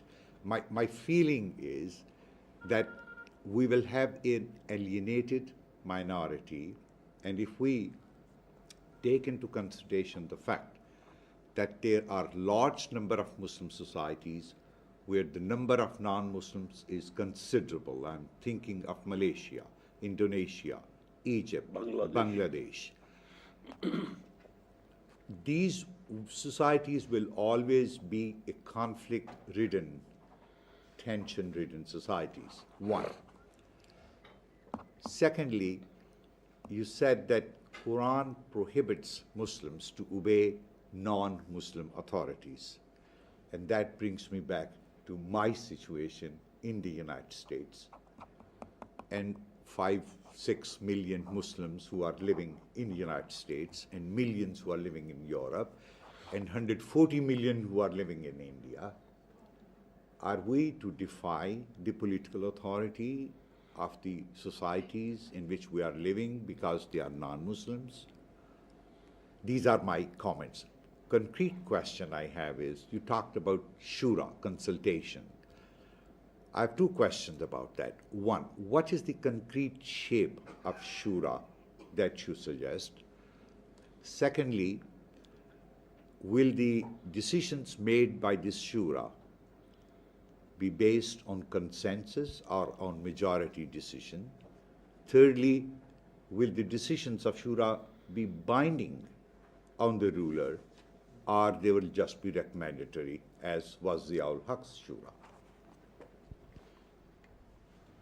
Now, where to start? Number one, I did admit in the first instance that the non-Muslims in Islamic State are not equal citizens, not full citizens. Whether you like it or not, this is my opinion. In Islamic State, it's an ideological state, it's not a nation state. The professions, they can be doctors, they can be engineers, they can be businessmen, they can be teachers, teaching scientific disciplines. They can be in service. But only top position where basic policy of the state is formed, only those will be accepted. Otherwise, business will be open to them. Professions will be open to them. Go ahead. So this is the second point. And I have to be reminded by you what was the third point. Even I thought that. No, apartheid, No, related to that, my question was that this type of society, ipso facto, will be a conflict-ridden society, not peace with itself. In every society, there is conflict between the haves and the have-nots. Apartheid was based on color, race, and the discrimination, you may call it, in an Islamic state is based on ideology. Any black person, any person belonging to any other race, any other region of the world can adopt the ideology and he can become the full citizen. But sir, will it matter to me whether I have been discriminated against on the basis of my color or on the basis of my ideology? The fact remains that I have been discriminated. In Islamic State, in all ideological states, there has to be a discrimination on the basis of ideology. Otherwise, it is not an ideological state. Does that not promote conflict? Does that, by definition, then, as was asked here, not promote conflict? Be it discrimination because of color, we know that's promoted conflict. Because of race, we know that's promoted conflict. Or be it religion, we also know that's promoted conflict. So, will that not be the case here? Is there any society absolutely free from conflict? No, but the question still is, will that promote it? I told you yesterday about jihad. Every living being is making jihad. The struggle for existence, the conflict is there. We're talking about conflicts between communities. And I think that we have one major recent example in Islamic history, the example of the Sudan. Because the Islamic government of the Sudan, after Bashir came to power in '89, under the influence of Hassan Tourabi, wanted to implement Islamic law in the same way that you have been portraying here. And we know that the results have not been successful so far. Because that kind of implementation, in addition to other problems in the Sudan that go back to its own independence in 1954, there had been a major conflict between the Christian animistic South and the North Arab Islamic part of the Sudan. And we know that one of the major results of this conflict has been in a sense, the weakening of the Islamic Front headed by Hassan Tourabi, and the signing of the agreement only last week between John Karanj and the government of the Sudan. So in a sense, that conflict has seeped away, has destroyed the energies of the Sudan as a state, and the alternative has not been Islamic. What we see now is more coexistence between the Christians in the south and the Muslims in the north. My comment is that Islam in Sudan was coming through majority, not through any revolution. Were the Muslims actually practicing Islam totally? There was a military Did they make any dawah? Yes, it was a military coup, that's all. I told you Islamic State, true Islamic State can be established only through a revolution. Not because. Yeah, he has yet to answer my question on the Shura. That's right. I think he still has a few questions unanswered. Yes, Shura in a modern Islamic State will be binding. Although parliamentary system is also mubah, permissible, and presidential also. But the presidential system today is nearer to the Islamic system.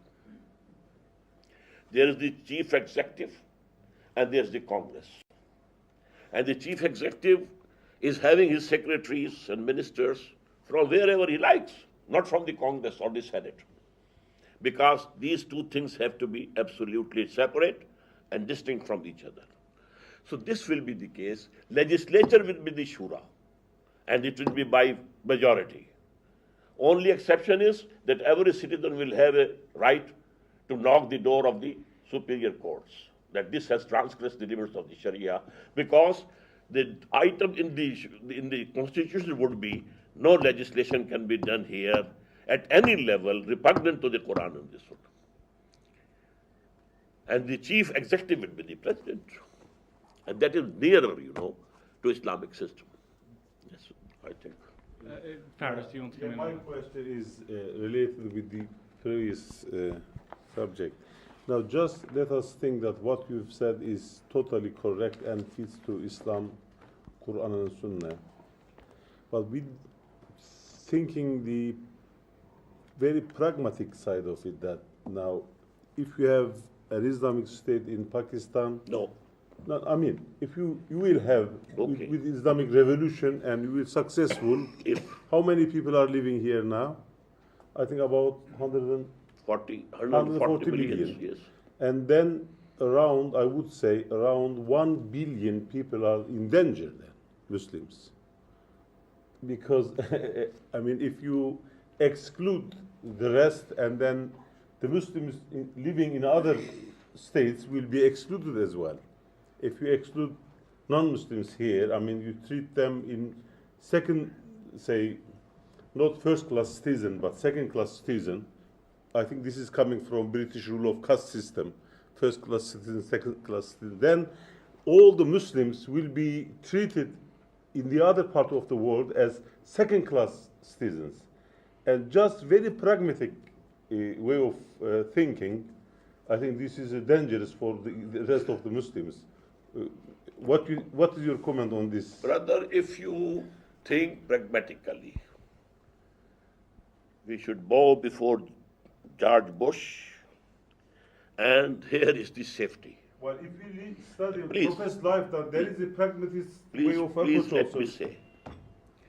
But if you believe in something that is true, and your belief is there, you have to go by that. And if the Muslims in the non-Muslim majority countries are treated at par with the non-Muslims in Islamic State, I would be happy. They should have their mazhab. Their mazhab will be protected. And they will be minorities. I tell you, my study is that the Muslims in India have no benefit from this system, from secularism. None. And if they say we are a minority, give us our rights as a minority, they will be far better.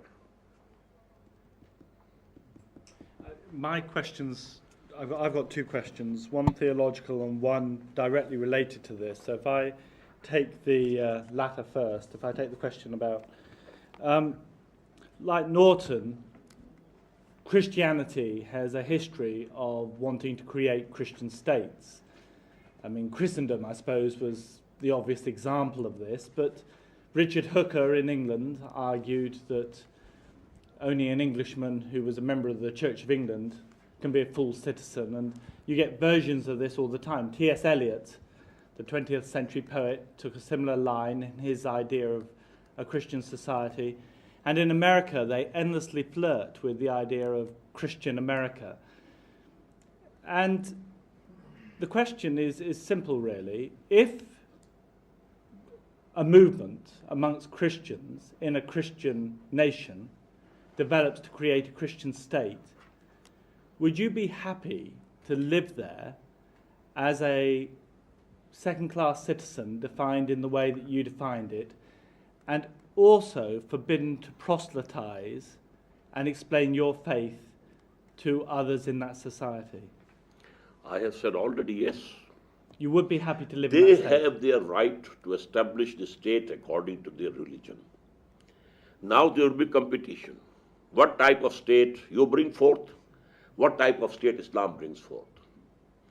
And what is more acceptable to the humanity at large? There will be competition. Come on.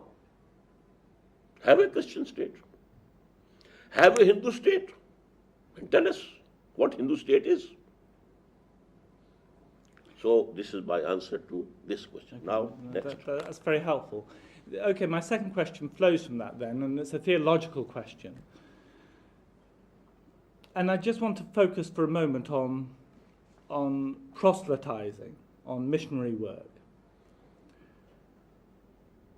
It's because I believe in God, and that God ultimately will not allow that which is, what will be ultimately God will permit, that I don't spend all my time worrying about diversity in society, because the truth will come through.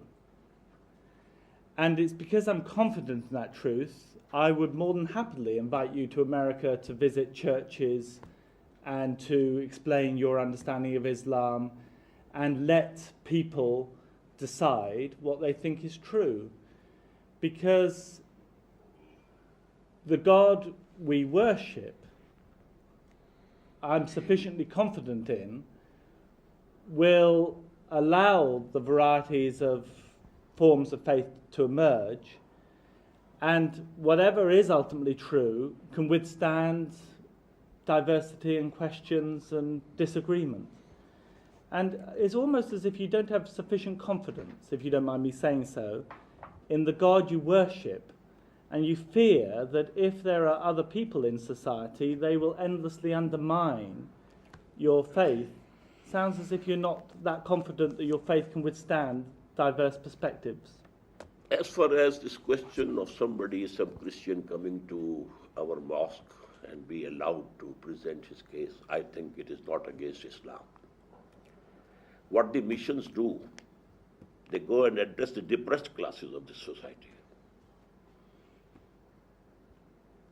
And there they help them. And they change their faith on this basis, not on an argument. This is mission. This we will not allow. Number two, because Islam is a state, we can't allow anything which can erode the state. We have to keep the state strong. Okay. Thank you. When we speak about Islamic Ummah is not the same as Islamic State. But you seem to be saying that we need to reconstitute the Islamic Ummah in the modern era by means of an Islamic political system. Now, this is not a new argument, but this is a 20th century argument. This is not a 19th century argument in modern Islamic thought. Take the example of Muhammad Abdu of Egypt, or Sir Ahmad Khan of India that you are familiar with. They never argued on behalf of establishing an Islamic state as a means of reconstituting the Islamic Ummah. They said that we can reconstitute Islamic Ummah without an Islamic state. This was very clear in their own writings. Whereas the argument of establishing a political system to safeguard the Islamic Ummah is a 20th century argument appearing primarily with force in the writings and activities of Sheikh Hassan Banna in Egypt, in the writings and activities of, as you know, Maududi in India and later on Pakistan. But this is a novel phenomenon that has to be understood in the context of Islamic responses to colonialism in both situations. Egypt was dominated by the British when the Ikhwan appeared in 1928. India was controlled by the British as well when the Jamaat appeared in Lahore in 1941. So one has to understand that in that sense. But what I'm trying to say that this is true. This is one major Islamic argument that in order to constitute the Islamic Ummah in the present time, we need to have an Islamic political system. That's to say an Islamic state, such as in Iran. But this is only one Islamic argument, because in the 19th century, this argument was not forceful at all within Islamic circles. Actually, what was happening in the 19th century and the beginning of the 20th century, it was a struggle for freedom. And we were nations. You are using the word Ummah. Where the Ummah exists? There is no Ummah at all. Allama Iqbal was the spokesman for this Ummah, the biggest. But he had to concede in his lectures. No Muslim Ummah exists today. So we have Muslims but not Ummah. Yes. We have Muslim nations. He said, instead we have Muslim nations. And now we have Muslim countries. That's all. There's no Ummah. Ummah must have an Imam. The same root, Imam and Ummah. There's no Ummah. We have to reconstitute it through a truly Islamic state. I would like to That's get helpful. your That's very guidance helpful. Helpful? Thank you. on the second part of your presentation. We haven't talked about economy. I will seek your guidance on some of the points. As you know, there has been a debate about the Islamization of economy in Pakistan. Some kind of interest-free banking was instituted under Ziaul Haq's government in this country. First, I would like your views about the type of interest-free system that was instituted here. But more fundamentally, I would like you to reflect upon the impact on the government financing of Islamic economic system that you are suggesting. Would an Islamic tax code be capable of funding a modern government? And how does Pakistan's current tax regime based on sales tax, income tax, import, export fit into the Islamic code? And finally, how Pakistan will borrow in international markets? If I can remember, whatever you have said, number one, I don't say that the banking system that was proposed by Zia and later on by the Sharia court is 100% Islamic. There is element of riba and interest in that.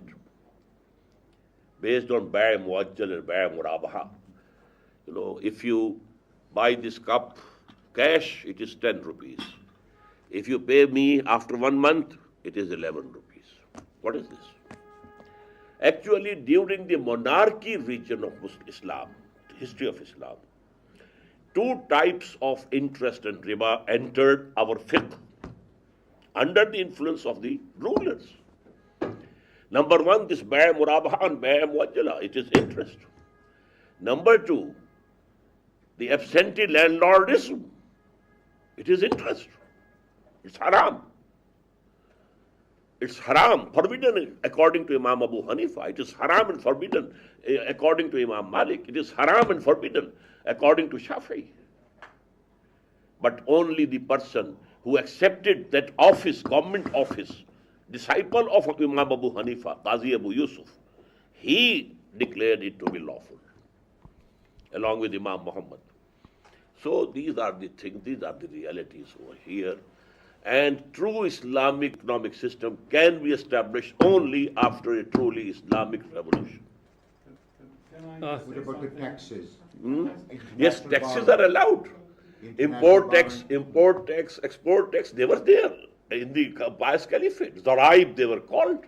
So you do not agree with the argument given by some of the ulama that after you collect zakat, state cannot impose any not tax? at all. No. What about international trade? How Pakistan is going to interact with international monetary agencies, international finance, international trade? If we have the multinational corporations? self-respect, we shall be on our own feet, on our own legs, and we shall deal with the people. If we are strong enough, they will need to deal with us, and they will deal with us on our own terms.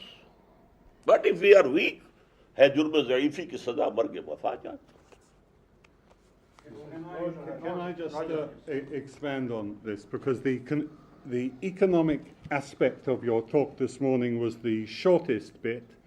And to my way of thinking, the economy is the root of everything. Because if you cannot live, you cannot eat, and so forth. If you cannot eat, you cannot live. You cannot live. You cannot, if you haven't. Yeah, obviously. No, this is not the point of what I want to say. The essence of your argument is what I would call Islam in one country. And the problem of the lack of analysis of imperialism and its economic forces, however strong you are overlooking and you are ignoring.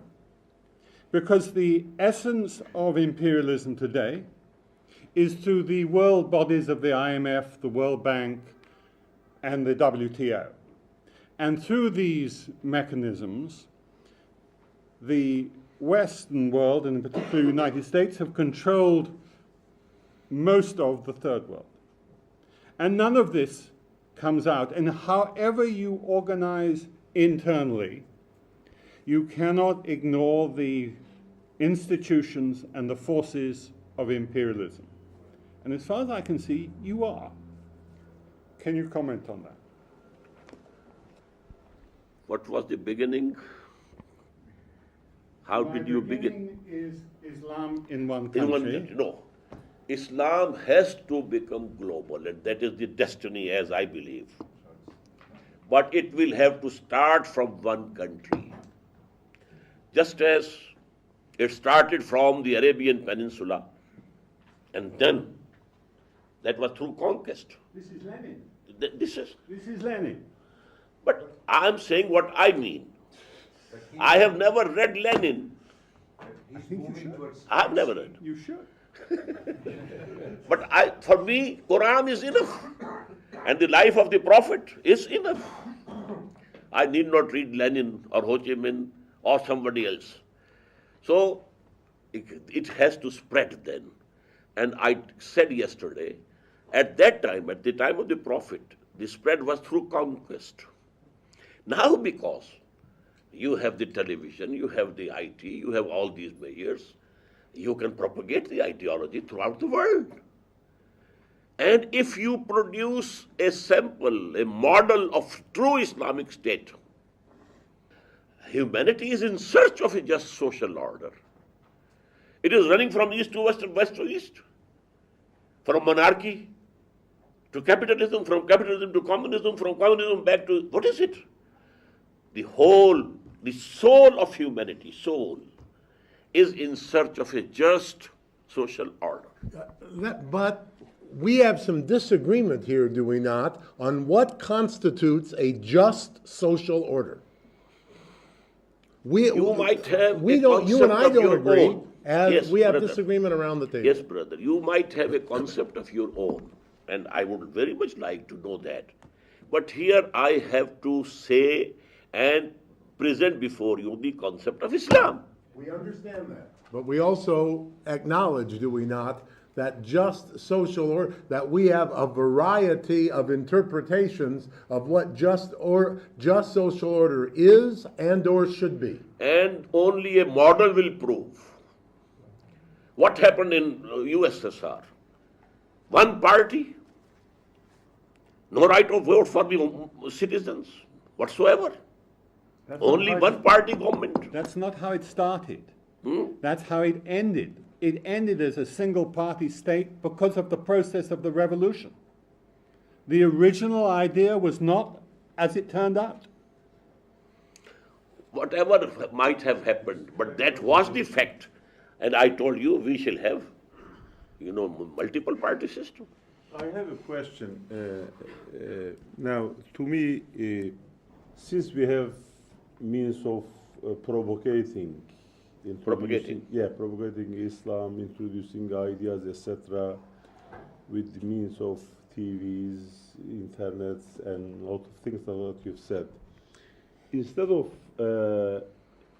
establishing an Islamic state with a revolution and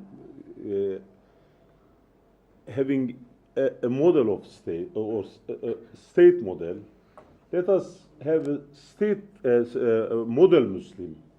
Model Muslim, one person, and then propagate that model person to 6 billion people instead of putting very strong borders and then having confrontation and a lot of dangers.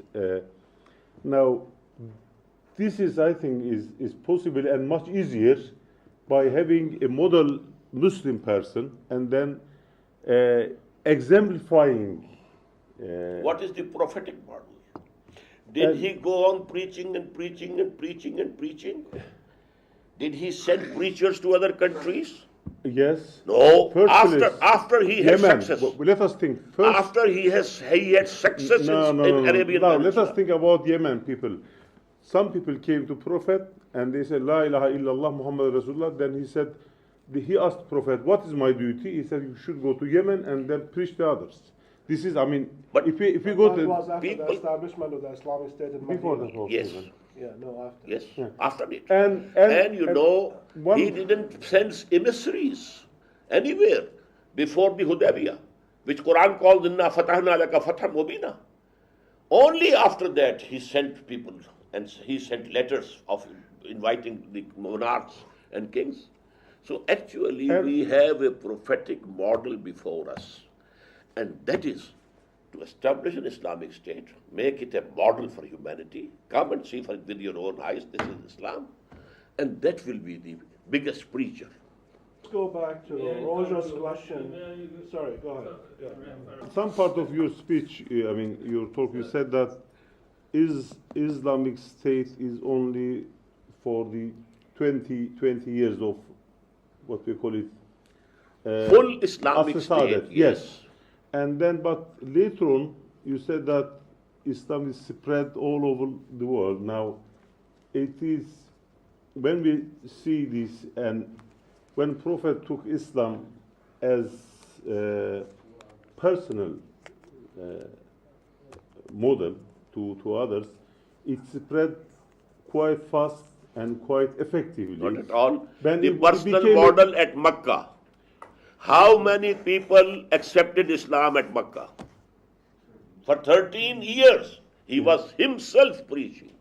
Yeah, but those people. But what was the case? But those people were the good examples. إِذَا جَاءَ نَصْرُ اللَّهِ وَالْفَتْحُ وَرَأَيْتَ النَّاسَ يَدْخُلُونَ فِي دِينِ اللَّهِ أَفْوَاجًا. Brother, we must look to history as it is. Yeah, but when they were good examples, it spread quite fast, okay, although it was very difficult in the first case. But afterwards, you also accept that it deteriorated from its original, line. It came one step down. Just, if you have 6 stories building and the final 6 stories is gone, 5 were intact. Islamic law was enforced by the kings also. The Sharia was enforced. But the political system was not Islamic now. Dr. Mumtaz Ahmed will make the last comment as an insider. In the lighter vein,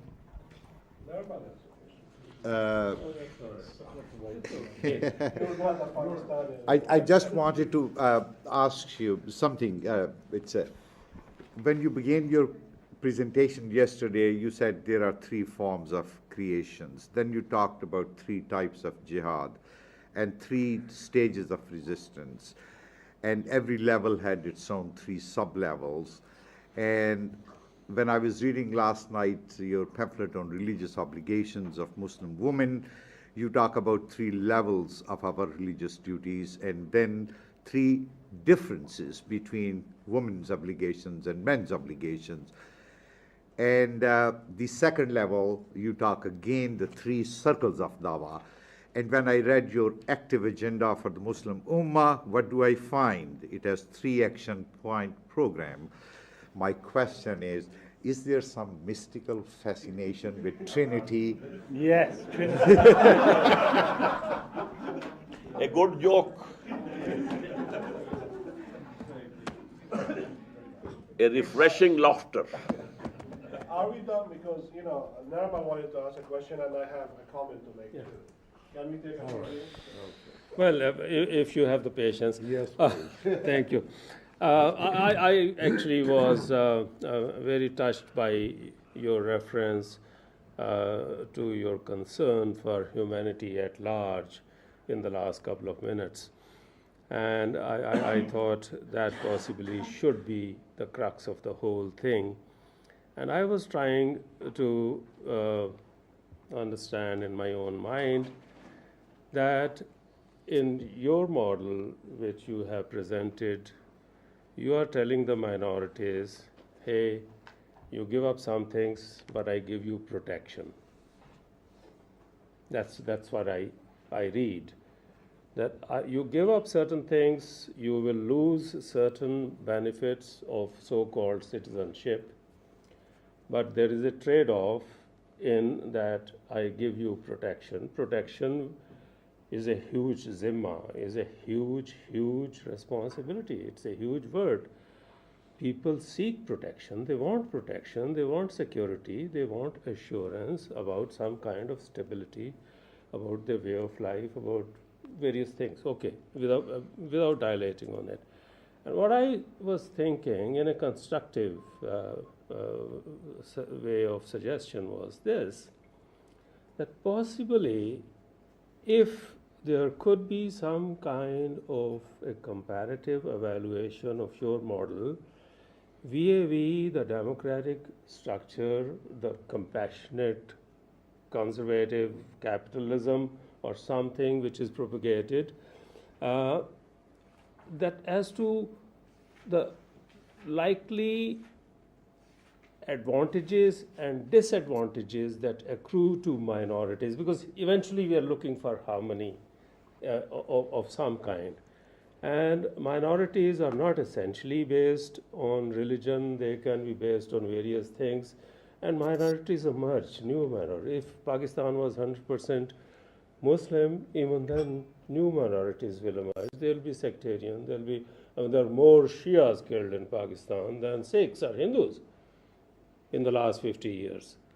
So I see that Sikhs and Hindus possibly, whatever their small population is, they have been very safe. Somehow the Zimma has been taken and they have been protected, whereas the Muslim Zimma has not been taken in India and they've been killed in large numbers.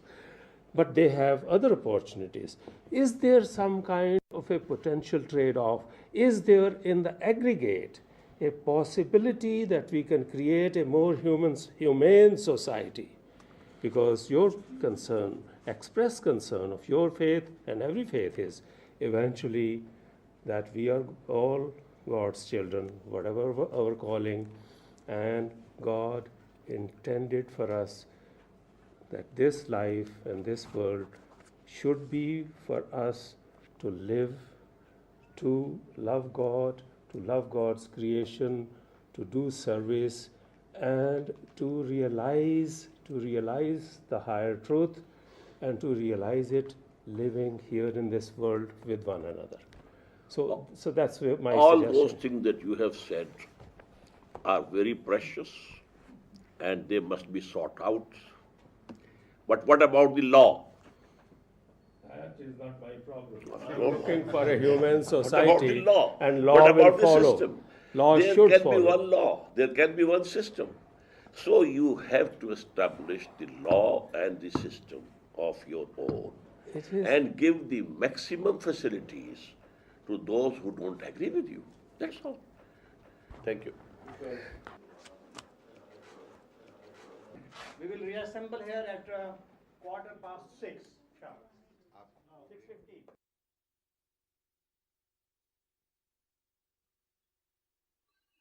الله أكبر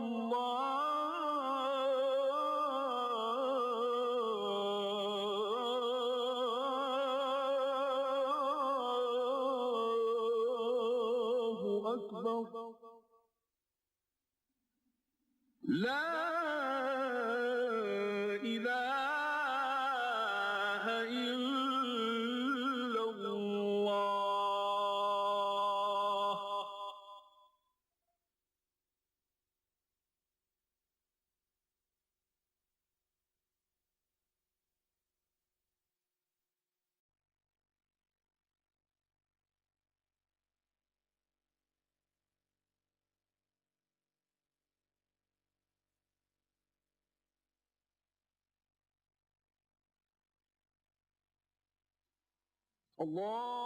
الله أكبر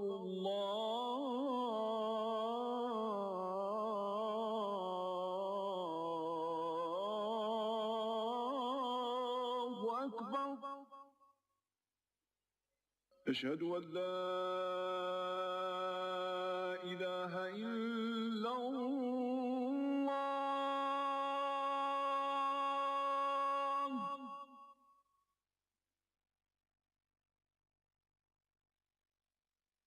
Now is Islam, Iman and Jihad.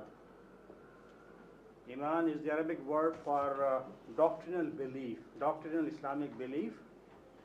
And Jihad, of course, is quite famous these days. It's in the air, I would say. It's a religious Islamic struggle and strife in the way of Allah subhanahu wa ta'ala. I request Dr. Israr Ahmad to please go ahead with his presentation. أحمده وأصلي على رسوله الكريم أما بعد فأعوذ بالله من الشيطان الرجيم بسم الله الرحمن الرحيم قالت الأعراب آمنا قل لم تؤمنوا ولكن قولوا أسلمنا ولما يدخل الإيمان في قلوبكم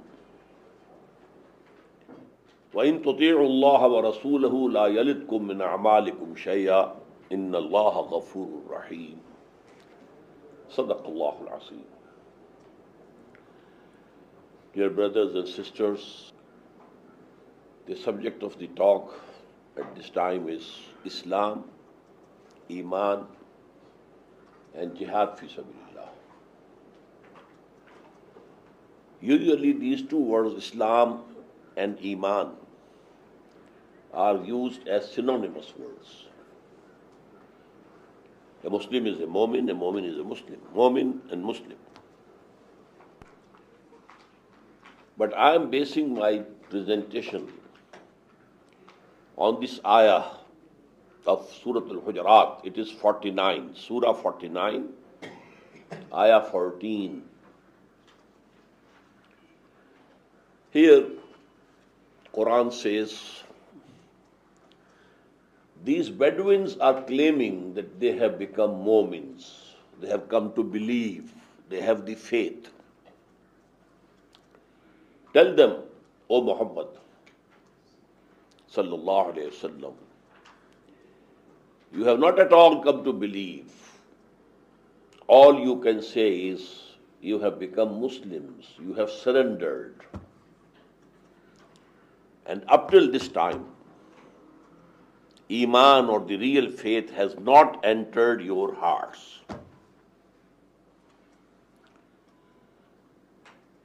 Now, who are being mentioned over here? I think this much of the life of the Prophet may be known to you. He had to make a very strenuous struggle to propagate and establish the deen of Allah. Let me here clarify. Deen means the whole system of life, individual as well as collective. Mazhab is synonymous with religion. And religion, as I told, consists of three things.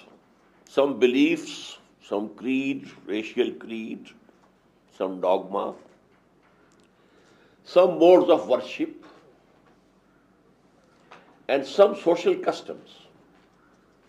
How to celebrate birth, how to solemnize marriage, what to do with the dead body. These three things go to make mazhab, religion. But then if you add to them three more things: the political system, the economic system, and the social system. These 3 plus 3 go to make deen. So we are talking about Islam as deen, not as religion. So when, after nearly 22 years hardest labor and strenuous struggle, Muhammad sallallahu alaihi wasallam became successful in establishing the deen of Allah in the Arabian Peninsula. Now what happened? Most of the tribes, they decided now it's no use continuing resistance. Now he is the uncrowned king of the Arabian Peninsula. So go and surrender yourself and become Muslims. So people were coming, delegations from tribes accepting Islam. But then they claimed, now these people who accepted Islam in thousands, Quran has used the word afwaja, armies. Iza ja nasrullah, when the help of Allah comes, وَرَأَيْتَ النَّاسَ يَدْخُلُونَ فِي دِينِ اللَّهِ أَفْوَاجًا. And O Prophet, you see that people are entering the deen of Allah in armies. So when people were entering the pale of Islam in armies, there could be three possible conditions as their inner self. Either they were true believers and they believed actually in whatever they were professing, or on the other extreme, they were hypocrites. They just hid their kufr, infidelity within them. As a matter of strategy, they accepted obedience and surrendered. And there could be a third position in between. Neither positive belief in the heart nor any intention to deceive.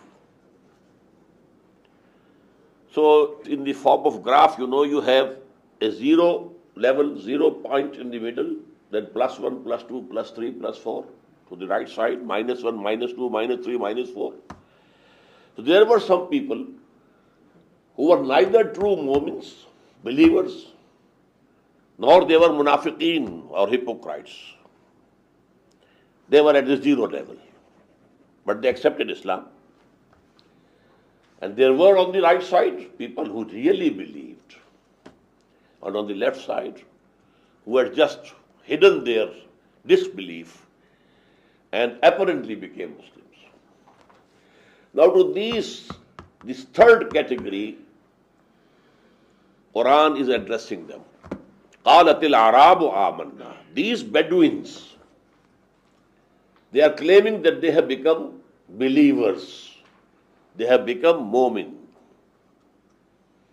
Qul, tell them, O Prophet, sallallahu alayhi wa sallam, lam tu'min. you have not at all become believers. وَلَكِنْ قُولُوا أَسْلَمْنَا. All you can say is that you have surrendered, you have become Muslims. And the real faith, وَلَمَّا يَدْخُلِ الْإِيمَانُ فِي قُلُوبِكُمْ, has not entered your hearts as yet. So here Quran is making a clear distinction between Muslim and Mu'min. Regarding the literal meanings of the word Islam, is to surrender. In the background of this term is that some struggle was going on, and then one party surrenders, gives up resistance, lays down the arms. Iman means belief, real belief, to the level of personal conviction. Now, there's a hell of difference between a racial creed. You believe in certain things because your parents believed in them. That's all. It's not a personal conviction with you. And the second is you have personal conviction. So now Islam actually is the basis of the social order in this world. If you are accepted as a Muslim, you are a member of Muslim society. You can marry a Muslim woman. You become a full citizen of the Islamic State. The basis of this socio-political system is Islam, not Iman. Because Iman is in the heart. As in this ayah I told you, Allah says, real Iman has not as yet entered your hearts. It is only on your tips of the tongue. But who can say with certainty about any person whether he has real belief in his heart or not? We can't. This is known to Allah, God. It's a matter between him and this person. But for the basis of an Islamic society, a Muslim society, an Islamic state, you must have some basis which is solid. So that is the attestation. Verbal attestation. Ashhadu an la ilaha illallah. I testify that there is no God except Allah. And I testify that Muhammad is his servant as well as messenger. Now, no sooner than a person utters these words, he becomes a Muslim. As if a line was drawn, he was on this side of the line and now he has come to the other side of the line. Now he is a Muslim. Simply on the basis of verbal attestation. We cannot peep down into his heart whether he has said it from the depth of his heart or not. Maybe he is a spy of the enemy. And he has apparently accepted Islam. He has grown a beard also. There have been cases, in the border villages with India. The Indian spies came over as Muslims. And they worked as imams, leaders in the prayers, in the mosques for several years. And then it came to knowledge that they were the spies, they were Hindus, they were not Muslims.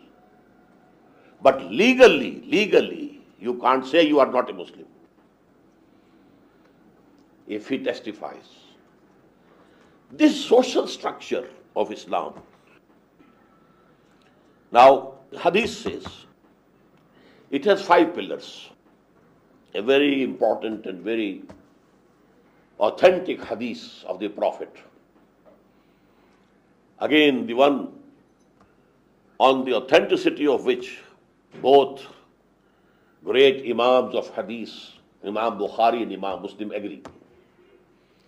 بني الإسلام على خمس شهادة أن لا إله إلا الله وأن محمد رسول الله وإقام الصلاة وإيتاء الزكاة وصوم رمضان وحج البيت.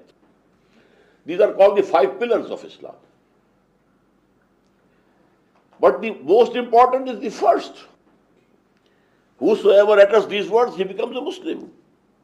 Now when the time will come, he will pray. The month of Ramadan comes, he will keep the fast. If he has enough wealth, he will pay the zakah, the obligatory tax, obligatory charity. And if he can afford, he will go to Hajj. So these are the pillars of Islam. These are the basis of the Muslim society. And this is the basis of citizenship in an Islamic state. Iman now is real belief in the depths of your heart. The ayah said, Iman has not entered your hearts as yet. When we believe from the depths of our hearts. And in a very famous hadith, I think Professor Chittik has written that book on this hadith. Yes. Which is called Sunnah, the basis for hadith. Hadith of Jibreel. So Archangel Jibreel came in the garb of a human being and asked 4 questions from the Prophet ﷺ. What is Islam? Answer was, An tashhada an la ilaha illallah wa anna Muhammad Rasulullah. You testify. There is no God except Allah and Muhammad is his servant and messenger. وَتُقِيمَ الصَّلَاةَ وَتُؤْتِ الزَّكَاةَ وَتَصُومَ رَمَضَانَ وَتَحُجُّ الْبَيْتَ. The 4 pillars, 4 modes of worship. Then he asked, what is Iman? Tell me. أخبرني عن الإيمان. What is Iman? Then he used the word أن تؤمن بالله وملائكته وكتبه ورسله. That you really believe in existence of Allah and His attributes. You really believe in the existence of angels. You really believe in the institution of prophethood and messengerhood. You really believe in the revealed books. You really believe in resurrection after death. If these are real beliefs, if you believe in these things from the bottom of your heart, then it is Iman. Now, is something added to the fundamentals of Islam when a person has reached the level of Iman, faith, real faith, personal conviction? Yes. What will now be added is jihad fi sabilillah. Jihad fi sabilillah is not a pillar of Islam. Please note it. It is one of the 2 essential pillars of Iman, additional. Iman will have all these 5. The attestation and the prayer and this psalm and obligatory charity and Hajj. Along with these, 2 will be added. In addition to this verbal attestation, real belief. You may call it the ultraviolet. And on the other side, jihad fi sabilillah. You may call it infrared. That is the proper color for jihad. So these are the distinctions. Now a mu'min must fulfill these 7 conditions to be called a mu'min, real mu'min. In addition to 5 pillars of Islam, real belief, personal conviction in those articles of faith, not only verbal attestation, and jihad fi sabilillah. So now I come to jihad fi sabilillah. I only wanted to make one point, that the basis of Muslim society, Islamic State, is Islam, not Iman. But what will matter on the day of judgment is Iman, not Islam. You might have been accepted as a Muslim in this world. You might have been a leader of the Muslims in this world. But if you don't have Iman, and Allah knows it, He knows what is in the hearts. We can't decide. In this world, we won't decide about it. But Allah knows who is real mu'min, who is real believer. So on the day of judgment, only the good acts and virtuous acts of those people will be accepted who had the real faith. If the real faith, the real Iman, the conviction is not there, no deed will be beneficial. Now coming to jihad fi sabilillah, it will take some time. Brother Afsar said that it is very famous. I say it is very infamous these days. Very wrong associations with this term of Islam. But all the wrong opinions basically are based from our own mistakes of the Muslims themselves.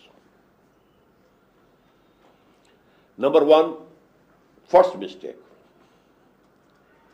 We equated jihad with war. Jihad means war. War for the cause of Allah. This is wrong. Quran has two terms parallel. Jihad fi sabilillah, qital fi sabilillah. Now jihad is from juhd. Juhd in Arabic means to strive for something. You are exerting yourself to achieve something. This is juhd. And jihad means struggle. There is some opposition and you are struggling against. Striving for is juhd. And struggling against is jihad. In the same way, some person was going and you shoot him. This is qatl, murder, assassination.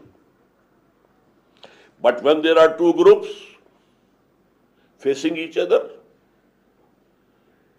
these people want to kill them, and they want to kill them. Now this is qital. So jihad from juhd, qital from qatl. And now qital fi sabilillah, killing people, fighting against them for the cause of Allah is qital fi sabilillah. And striving something for the sake of Allah is jihad fi sabilillah. Now, based on this misconception is the second error. Because jihad is not there always. Qital is not there always. So it became a secondary thing in the conceptions of Muslims. We call it fardhu ayn. No, it is not fardhu ayn. Not it is the basic duty. Whenever there is war, well, go and take part in it. That's all. Not necessary. All the times. No. While Quran says there can be no iman without jihad.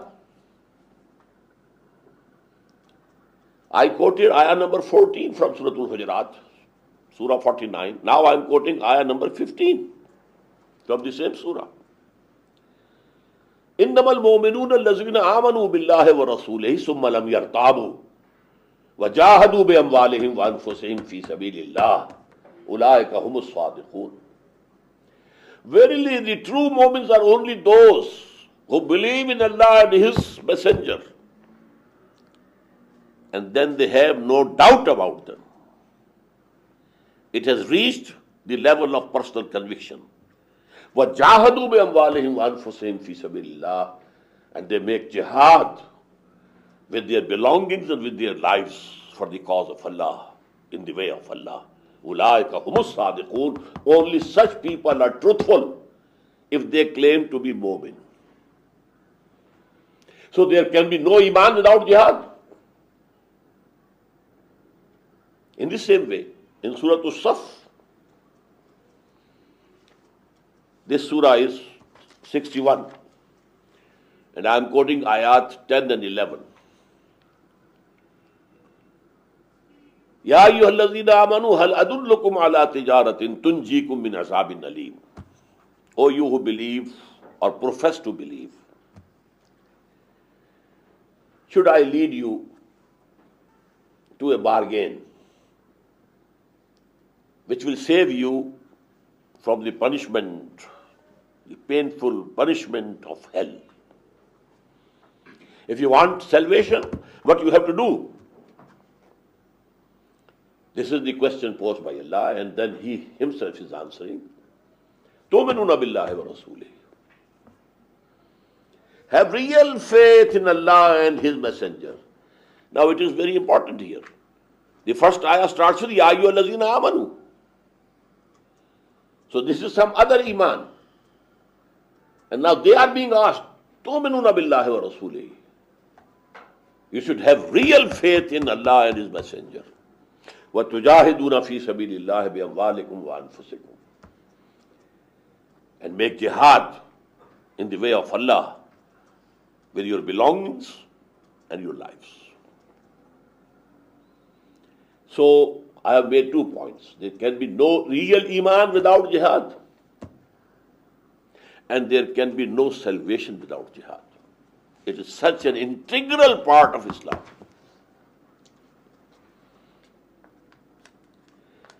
The third big mistake, the biggest mistake that we have committed about jihad, if any Muslim ruler, he might have been a very despotic Muslim ruler, if he attacks some non-Muslim country only to broaden his frontiers and to have more of revenues so that he can have more luxuries, we call it jihad fi sabilillah. Oh no. We have brought a bad name to jihad fi sabilillah. This is not jihad fi sabilillah. It is jihad for his own self, for his own benefits, not for Allah. With this background, let me now come directly to what is jihad. Jihad fi sabilillah. First of all, we know that every living being is in continuous jihad in its life. Maybe the smallest or the highest Homo sapiens. What is that jihad? Struggle for existence. There is opposition, there are hurdles, there are competitions. This struggle for existence is a jihad. And now if a Muslim is also doing this jihad, but he is abiding by the rules of the Sharia, not using any prohibited means.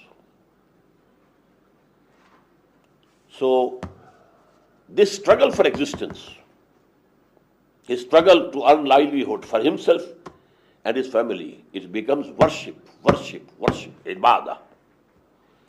If he is abiding by the rules of the Sharia. Now I come to a higher level. In human beings, there may be struggle for freedom, struggle for self-determination. struggle to snatch their rights from the usurpers. This is jihad. But this is jihad fi sabilil hurriya.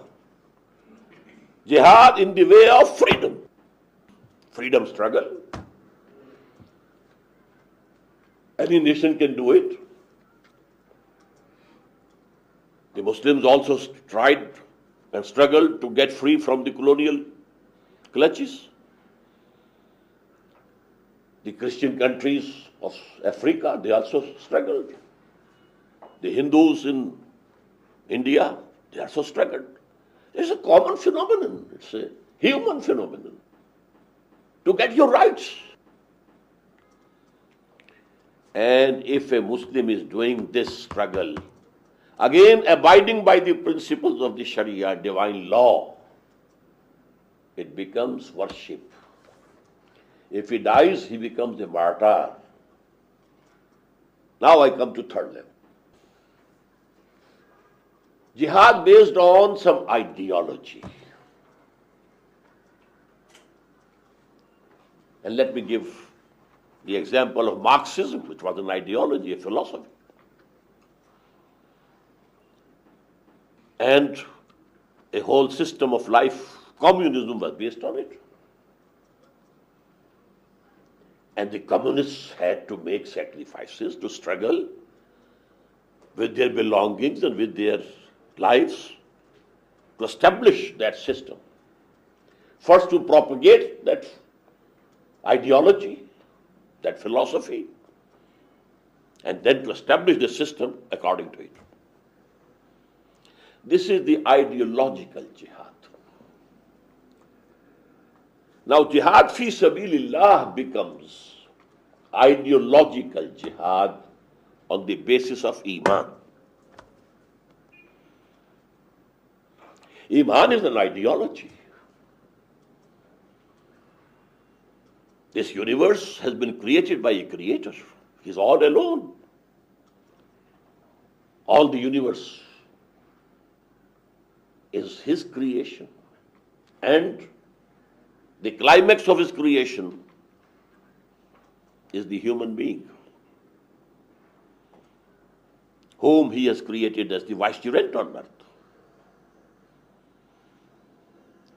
Then there is law given by him, do's and don'ts. So this is an ideology, a whole philosophy, a whole Weltanschauung, a whole world view. The life is not only this life that we are passing in this world.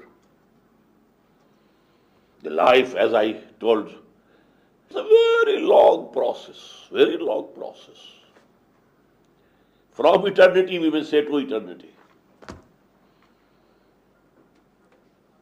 So this is not the only life.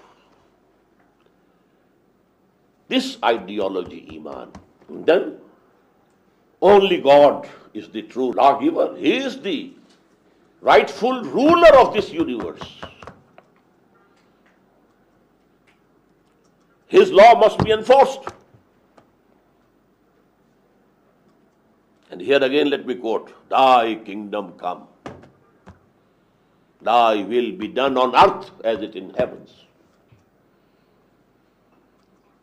So now for this ideology, if you are struggling,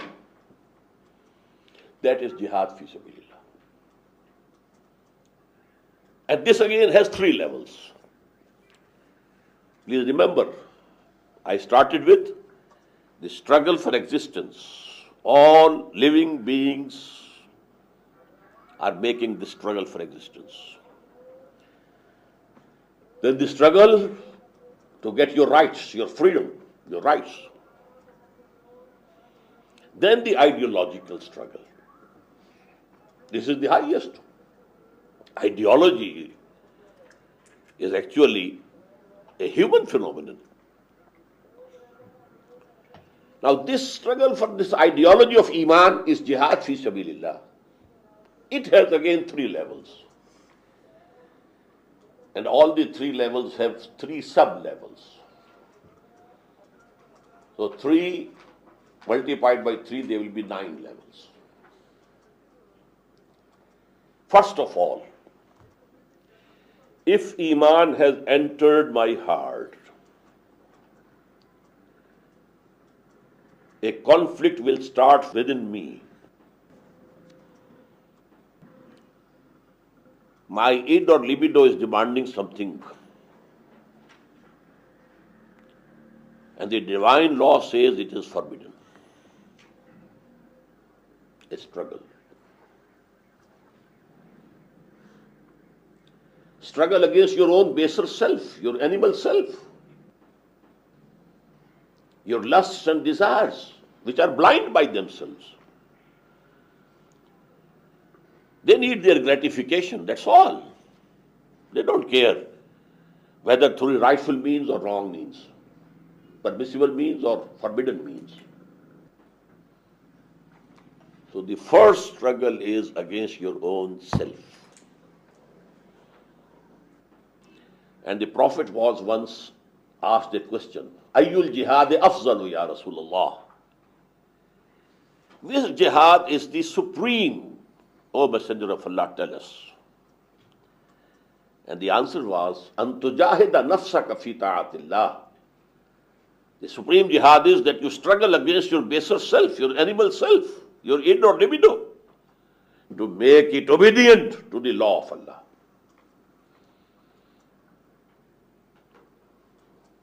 Along with this, there are two more jihads to accomplish this thing, so that you really become a bondsman to Allah. You are really obedient to Allah. For that, there is Satan and the satanic armies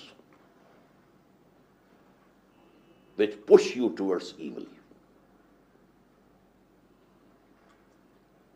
You have to fight against it. Quran says, Inna shaitana lakum aduwwun fattakhizuhu aduwwa. This Satan is your enemy. He wants to take you astray,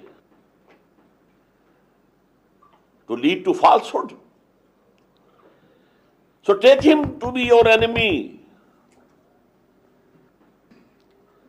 And number three, if the society in which a true believer is living is not obedient to Allah, it is going in wrong directions, not caring for any divine rules and regulations, this society will pressurize you. This social pressure would push you towards its own direction. And you have to struggle against this social pressure if you want to be a true Muslim, true Mu'min, if you want to abide by the divine law. So these three: struggle against your own baser self, struggle against Satan and his agents, struggle against a false society or a bad society. Now, the second stage. This I told you it was 3 go to make 1. The second is, you believe in God, you believe in resurrection, you believe in the life after death, you believe in divine law, you believe in Muhammad. Now this belief should come out of you.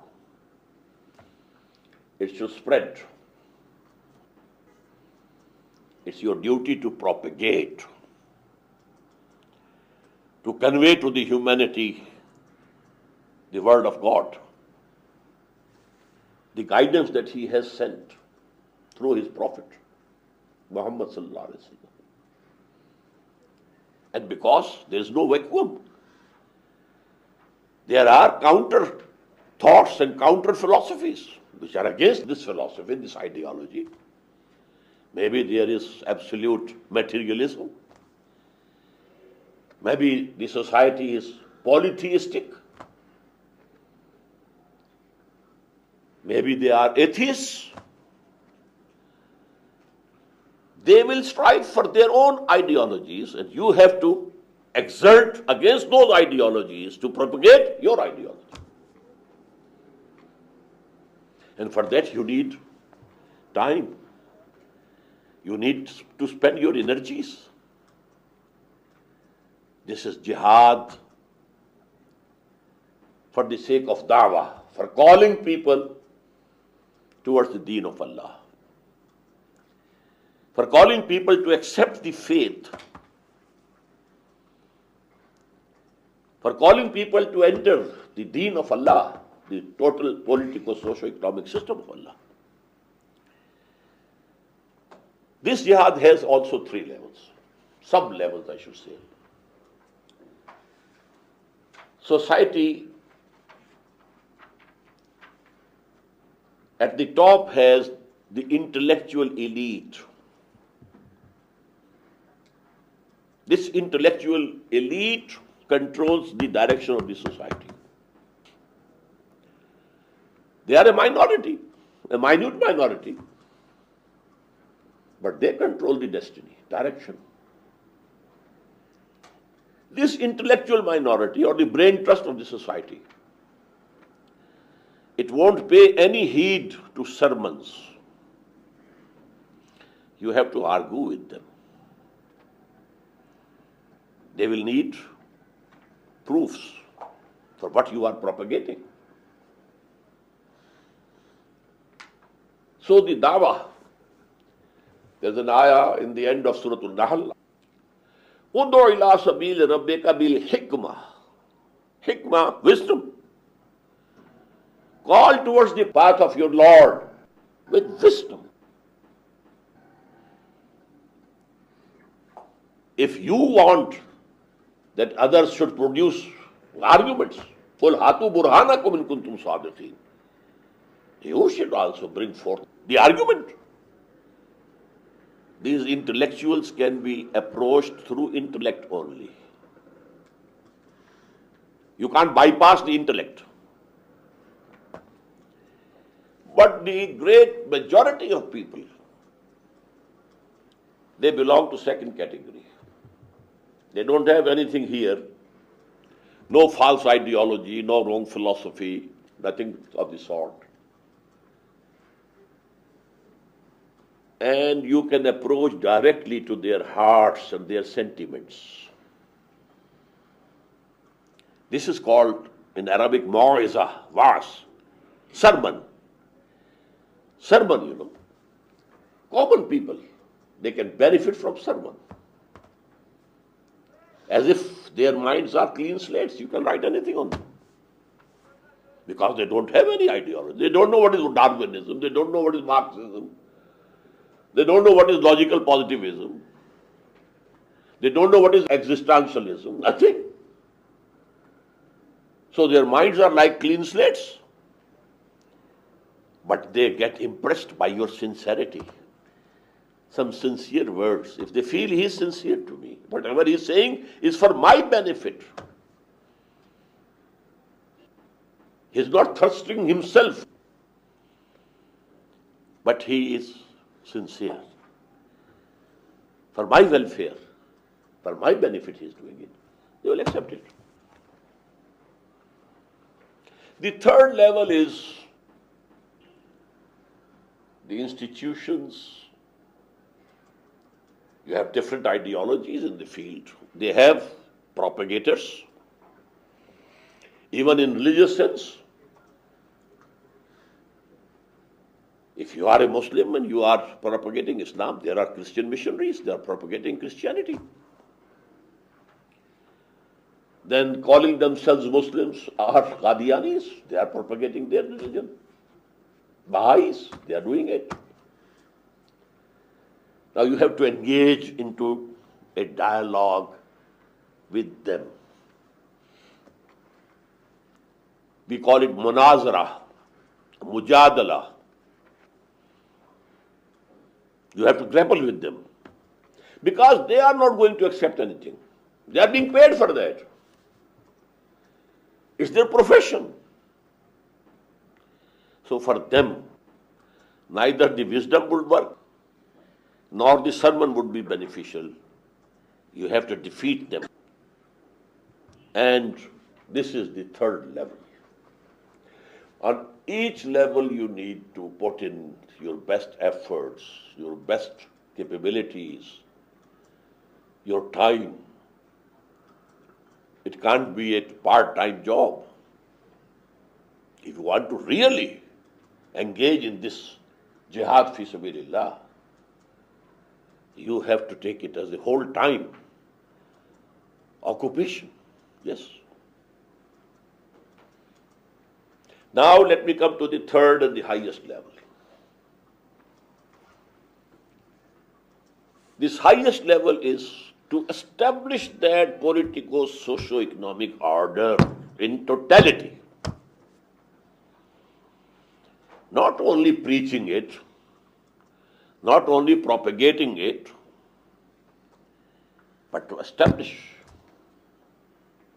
There is a very important and very basic ayah of Surah Al-Hadid, and the ayah number is 25. Allah says, لَقَدْ أَرْسَلْنَا رُسُلَنَا بِالْبَيِّنَاتِ. We sent our messengers with clear proofs, shining evidences in the form of miracles even. وَأَنزَلْنَا مَعَهُمُ الْكِتَابَ وَالْمِيزَانَ. Along with them, we sent down the book,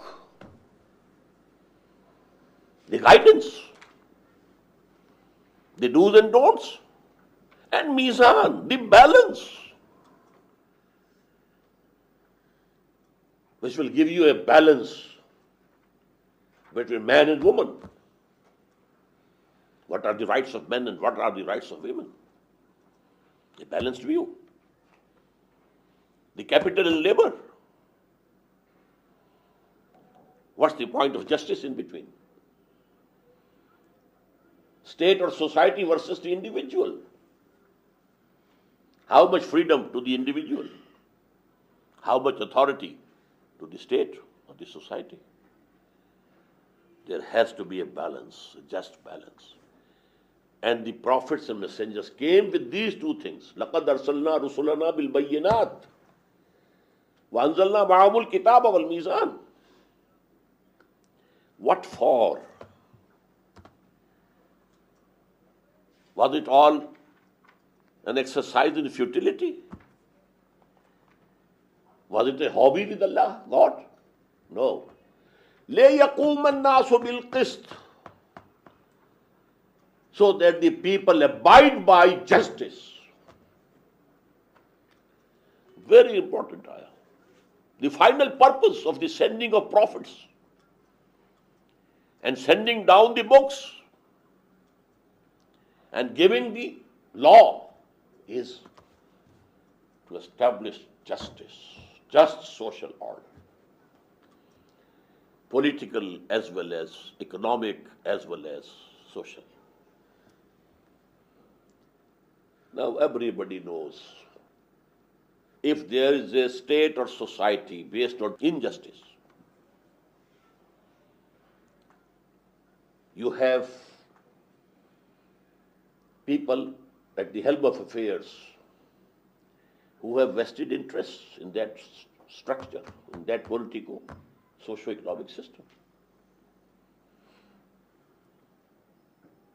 They will never allow you to change the system, to take out something from the mouth of the lion.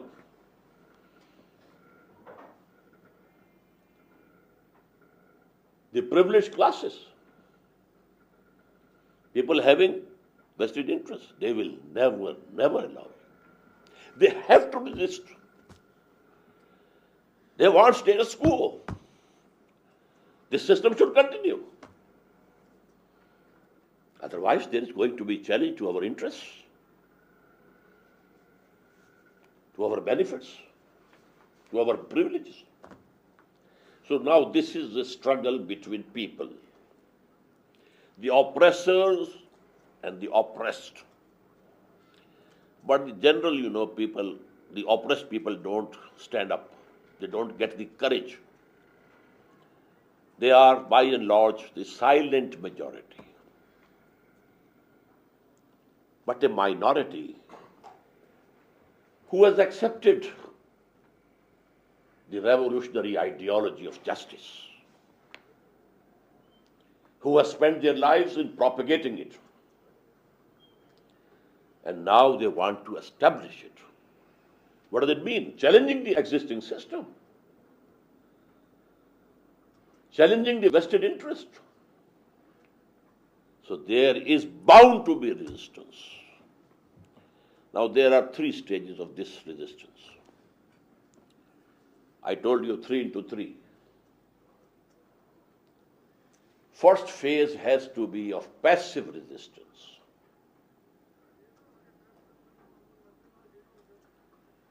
The people at the helm of affairs will persecute you, torture you, put you in jails and prisons. Maybe they hang you. They will do everything. Everything that the armies of Tsar did. Everything that the Shah of Iran did. Everything. The first phase has to be passive resistance. Resistance there must be. Keep standing, steadfast. But take all persecution without any retaliation. Because if the revolutionaries become violent from the very beginning, they will be crushed in no time. They have to borrow time. And for this, sabr, patience, steadfastness. You don't budge an inch from your position, but don't retaliate. Take all persecution without any retaliation. I call it passive resistance. Quran terms it sabr. Patience, patience. But the second stage comes when you feel that you have enough force with you now, enough number of people, fully and deeply committed to the ideology, ready to sacrifice everything they have, even their lives, and organized into a strong organization. Then you challenge the system. This is active resistance. Let me give you the example from Gandhi. The first phase of his challenge to the Britishers was non-violent, non-cooperation. That's all. Non-violent. We don't have to harm anybody, kill anybody, to destroy any property, nothing. Non-violent, non-cooperation. Only one thing, we will not wear your cloth. We shall spin ourselves and we shall make our own cloth and wear it. Total boycott of British cloth. That was the first step. Such a big market as India was and still is. All the mills, in England, piling their products. India is not accepting. Then the second stage was non-violent, civil disobedience. We are going to the ocean, to the sea. Paramatma, or God, has produced salt in it. And we are going to make salt from the water of the ocean, which belongs to Paramatma, not to anybody. And we are not saying anything to the British government. But there was excise duty on that. So he challenged the whole taxation policy of British India. This was the second stage of his struggle. The third stage didn't come in his life. Why? Because the Second World War broke. And after that, the Britishers were so weak now that they couldn't hold on to their territories. They had to leave. But in jihad fi sabilillah, then final stage can be qital fi sabilillah. You have to fight against those people, the oppressors, who are resisting the establishment of justice, who don't want to establish the just social order. If there is need, you go to war against them. So this is the ninth level of going to war for the cause of Allah. 3 into 3, 9, and 8 stories, they are jihad fi sabilillah only. For 13 years at Makkah, Muhammad was making jihad fi sabilillah. No qital fi sabilillah whatsoever. Rather, the order of the day was to take all persecution without any retaliation. Worst persecutions were given to the companions of Muhammad sallallahu alaihi wasallam. Worst. Torture. Some of them killed.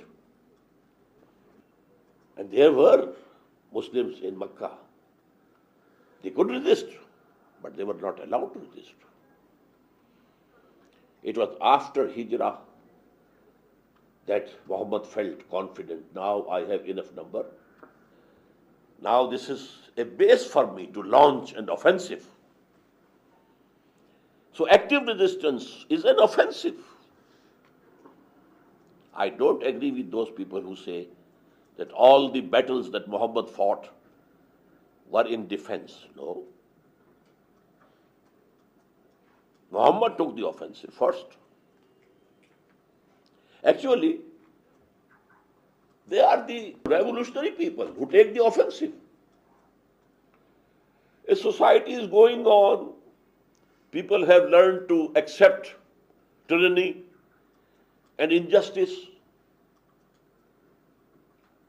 But somebody stands and says, this is wrong, this system is wrong. So who has started the conflict? The person who says it is wrong. The conflict at Makkah also was started by Muhammad sallallahu alaihi wasallam. They were living in peace. Now what happened? Brother pitched against brother. Son pitched against father. Wife pitched against husband. And now also after the Hijrah, he was who took the initiative. I don't want to go into detail, but this theory, because West accused us that Islam was propagated through force, through sword. And we said apologetically, no. All the battles which were fought by Muhammad were in self-defense. No, not at all. It was to establish the Deen of Allah. Deen of Allah. Two deens cannot coexist. Either it is the Deen of Allah or it is the Deen of some king or emperor. Or it is the Deen of the public. Popular sovereignty. Two deens cannot coexist. And to establish the political, socio-economic justice given to Muhammad sallallahu alaihi wasallam in the form of Deen of Islam, he had to go to war. But nobody was forced to convert to Islam. You can remain Jews, you can remain Christians, Hindus, but you will have to accept the supremacy of the order, the collective order. Deen will be supreme, but as religions, you can profess any religion. Deen will be ours. Our political socio-economic system will prevail. But as religion, you can be Muslims, you can be Jews, you can be Hindus, you can be Sikhs, etc., etc.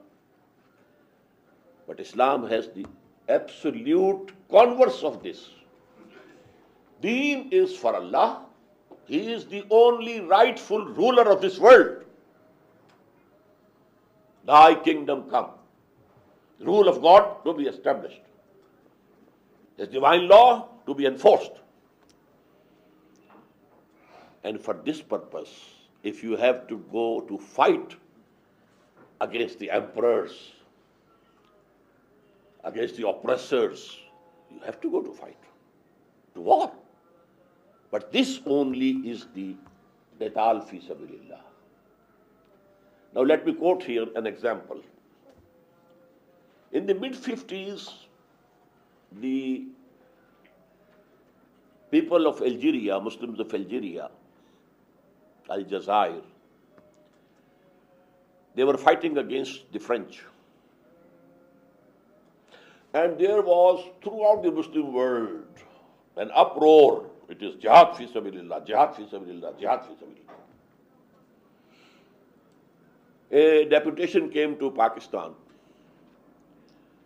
There were two persons. One, a colonel of the army. He was clean-shaved. And another, a very big alim of Algiers. Allama Bashirul Ibrahimi. Very big, the knowledgeable person. They wanted some funds and some financial support. I was the Amir of Jamaat Islami at that time in Montgomery, which is now called Sahiwal. So we formed a body and collected some amount. And when I heard his speech, so beautiful speech, so passionate about jihad fi sabilillah. But when that jihad became a success, a socialist state was established. How come? If it was jihad fi sabilillah, an Islamic state should have come into force. Means it was not jihad fi sabilillah. It was jihad for freedom. Okay. It is permissible. You are allowed to snatch your rights. Even with force, yes. America fought the Britishers to get independence. Then they fought among themselves on the question of slavery, etc., etc. That has to be there. But for the cause of justice, because the very purpose I have told you of the sending of the prophets and the messengers and the books was لِيَقُومَ النَّاسُ بِالْقِسْطِ, so that people should abide by justice. And the justice can only be given by Allah. He is the creator of all. He can tell us what should be the rights of the women and what should be the right of men. Men as husbands, women as wives. Because He has created both. He loves both of them. Al-Khalqu Ayalullah, there is the hadith of the Prophet. All creation are like a family unto Allah. So the women are also loved by Allah, men are also loved by Allah, and only He can decide what's the point of justice and balance.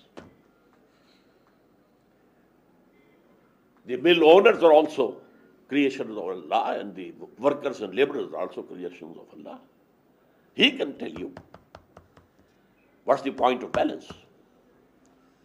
So to establish that just social order given by Allah to humanity through His last messenger Muhammad, in that struggle, a time can come when you have to take up arms against the tyrants, against the oppressors, to establish the just social order of Islam. But one point more. What I have told you and spoken about, that was the part of the seerah of the Prophet. What about today? For example, in Pakistan, we want to establish Islamic State. Is it feasible at any stage that we take up arms against the government? It's not feasible. Masses are without arms. And the government, the people, those people who form the power base in this society, the big landlords, the big landowners, or the big moneyed class, they are there in the government. So, it is not feasible. They have police, they have army, they have air force. Hafizul Asad used air force against Ikhwan in Syria. Destroyed the whole city of Hama. We have ourselves used air force in Balochistan. There was a movement of secession from Pakistan. So we used air force. So this is not feasible. What is feasible? Going back to Gandhi, non-violent non-cooperation, non-violent civil disobedience, and the third stage going to Khomeini.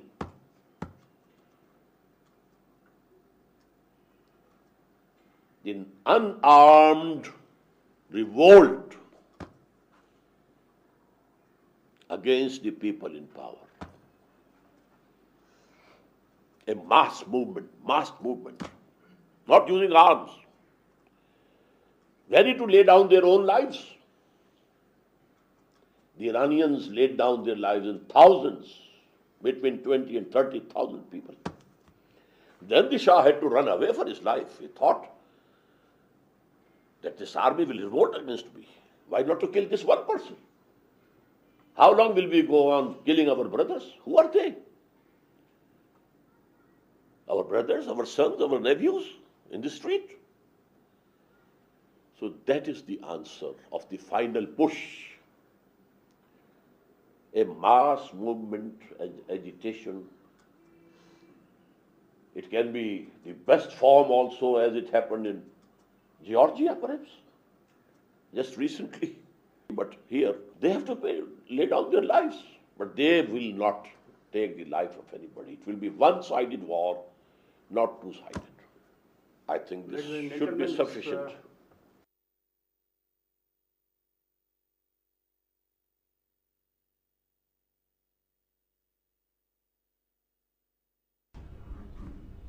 Yes, ladies and gentlemen, you have heard Dr. Sar's presentation on Islam, Iman and Jihad.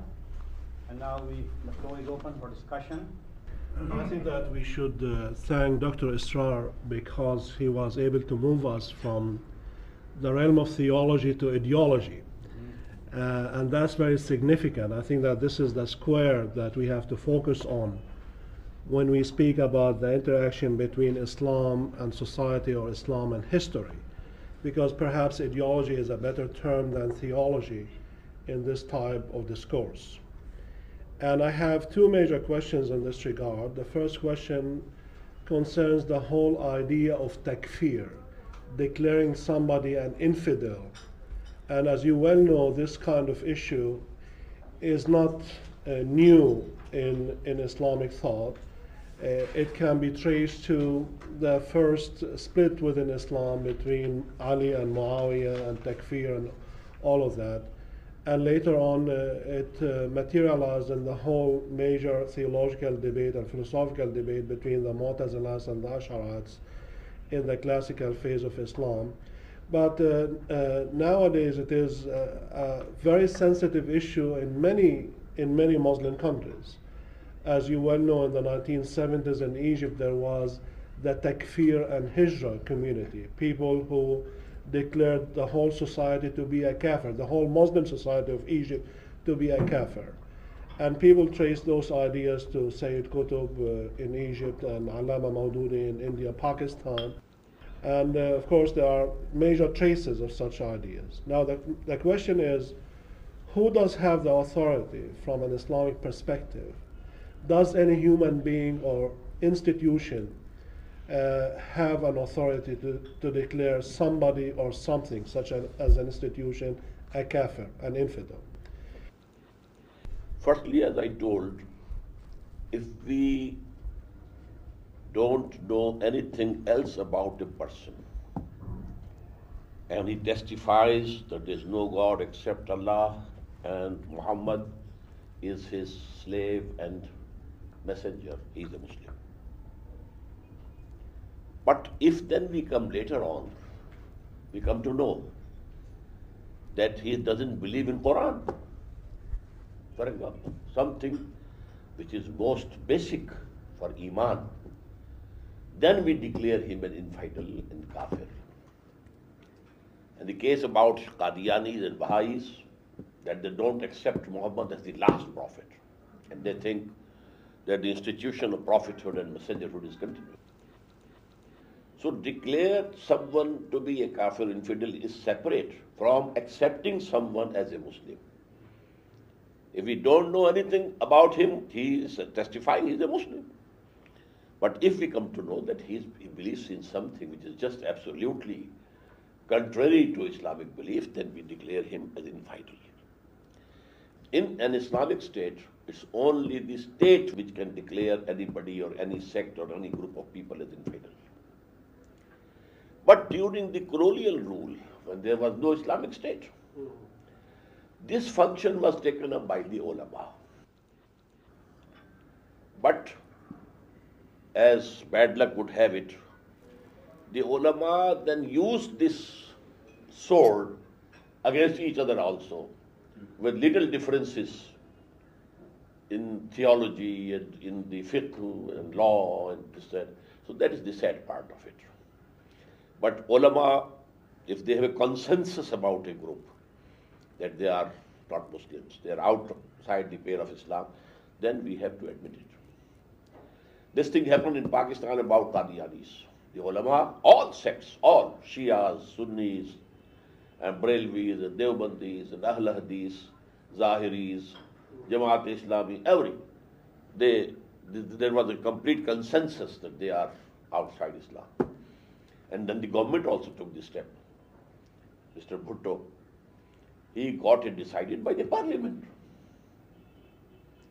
And the Qadianis were given full opportunity to present their case. But then the committee of the parliament decided, no, they are outside Islam.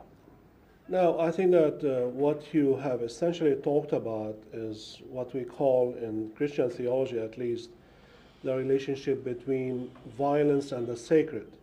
And I'm really delighted that violence and the sacred, al-Qudsiyya, the sacred. And I'm really delighted that you have explained that from an Islamic perspective. However, I don't see any major difference between your ideas on the connection between jihad and violence or offensive Islam, so to speak, in your own terms, and between the ideas of somebody like Bin Laden and Ayman Zawahiri. The only difference I see is a matter of tactic, that perhaps you are much more tactical than they are. No. But in an essential theological justification of jihad, I don't see a big... No, I'm sorry, you have misunderstood me. Yes. They have not passed through those 8 stages. Yeah, but these stages are tactical stages. Have they organized people? Have they purified their souls? Whatever Bin Laden is doing or the other, extremist groups, they are showing their anger only, just angry children, giving vent to their anger because America is supporting Israel. It has gone out of way to support the Zionism. So they are angry, that's all. But this is not jihad fi sabilillah, not at all. My description is absolutely different. You know, when the Russian armies entered Afghanistan and there was a resistance, there was all, you know, in the whole Muslim world, jihad, jihad, jihad. And then Bin Laden was also bringing Arabs, you know. Yes. And Omar Abdul Rahman was also doing the same thing. Abdullah Azam was also doing the same thing. I never accepted it to be jihad fi sabilillah, never. I said this is jihad fi sabilillah hurriya. And this is permissible in Islam.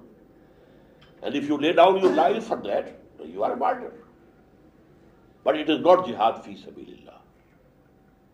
Jihad fi sabilillah has to pass through those stages. The prophetic, you know, model. But then, when Taliban came, and they established some laws were enforced of Islam, and there was all peace and tranquility in 90% area of Afghanistan. And you know, one command of Mullah Umar and this cultivation of poppy, zero. Then we said, okay, now these people, they are the rebellions, the Northern Alliance, and the war against them is fi sabilillah. In the same way, I never accepted that whatever is going on in Kashmir is jihad fi sabilillah. Never.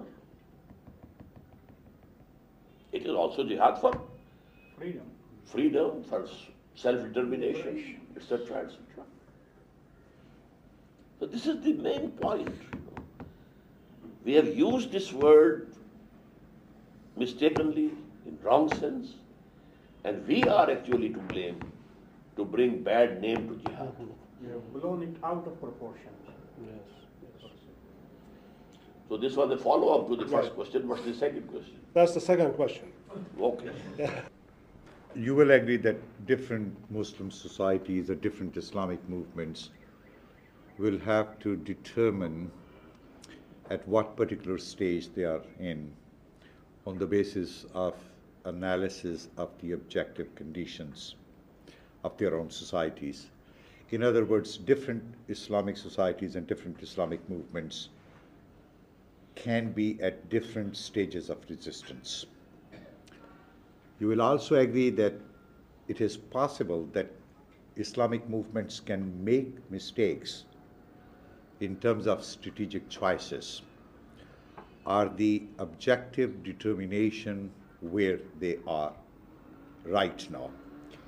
Like 1950s, the Muslim Brotherhood thought in Egypt that they have reached a stage of qital and they started indulging in violence, which probably in the view of many observers was a premature kind of thing.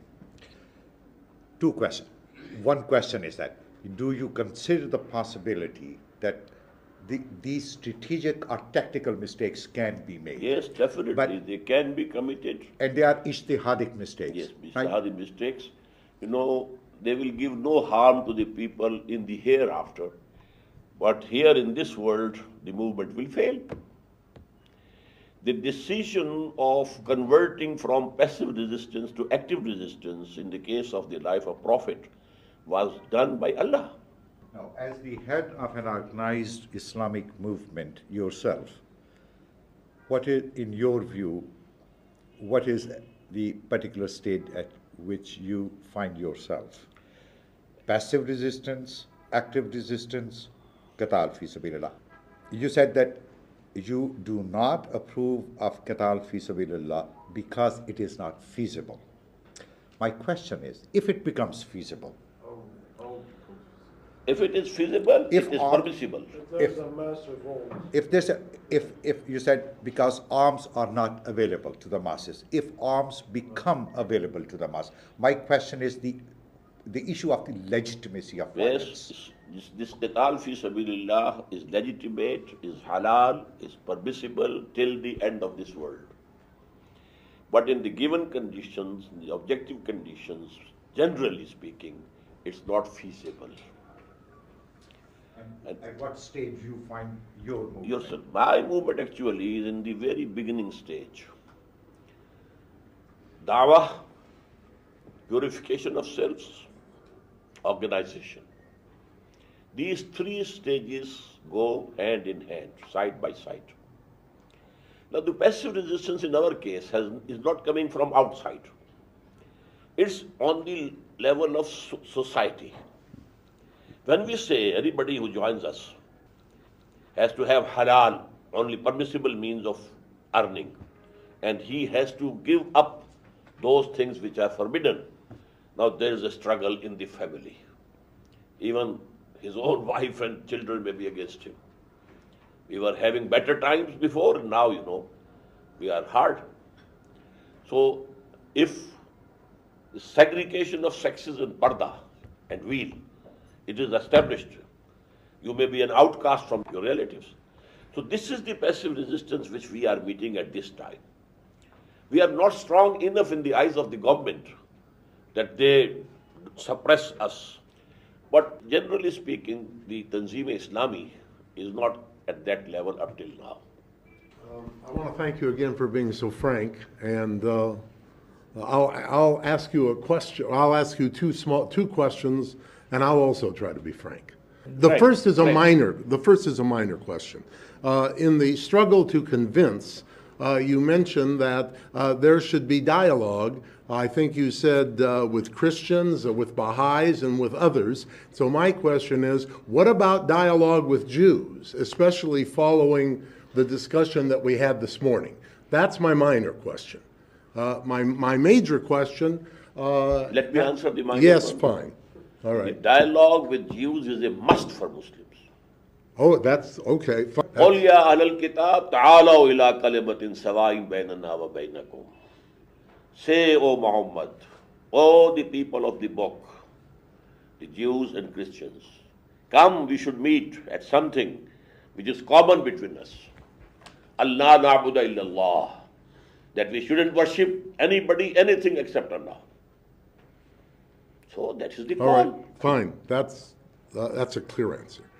Now, my next question has to do with what you've said about the levels of jihad, and I want to focus for a moment upon Palestine, Israel. Palestine? Palestine. Now, one thing I think that we would definitely agree upon, there in that struggle, we have an oppressor and we have the oppressed. The Palestinians are the oppressed, and the Israeli government from the beginning of the state has been the oppressor. That may not be 100%, but that is well over 90% of the situation of the conflict. So that is clear. It also is clear, is it not, that Palestinians have, perhaps not sufficiently yet, but Palestinians have attempted to and have gone through the first two stages. There has been passive resistance. That is to say, they've shown much patience. And we can say, can we not, that since December of 1987, when we had the first intifada, we have gone to your second stage of resistance that is still non-violent mostly, but is an advance from the first stage, and actually for some time, limited time, produce some positive results. So now I come to this question that's really twofold. One, do you think Palestinians, most of whom anyway are Muslims, let's say 85, 87% are Muslims, do you think that now is the time, as some of them think, that they should go to the resistance which is more violent resistance? This is, of course, based upon an assumption that I think we can make, that the Israeli government is, in the foreseeable future and probably beyond the foreseeable future, not going to change the way it is operated. So, should Palestinians go to the more violent resistance stage? And then the second part of that question is, when Palestinians talk about the kind of solution that they would like, which they do talk about, which they should talk about, Should they talk about an Islamic state in all of Palestine, Israel?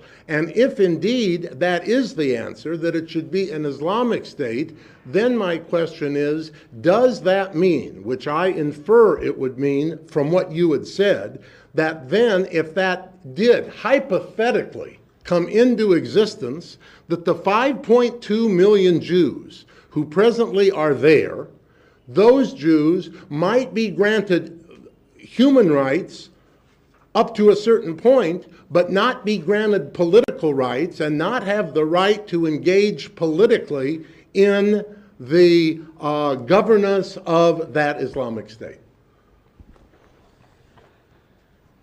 First of all, brother, I think the conflict in Palestine is not ideological. It's national. Muslims have become a nation. They themselves don't practice Islam. And PLO was basically a secular organization. It had nothing to do with Islam. So this is absolutely a different question and a different background. We can say that they are fighting for their right, yes, and I said it's okay to get the rights.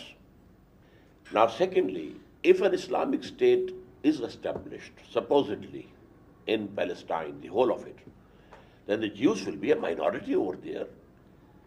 They will have the right to live there, to earn there.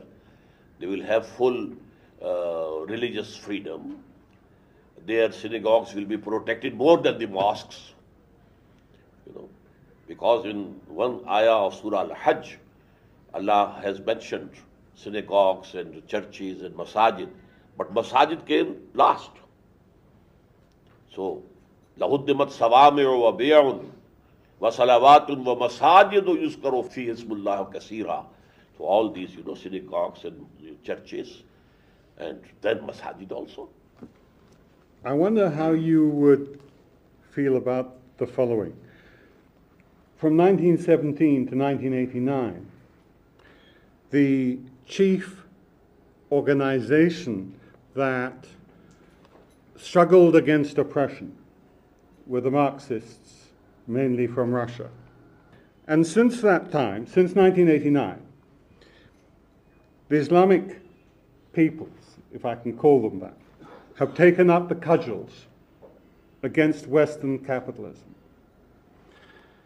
And the way you formulated your final 3 stages, I wasn't quite sure whether I was listening to somebody who was a Marxist or as an Islamicist. Because I have been listening to this discourse on struggle against oppression for many years.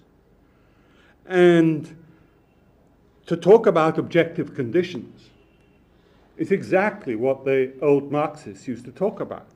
If you read Mao's military writings, for instance, which is the final stage of your 3 stages, or you read Ho Chi Minh, you're talking the same language.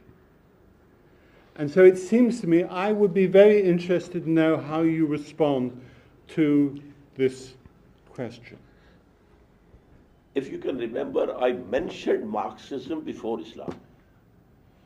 That the example is Marxism and communism, an ideology and a system of life deen based on that ideology. So actually this revolutionary movement and the only example of ideological state was this communist state. It was not a nation state. Although in the later stages it became Russian nationalism as the Chinese, accused them. But in the beginning it was a revolution. And revolution is a revolution. The stages will be the same. My question is along these lines, that in this very learned presentation, what I gather is this, that some kind of an approach which is for the majoritarian group. We are talking about an Islamic state, and within that, the example of Qadianis or things like that. What do you think would be the posture of Muslims for pursuit of justice in United States or in contemporary India? What kind of jihad kind of approach do we visualize? Because really speaking, I'm looking at it also from my own perspective. Yes, brother. The second stage of jihad will be everywhere where there is even a single Muslim. Muhammad sallallahu alaihi wasallam started his da'wah, his invitation towards the way of Allah, when he was all alone in the whole world. What to speak of the Arabian Peninsula? He started it. People started joining him. And in due course of time, he had the power, he had that much strength with him that he challenged the system. So we have to continue the da'wah, this calling, Udu ila sabili rabbika bil hikmati, da'wah towards Islam in America, in India, yes, everywhere. But in the Muslim countries, we think there is more chance that people can gather together and establish the Islamic State. Although this hope is now diminishing day by day, but still we are doing it here. But in America, in India, we have to be the propagators of Islam, especially the social justice that Islam provides. So basically my purpose here is to look at the possibility of an emerging paradigm which can be more universal and which can be applicable to humanity at large, create some kind of a social model. That's where I'm trying to go. Not only social, political also. Yeah, socio-political, politico-economic model, Yes. Socio-politico-economic spiritual model, spiritualistic model. Because I think individually each one possibly will be guided by their own sets of spiritual inclination and spiritual evolution. So therefore I think taking the totality of the human situation at an individual level and at the subsets of society, how do we bring it collectively together? I think that's where I'm trying to go with this. And I'll keep on coming back to that maybe. Brother, as I said, truth is one. Yes, thank you. Not everything is true. So we have to propagate the truth and call people to accept the truth. I've got two questions as well. Lots of people are asking two questions this afternoon. Not three, just two. The first question is a theological one. Do you think a Muslim knows when they move to the second state, i.e. an iman, and not just Islam, yes. Islam? Do you think a Muslim can know that they're there and be confident that they have authentic faith, or is it something that you always trust you have and hope you have? No. There are ahadith, tradition of the Prophet, we tell, when this happens, then you are a mu'min. When this thing happens, you are a mu'min. So there are signs of real iman. Right. Yes. Okay. And but anybody can say yes, yes. Yeah. Okay. This is a matter of self-assessment. Self-assessment. Self-X-ray. Right. You can't pronounce a judgment about others. Thank you. My second question is to do with returning to the whole issue of the stages from passive resistance to active resistance and then to just aggression. You invoked Gandhi as an example of somebody who did stages 1 and 2. But of course the big difference is that Gandhi believed that 1 and 2 were all he was allowed to do because of his commitment to non-injury and to his commitment that taking of life, even in a just cause, is wrong. And of course there are many Christians, well not many, but there are some Christians, Jesus Christ almost certainly, much of the early church for the first 300 years, and continuing groups like the Mennonites and the Quakers and Martin Luther King Jr., who've also stressed that in the end, 1 and 2 is where you should stop, because life is sacred, the taking of life is sacred, and is therefore wrong. And once you start killing, it leads to revenge and counter-revenge and the cycle of violence. And you can never be sure that goodness comes out of it. And therefore, isn't there a big difference between what you're advocating and what people like Gandhi advocated? And that is, in the end... Gandhi, you mean? Gandhi, yeah. Yes. In the end, both Gandhi and Martin Luther King and certain strands of Christianity who are committed to pacifism stop at 1 and 2 and would think it all's wrong to go to number 3. No, he would have gone to number 3 if there was need. These were the stages. Non-violent, non-cooperation. Not even disobedience. It was only non-cooperation. We are not going to wear your clothes. That's all. Then the non-violent disobedience, civil disobedience, breaking the law. If these were good days for the Britishers, they would never have left India. Neither they killed anybody who was striving for freedom, nor the people killed any Englishman. But they were going and they were in haste to go. They had planned in 1948 to free India. But then 1 year earlier they went. So had the third stage come, Gandhi would have gone challenging the system, and the system can never change without bloodshed. We have to be very simple. No system can be changed. Religion can be changed. The creed, the dogma, it can be changed. People can become Christians. People can become Buddhists. But to establish a politico-socio-economic order, well, that has to entail some bloodshed. That is why Muhammad, he took sword in his hand. Otherwise, it would have been a missionary type of work only. Deen would not have been established. I would like to take the issue of the intelligentsia, the intellectual elite that you referred to in passing in your talk. And you made a distinction between the intellectual elite and the masses. I'm not concerned about this distinction at the moment, but what I'm concerned about is the intellectual elite in the Muslim world. Of course, the intelligentsia are not homogeneous. One can define them in so many different ways. But I think that in the Muslim world, one major composition of the intelligentsia is the religious intelligentsia. And in a country like Iran, we said that in a sociological sense, not in a normative sense, I think that Iran is the only example I can think of in the 21st century where religious intelligentsia are in charge. They have the power. Of course, there are major conflicts between certain forces within Iranian society. But here the ulama are in power. But that's the only example I can think of.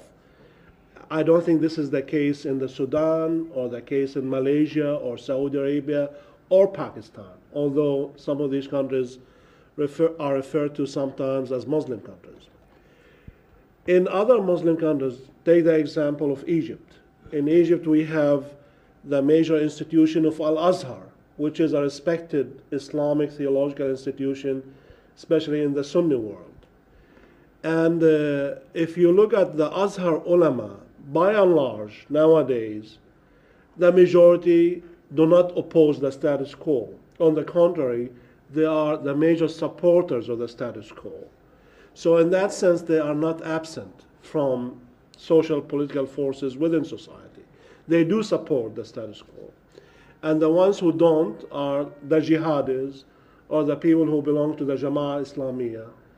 When I was in Egypt 2 days ago, I came to realize for the first time that there are 15,000 members of Jama'at al-Islamiyah in prison in Egypt. 15,000, a large number. Most of them are young people, leaders, intellectuals in a religious sense. Whereas the high ulama of Egypt, at least most of them, are in support of the status quo, which is very oppressive. extremely oppressive. And they justify the status quo in Islamic terms. And this is true to a large extent, also in Saudi Arabia with a great number of the ulama. I know that there's a split between the ulama in Saudi Arabia. Some of them oppose the status quo, but the majority, one would say, are for the status quo. Now, how would you characterize the situation here in Pakistan? Would you say that the majority of the ulama are for the status quo or against the status quo?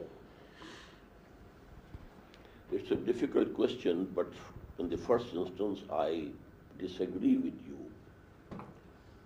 The ulama don't belong to the intelligentsia or the intellectual elite. They are learned people, learned in the religious sciences only. Yeah, but that's a production of knowledge. No, but anyway. But you know, it's restricted. Scope is restricted. That's not restricted. Yes.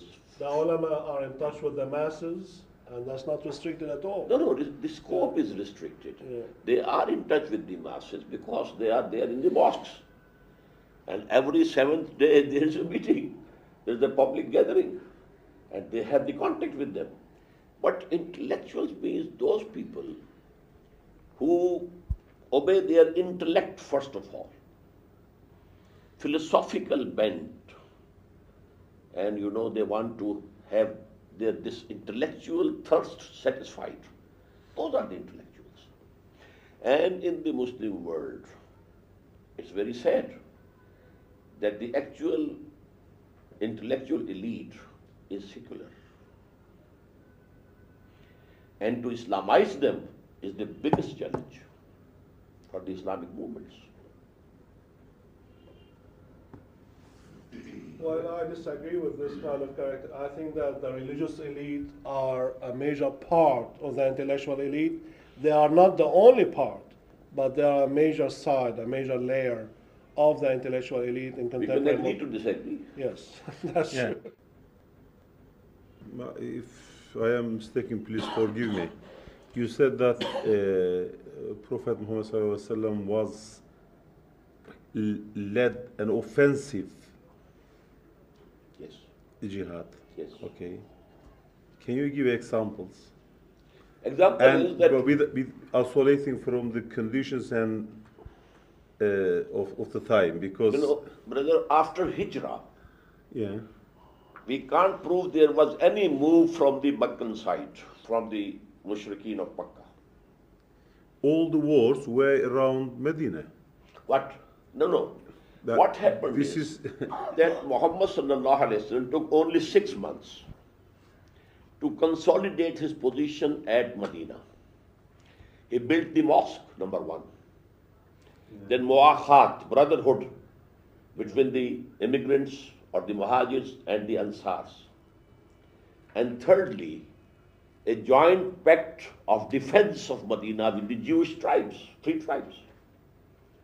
He consolidated his position here, and from the 7th month, he started sending small groups, guerrilla groups, threatening the caravan route which was going from Mecca and passing near Medina from Badr and going to Syria, or the caravan route going to Yemen through Taif. There are 8 expeditions. In 4 of them, Muhammad himself took part. They are called Ghazawat. And the other 4 are Saraya. Yeah, before their attack, before the attack of Medina people. Yes. And there was no move whatsoever from the Makki side. Well, they wanted to go and attack Medina and finish this job. I mean, what I said, isolating from the condition, because each time they used to receive information that they are going to attack Medina. That's why. Yeah, that's why he did. Yeah, that's why he did. No, you can't prove. Peace treaty with Jewish and even with These Christians. 8 expeditions, you cannot prove any one of them was based upon any information coming from Makkah. I think this point needs to be analyzed very deeply, because it is. I feel very much doubt that in Prophet's life there was offensive jihad to any any, I mean, if we study very deeply that Yes. he was all in defensive cases because this, Well, the conquest of Mecca was a form of offensive jihad. Are you, oh no. Sarsam, are you familiar with Fazl Rahman's argument that for each single battle, we do not need to establish a point of provocation from the Meccans. What we need to establish is the overall offensive context that the Quraysh of Makkah had established, to which Muhammad sallallahu alaihi wasallam had to respond. And that's the argument which Fazl Rahman has built. Actually, there is no proof that the Makki people were planning some attack of Medina. As I was saying, there were hawks and doves. The hawks, Abu Jahl, Uqba ibn Abi Mu'ayyad, they wanted to attack. But there were doves who wanted, though they have gone from here. And one person, Utbah ibn Rabi'ah, he said that now leave Muhammad and the rest of the Arab world. Now, if Muhammad is eliminated by the rest of the Arab world, this thing will happen. Without yourself soiling your swords with the blood of your brothers. Who are they? They are from Quraysh. And if Muhammad can subdue the whole of Arabia, it will be to our gain. He is a Qarshi. So a Qarshi empire will be established. So this was the argument going on. But when that thing happened, when the caravan was going to Syria under the leadership of Abu Sufyan, Muhammad sallallahu alaihi wasallam, his men chased it, but he escaped. When it was coming back, he sent an SOS message to Makkah. I fear that Muhammad and his people, sallallahu alaihi wasallam and radiyallahu ta'ala, they will attack us. So send some help. And from the other side, from Nakhla, Nakhla is a place between Makkah and Taif. There the Prophet had sent 11 people. And the command was, stay there and keep us informed of the movement of the Makki people. There happened a skirmish. One of the mushrikeen of Makkah was killed by Muslims. 2 were made prisoners and they brought the booty also. The Prophet said, I had not commanded you to fight. But he didn't take any action also. Now this person who had escaped, he went to Makkah and he raised hue and cry. The people of Muhammad have killed our person. These 2 reasons, were there for the preparation of 1,000 strong army. The provocation was from Muhammad sallallahu alaihi wasallam. We have to be very clear regarding this. This is a very important issue of the seerah. I want you to consider the consequences of the position you are taking. And here is how I see it. If we articulate the jihadic ideology as an offensive ideology, and we say to the world that we have not yet reached the stage at which we can undertake violence, take up arms against the forces that are opposed to Islam. We are at stage 1 or stage 2, but definitely a time will come when we will engage in offensive jihad against the rest of the world. Then the rest of the world is perfectly legitimate, is justified in taking a preemptive strike against the Muslims so as not to entertain the future possibility of being attacked when the Muslims are in power or in a position. So here gives the perfect legitimacy to George W. Bush to attack the Muslims. Well, he got the legitimacy by himself without any provocation from the Muslims. No, I'm just actually, but asking you to consider the consequences. Yes. A difference should be made between what happened during the life of Muhammad sallallahu alaihi wasallam and what can happen today. The spreading of the message of Islam in those days couldn't be by any other means except conquering. Today you have television, you have all communications, you can spread the message of Islam. And if you can show an example of political socio-economic system of Islam, that would be the best of propagation. That's where I wanted you to come. And my question was, Is But it regarding possible? the life of the Prophet, Yeah.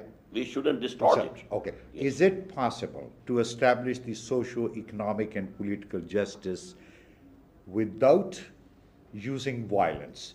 In other words, is it possible to establish an Islamic social order through democratic, peaceful means? If by democratic peaceful means you mean elections, etc., my answer is no, not at all.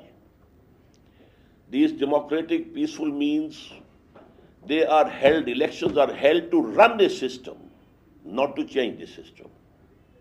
The power bases in this society, they will be reflected in the elections.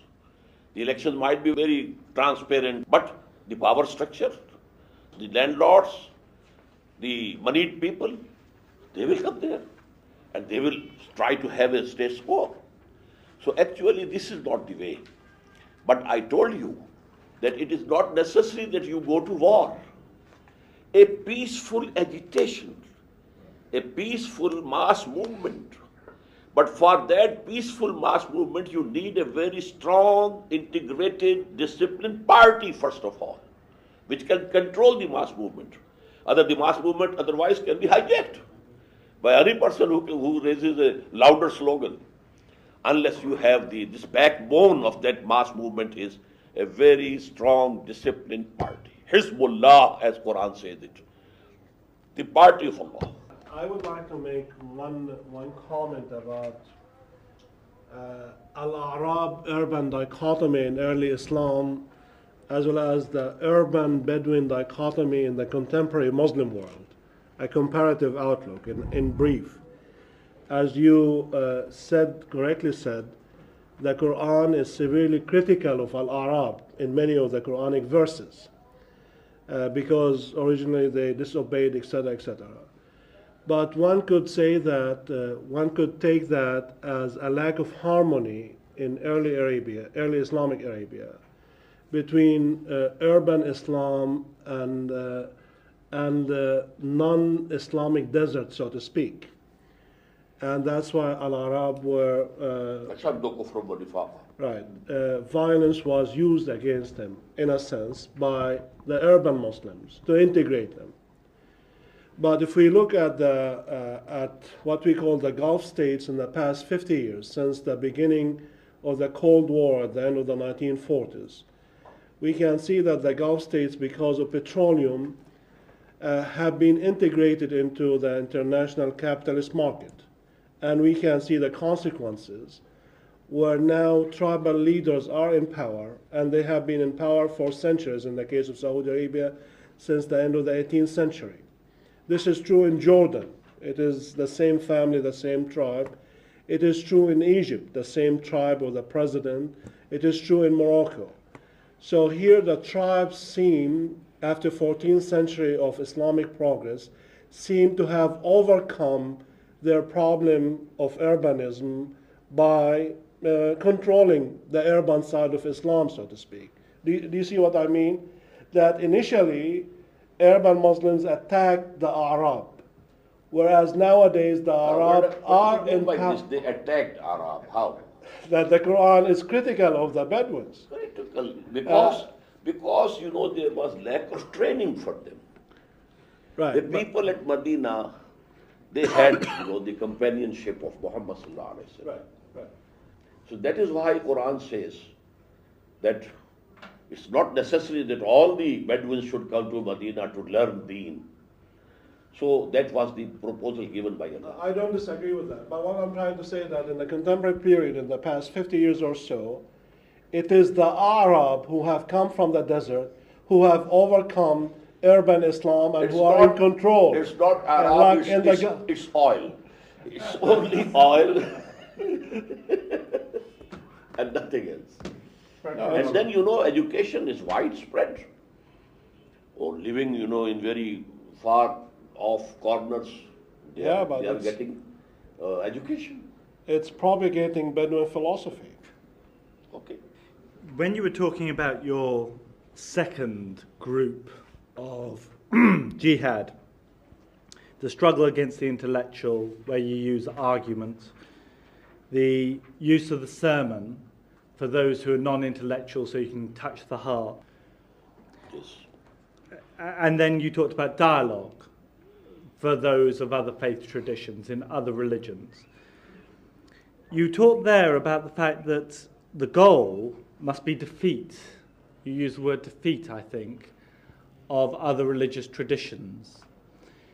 And I assume what you mean by that is that because Islam's true, you've got to persuade the Jew, persuade the Christian, persuade the Hindu of the truth of Islam, and in that sense those religions should disappear. And that's fair enough.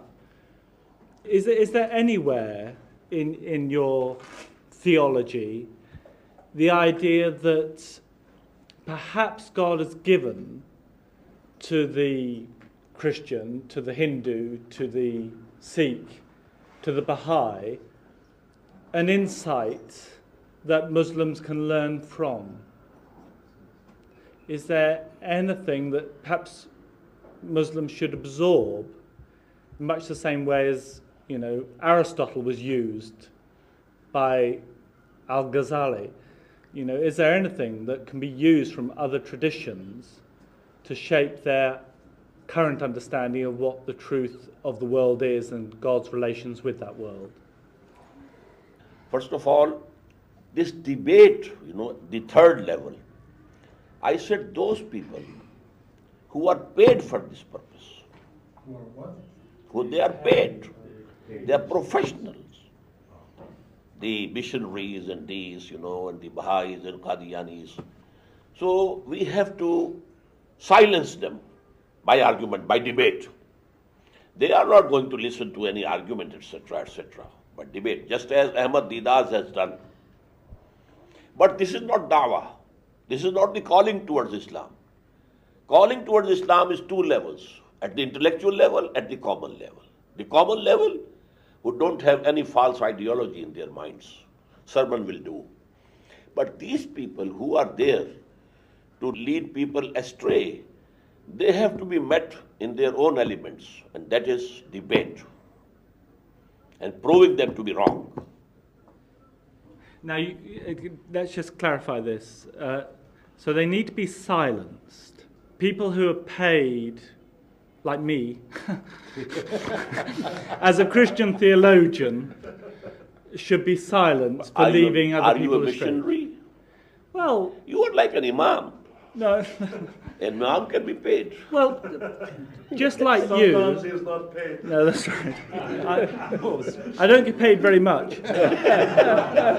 But just like you, I believe Christianity is true. And you believe Islam's true. And I believe at the end of the age, Muslims will learn that they were mistaken. And you believe at the end of the age, Jesus will tell me that I was mistaken. And at the end of the age, you and I will meet and talk and we'll find out who was right. But we both believe differently. And of course I believe in the truth as I understand it, and you believe in the truth as you understand it. Now, I don't think it's right as a Christian to want to silence people who are proselytizing for Islam. I wouldn't want to do that, because I think that it's very, very important we have a witness in this world to how complicated matters of faith are and the mystery of the divine. And I think God intended religious diversity for that reason. So therefore I would never talk about silencing people who are trying to convert people to Islam. In fact, I would welcome them, and I would encourage them to welcome me and others who want to, and as part of the excitement of God's world. But you don't see it like that at all, is that right? Let me give you an example. Father Fender came to India just after the Britishers had conquered India. And he challenged all the ulama, Muslim ulama, and held debates in various cities, starting from Calcutta and all, this, UP, if you know somewhat of India. And then he reached Delhi. That was the capital. and there standing on the stairs of the great mosque, he challenged all the ulama of India, come and argue with me. I have defeated all the ulama, starting from Calcutta, coming to Delhi. If there was no one to challenge him, the majority of the Muslims of India would have converted to Christianity. They didn't know anything. But seeing that a Christian father, a learned person, has defeated our ulama. So to stop this thing, what happened? One person came up, Rahmatullah Kairanvi. He defeated him. And then he ran away from Indian subcontinent. He started his mission in Turkey. And there also the ulama were defeated. But it was the caliphate till that time. So there was a request to Rahmatullah, send Rahmatullah to Turkey so that he can silence this person here. And when he came to know that Rahmatullah Kairanvi is coming to Turkey, he ran from there also. So what are the influences of the people, of the general masses? They are not very knowledgeable. How many percent of people in India could read and understand Quran for themselves? They had faith in their Maulvis. And if the Maulvis stand defeated, what would be the psychological effect? But thank Allah that there was a person. May I See, again, when you are talking of these things, you still, as Nirmal Saab said, within the context where Muslims are in majority, and you are creating some problems for a person, Muslim like me, who is living in the United States. You want complete freedom to silence the Christian missionaries or other non-Muslim missionaries here in Pakistan, but you want complete freedom for me to propagate Islam in the United States and not to be silenced by them. So that creates a contradiction. No, they tried to silence Ahmad Deedat, but were defeated. Who decides who has been defeated? When there's an argument and there's a meeting, things is decided. They were silenced. What was the name of that person, who was later on? Jimmy Swaggart? Yes. Jimmy Swaggart was defeated. My question is about Muslim and Mu'min. And what I'm trying to sort of comprehend here is that Mu'min is a person who, I suppose, who is developed or evolved in Iman, and whose kirdar is such that it justifies that way. Now, in this whole process of jihad or struggle of various kinds, struggle for living, struggle for rights, and struggle for spreading ideology, various levels of struggle which are there.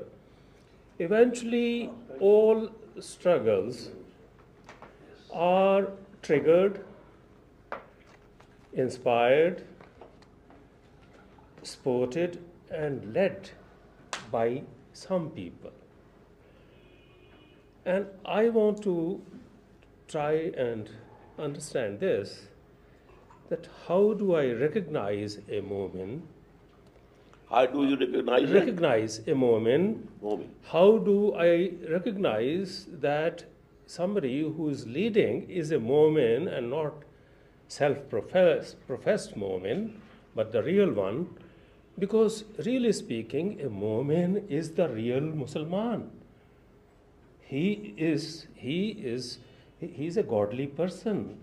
He is honest, he is compassionate, he has got the goodness of humanity and God's creation in heart, and he is in love with he's in adoration. These are the attributes of a Mu'min, not a Muslim. Mu'min. Yes, I'm talking of Muslim. And therefore, he is, I would say in common parlance, he is really the true Muslim.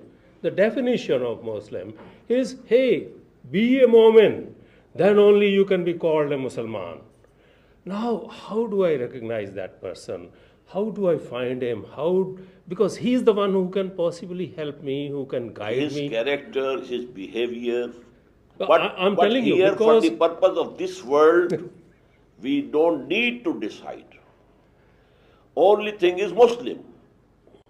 The membership of the society is on Islam, I told you, from the very beginning, not Iman. Because we cannot pass any judgment about Iman of anybody, whether he has it or not. So that the whole socio-political structure is based on Islam. Or you may call it legal Islam. This is legal Iman. Because we have an ayah in Quran in Surah An-Nisa, Ya ayyuhallazina amanu aminu billahi wa rasul. O you who profess to be Mu'mins, have real Iman in Allah and His messengers and His books. So a legal Iman is Islam, verbal attestation. He might not be practicing. He might not be saying 5 prayers, not even 1 prayer. But if he believes that prayer is a part of Islamic Sharia, he is accepted as a Muslim. Last question from Dr. Faris. Yeah, I just want to be enlightened myself about statement وَمَا عَلَى الرَّسُولِ إِلَّا الْبَلَاغِ.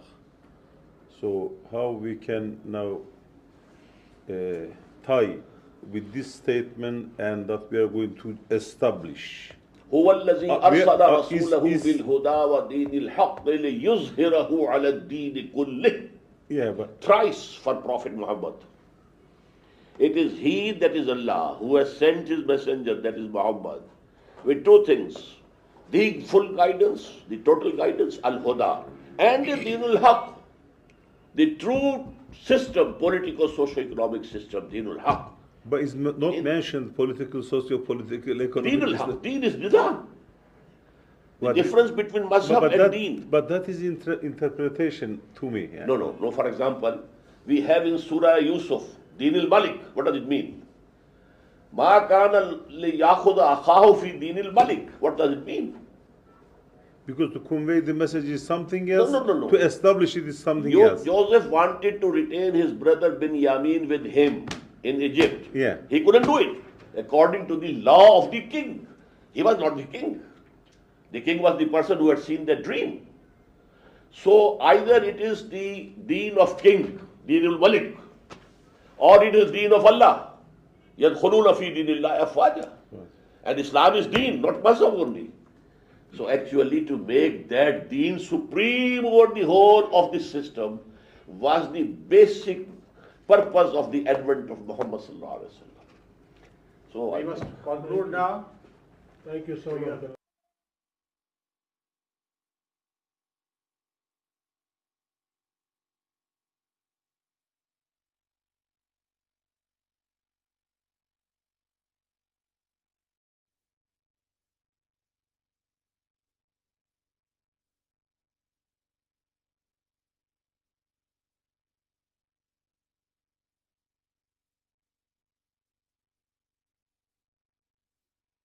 Allahu Akbar,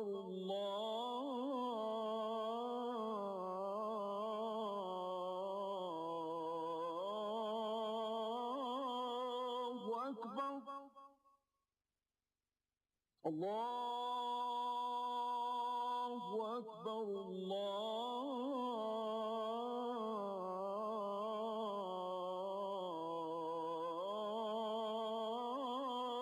Allahu Akbar.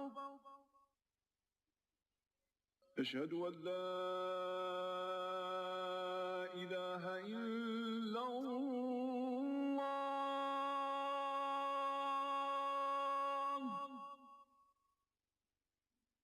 أشهد أن لا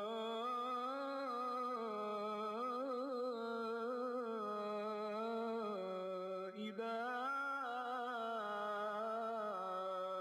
إلا الله.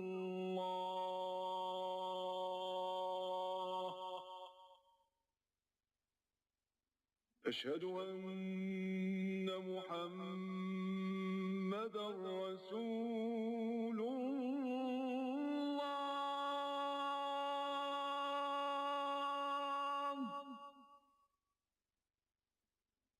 أشهد أن محمدا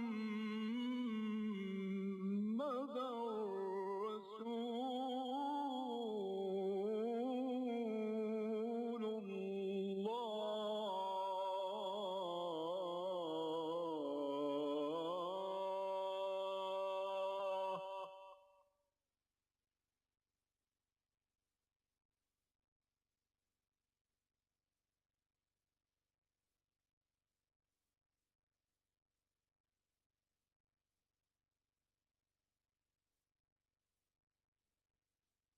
Bismillahirrahmanirrahim. Ladies and gentlemen, I welcome you to the sixth and the last session of our roundtable with Dr. Israr Ahmed. As you remember, he has been talking about the Islamic Revolution. This evening, he will explain it fully. Therefore, the topic of today's session is prophetic model of establishing Islam and the total politico-socio-economic system. I request Dr. Israr Ahmed to please make his discourse. أحمده وأصلي على رسوله الكريم أما بعد فأعوذ بالله من الشيطان الرجيم بسم الله الرحمن الرحيم هو الذي أرسل رسوله بالهدى ودين الحق ليظهره على الدين كله صدق الله العظيم رب اشرح لي صدري ويسر لي أمري واحلل عقدة من لساني يفقهوا قولي. Dear brothers and sisters from Adam and Eve, may Allah bless us all and guide us to the right path. Before I begin my presentation for this session, I have to make 3 explanations first. In my morning presentation, when I said that the Indian subcontinent in the 20th century produced 4 great personalities, at that time, in my mind, those 4 personalities were Allama Iqbal, Abul Kalam Azad, Maulana Maududi, and Maulana Ilyas, who was the founder of Tablighi Jama'ah. But when I came to explaining, then this idea came to my mind that he is out of that line, the line, this movement which is going and progressing step by step, by generation to generation. Theoretically, it owes its existence to Allama Iqbal. Practically, first attempt was made by Abul Kalam Azad, second by Maulana Maududi, and fourth by myself. But I am a humble person.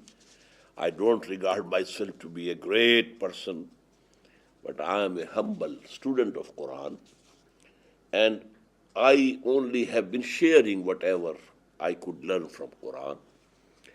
And yes, I want to be engaged in the struggle of establishing Islam as a politico-socio-economic system.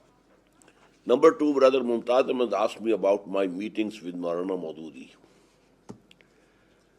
One thing remained, and that was when I was going to America for the first time in 1979. Maulana Maududi was also there, but he was sick, ill, under treatment. I very much wished to meet him there because my main program was in Toronto, Canada, and he was in Buffalo with his son, Dr. Ahmed Farooq, and they are very close. But he was so sick that all visits were banned by the doctors. So I couldn't meet him. But then Maulana died there during my visit, and I could meet his dead body. I went all the way from Chicago to Buffalo, and I had the honor of leading the funeral prayer for him. Now the third is the title of today's talk, Islamic Revolution and Contemporary Pakistan versus the prophetic model of establishing Islam as total politico-socio-economic system. Now with this, I proceed. First of all, I want to give you my definition of revolution. What I mean by revolution. By revolution, I mean a change, fundamental change in at least one of the three aspects of the politico-socio-economic system of the society. By French Revolution, only a political system changed. By Bolshevik Revolution, economic system changed. But these are real revolutions. In Iranian Revolution also, political change came from monarchy to, we may say, theocracy. On the other hand, any change in religion is not a revolution. The biggest change in the history of religions was in the year round about 300 CE, when Constantine, the emperor, Roman emperor, embraced Christianity. And the whole Roman Empire embraced Christianity. There can be no example of such a conversion, mass conversion. But nobody has called it a revolution, because the politico-socio-economic system remained the same monarchy, the same emperorship, and the same everything, lords and barons and so on and so forth, whatsoever they were. So revolution is a fundamental change in at least one aspect of the politico-socio-economic system. Keeping this definition in view, I claim that Muhammad sallallahu alaihi wasallam brought the most profound, all-embracing revolution of human history. There was change in beliefs, in personal behaviors, in value structure, in the social system, political system, economic system. Everything was changed. You will have to make a research to find something that remained as it was. People who were illiterate, very few people could read and write. And that was converted to a nation who became, in the field of knowledge, pioneers and inventors of new disciplines. People who used to keep fighting, and they become so peaceful, so disciplined, obeying a leader. So it was the most profound revolution of human history. And here I want to give you some witnesses to that. Number one, Brother Rogers might appreciate it. M.N. Roy, a Bengali Hindu, a communist, and he was the member of the Communist International, holding a high position. He delivered a lecture here in Lahore in 1920 in Bradlaugh Hall, in which he said that the greatest revolution of human history was brought about by Muhammad. This lecture of his is still published in India, Mumbai, under the title Historical Role of Islam, M.N. Roy. I gave the testimony of H.G. Wells that it was Muhammad who for the first time in history established a society based on the principles of human equality, fraternity, and freedom. And lastly, I gave you another testimony from Dr. Michael Hart, the author of The 100. It was published, I think, in 1978 from Manhattan. And he gives the subtitle of his book, A Selection and Gradation of the 100 Most Influential Personalities of Human History. First, he selected 100 names who had changed the course of history. And then he gave a gradation who was the maximum one who changed brought about the maximum change. And then number 2 and number 3 and number 4. And he puts Muhammad on top. And he says, I'm a Christian and I have put Muhammad on top. So naturally I owe an explanation. I've done this because he is the only person, please note, the only person, supremely successful in both the religious and secular fields. I told you 3 things go to make religion. Some beliefs, some modes of worship, some social customs. Here also he was extremely successful. And with political, socio-economic order, changing the direction, he was extremely successful. And he is the only person. All the others are, if they have greatness on this side, they might be 0 on the other. And if they have some greatness on the other side, they are 0 here. Gautam Buddha and Jesus Christ himself occupy very high position in religion. But what about politics? What about the social system? It remained as it was. Same is true of Buddha. But Muhammad brought about the most profound revolution. My third point is,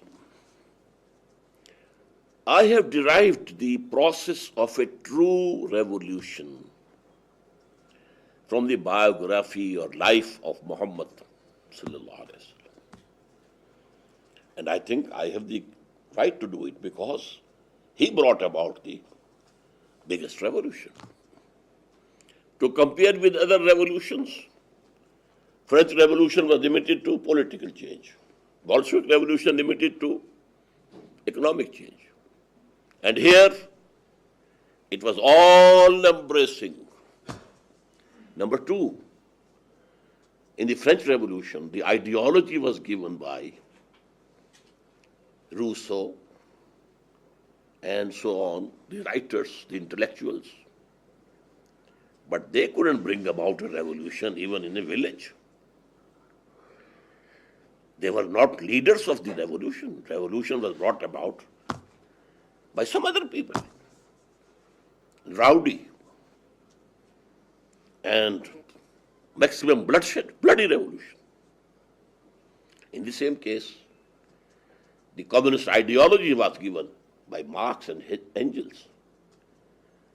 They lived in Germany, they lived in England, but both the countries had never had any communist revolution. The revolution was brought about by the Bolsheviks and the Mensheviks as far away in Russia. While Muhammad started the movement, the Dawah, presented the ideology, propagated it, organized the people who accepted it, and then passing through all stages of revolution, even armed conflict, he completed the revolution himself, and at every step he was the leader. He was a street preacher like Jesus in Makkah, but he was leading the armies when he was at Medina. The same person, having both these things in his life. Now I want to explain those 6 steps that I have derived from the life of Muhammad sallallahu alaihi wasallam. But I want to describe them in the beginning in secular terminology,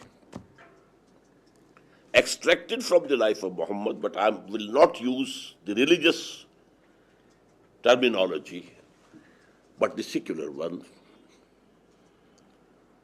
Number 1, the first prerequisite of a revolution is that there should be some revolutionary ideology. First prerequisite. This ideology should be such that it cuts at the roots of the political economic system if it doesn't cut at the roots of the social order, of the politico-socio-economic system, then it's a sermon. It's something religious, moral, nothing else. The revolutionary ideology is the one which cuts at the roots of the existing politico-socio-economic system. Now, this ideology either and better should be new, so that people can take it at the face value. But if it is an old ideology, then it has to be reinterpreted in the idiom of the time, so that the people, intelligentsia of that time can understand. Now, the first step is to propagate this ideology by all the means available. Now, coming to the second step.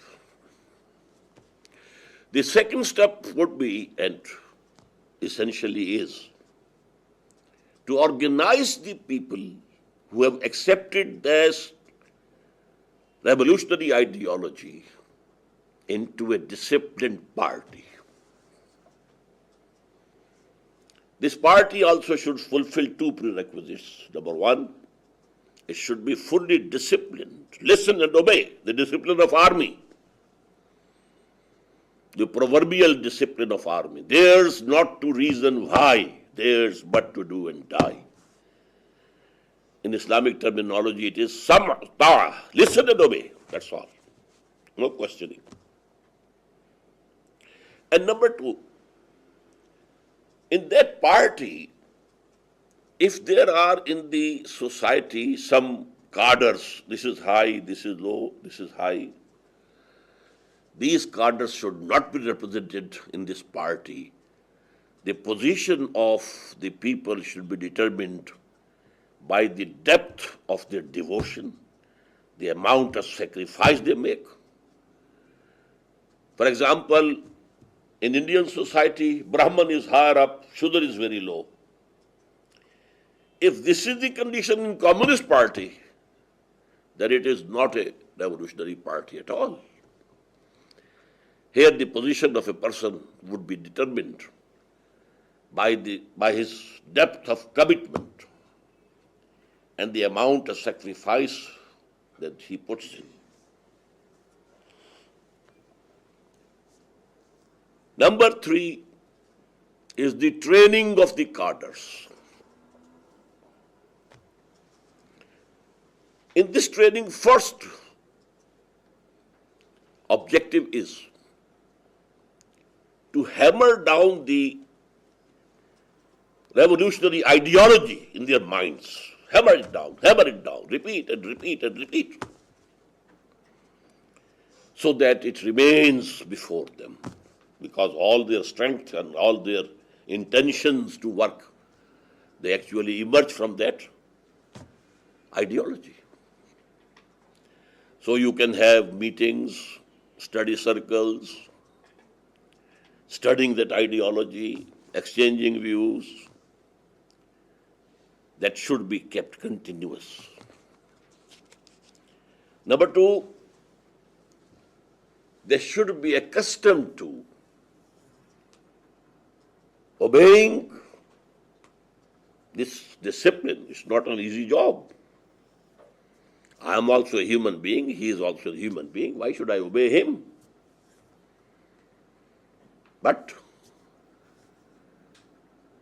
party discipline means you have to obey your superiors. And you have to be accustomed to it, listening and obeying.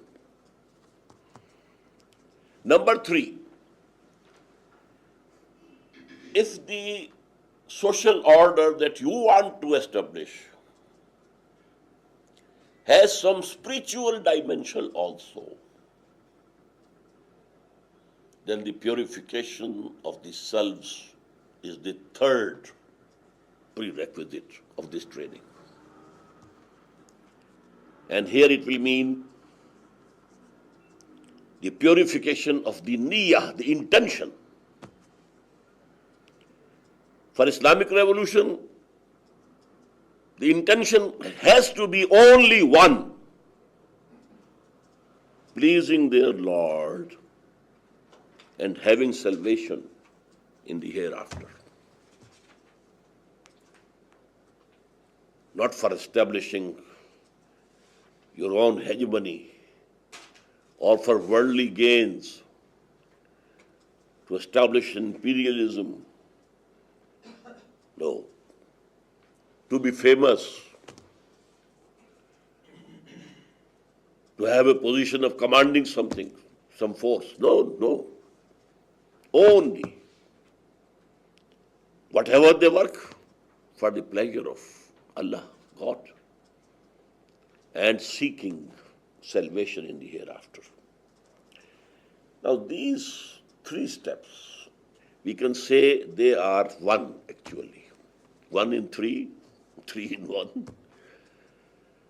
Brother Mumtaz Ahmad is not here. He would have been happy. So, in Islamic terminology now, what is the revolutionary ideology? We call it Tawheed.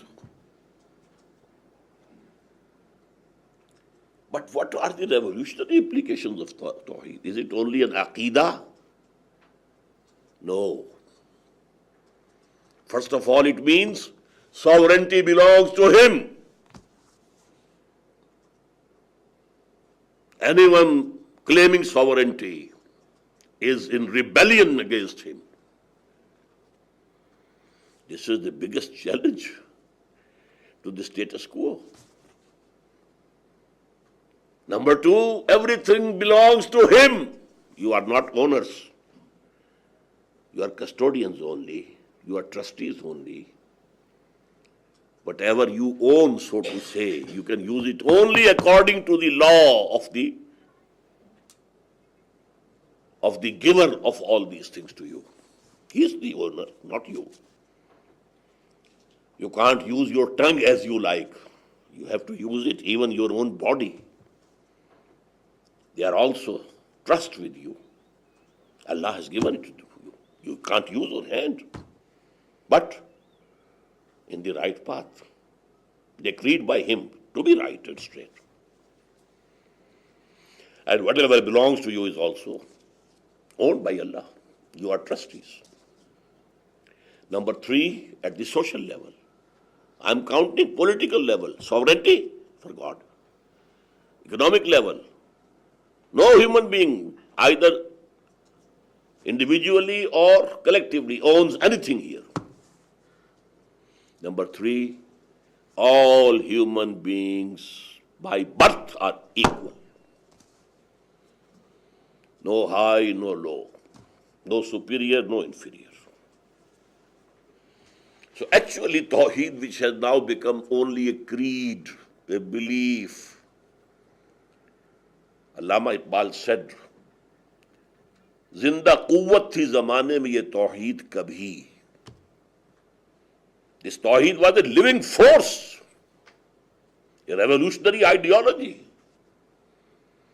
And now it has become a subject of scholastic discourse.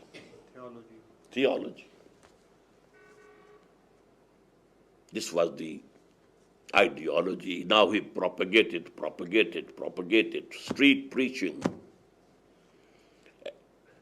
addressing congregations, going to markets, calling at the doors of individuals. Whatever was available, there were no other means of communication. In this way, Toynbee said, Muhammad failed at Makkah, but succeeded. No, Muhammad failed as a prophet, succeeded as a statesman. Because at Makkah he appears to be like Jesus, propagating, going here, going there, saying sermons. So this was what Muhammad was doing was also the same. So he was whether he was prophet or not, whether you believe in him or not, but he was like Jesus, like the prophets. He was working like them. Now then he organized whosoever adopted and accepted his revolutionary ideology. And this had two stages, organization. To start with, this relationship, if I have accepted you are the messenger of Allah, I have to obey you. No escape from it. What you are saying is not your own. It's coming from God. I believe in God. I have to obey. That was the fundamental basis of that organization. Listen and obey. But later on, when the active resistance and armed conflict was near at hand, he took BPAAE from his companions. I had explained BPAAE this morning. Come, place your hand here over my hand and pledge that you will listen me and obey me, whatever I say. This was such a comprehensive pledge. One of the companions has reported the text of that pledge. Bayana Rasulullah sallallahu alayhi wasallam. We pledged ourselves to the Messenger of Allah. Ala sam'i wa ta'a. First of all, we shall listen to whatever you say and obey whatever you say. Fil usri wal yusr. Whether the conditions are easy or bad and difficult, in every case we shall obey. Wal mansate wal makrahe. Whether we feel inclined to do that or we have to force ourselves to do that. Wa'ala asaratin alayna. Even if you prefer somebody else to us, we shall not say that we were your old companions. How come you have appointed this newcomer young man as our Amir? No, this is your prerogative. You will do, and we shall obey. Whomsoever you put at the helm of affairs, we shall obey him also. And we should not quarrel with them. وَعَلَىٰ أَن نَقُولَ بِالْحَقِّ أَيْنَمَا كُنَّا. But we shall say and present our opinions wherever we would be. We won't be dumb and deaf. We will place our opinion, but it is up to you to decide. Now, I come to the second set of 3 steps. First, I call passive resistance. As I said in my submission in some earlier discourse, that actually the revolutionaries start an offense. The society is there, people are peaceful, all have accepted it as their destiny. Okay, the rich are rich and we poor are poor. Okay. We have to live that way. But someone stands up, it's wrong, it's cruel, it's discriminative, it's oppressive, it's exploitative. So he had started the conflict. The natural reaction, logical reaction from the society and that social order would be to resist it. Try to stop it. Try to nip the evil, according to them, evil in the bud. The first phase of this was for the first 3 years of his mission. All persecution was focused on the person of Muhammad. Nobody else was persecuted. Sallallahu Alaihi Wasallam. And it was verbal persecution. You have gone bad. You are Majnoon. some evil spirit has overtaken you, possessed you. They wanted to kill his willpower. But when they saw that this is not successful, people are getting around him. Especially our youth. They have been attracted towards him. And more dangerously, our slaves, they are gathering round him. So now there was the call, gird up your loins and defend your interests. And then started in the 4th year after the beginning of his dawah, the physical persecution of torturing, keeping the youth bound by chains, keeping them hungry, turning them out from the houses. Go! And especially for the slaves, beat them, even kill them. One couple was killed after worst persecution and torture. Sumayya and her husband, Yasir. What was done to Bilal? A rope was fastened to his neck and it was given to the street urchins. Drag him on the streets of Makkah. And remember the stony streets. And then in the open sun, the sun was sending down fire and he was laid facing sky, the burning ground. And then a rock put on his chest so that he could even not talk. But still he was saying, Ahadun, Ahad, Ahadun, Ahad, Ahadun. I believe in only one God. What happened, for instance, to another companion, Khabab bin al-Arth, radiyallahu anhu. He was called, and live cinders, burning coal, they were spread on the ground. And then he was asked to take off your cloth, your shirt, lie down on it. And he lay there. The skin was burned. Then the fat of the back, that melted. And in this way, the cinders were cooled down. Now the point was, for 8 long years after the beginning of this persecution, physical persecution and torture,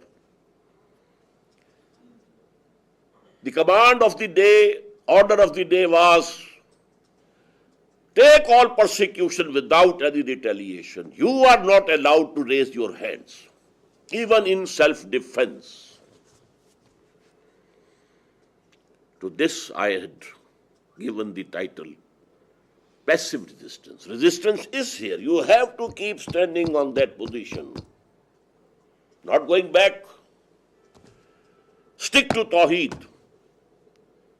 Say that I believe and I will follow Muhammad. You do whatever you like. You want to kill me? Okay, kill me.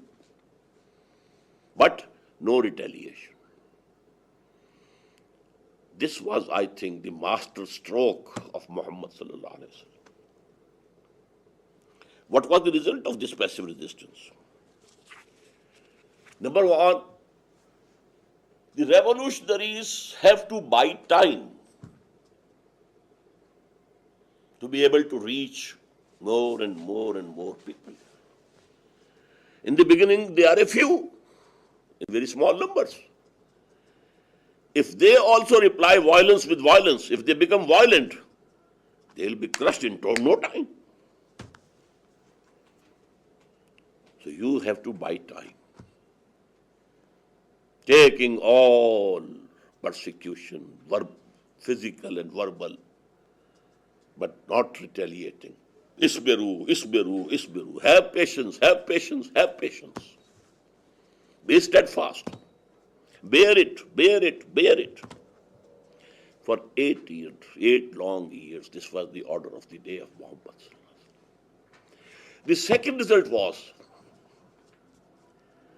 that the silent majority in that city, in that society, its sympathies turned towards these revolutionaries. What are they doing? What have they done to Bilal? What was his crime? Did he steal something? Or did he attack someone? No, no, nothing. He is being persecuted only because he believes in one God and believes in Muhammad that he is the messenger of God. Now you can imagine what would be the reaction. Silent majority is silent, but not deaf. It is dumb, can't speak. They don't have the courage to stand up and say, this is right, this is wrong. No, they don't have it. They are accustomed to obeying their masters and their leaders. But within their hearts, they have the sympathy for those who are facing this, bearing this. And this was actually, in the later stages, this was the deciding factor. To people who went to fight against these Muslims when the armed conflict started. From within, they believed that Muhammad and his companions are the cream of our society. With whom are we fighting? With Muhammad, his character. With Abu Bakr, his character. They are the cream of our society. So that was one of the factors of the success during the last stage of armed conflict. Now there was an incident which happened through divine intervention. In the 10th year after the beginning of this mission, number one, Khadija, the wife, the only wife, 15 years older, she died. She was a rich woman. And she had supported Muhammad sallallahu alaihi wasallam. So there was a consoling wife at home and she has gone. Number two, his uncle, Abu Talib, he had not come to believe and embrace Islam. But because it was a tribal society, he was supporting his nephew because he was the chief of the clan of Banu Hashim. So the whole tribe of Banu Hashim was supporting him and protecting him. He also died in the year 10th after the beginning of the mission. And Muhammad said, sallallahu alaihi wasallam, this is for us the year of grief, Amul Huzn. And now, the chief of Banu Hashim was Abu Lahab, who was the bitterest enemy. So now the decision was taken to eliminate Muhammad, kill him. Now there was no danger that the infighting would start among the Quraysh and that Banu Hashim will stand in revolt. No. He went to Taif in search of an alternate base. He met the 3 chieftains of Taif, presented before them the dawah, and asked them, if you believe in me, and if you promise to support me, I can shift to Taif. Living at Makkah is no more possible for me.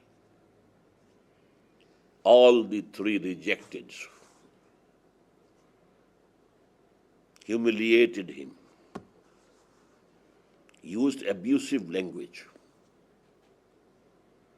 And when he wanted to return, the street urchins, they were given the green signal. teach him a lesson. Now they were pelting stones on him, and his body was bleeding. He had with him only one of his companions. He was a slave, but then he had freed him and he had adopted him as a son. Anyhow, this was the saddest day in the life of Muhammad. And when he came back empty-handed from Taif, he couldn't enter Mecca. He sought the protection of some chieftain, other clans. One by one, two refused, the third accepted. And under his protection, he entered Mecca. This was the condition, Brother Faris, this was the condition. After 10 years, longest and hardest work of dawah, of tabligh, of no less a person than Muhammad sallallahu alaihi wasallam. But then the divine intervention came. During the Hajj season the same year, some people from the Khazraj tribe of Medina, they accepted Islam. When they went back to Medina, they propagated it. Next year, they were 15. And they said, send with us some of your disciples who can teach us Quran, the basis of the ideology. Then Mus'ab bin Umair, a young man, he was sent with them. And sometimes after, another blind companion, he was sent, Abdullah ibn Maktoum. And in 1 year, most of the chieftains of both the main tribe of Medina, the Khazraj and the Aus, they embraced Islam. Muhammad has not stepped there even now. All the work was being done by his two companions. There were 3 Jewish tribes over there, and 2 were the real Arab, original Arab tribes, Aus and Khazraj. But majority of the people, because the leaders of the clans, they accepted. So in a way, these both tribes accepted Islam. And then they said, oh Muhammad, come to us. So the alternate base was provided by Allah. Muhammad had not thought of Medina or Yasrib. It was called Yasrib. Later on, it was Medina to Nabi, city of the Prophet. And briefly, we call it only Medina. Now he had a base. All the people who had embraced Islam at Mecca, it was declared imperative on them that they have to make hijrah. Come here, leave your homes and hearts, even if you have to leave your families back.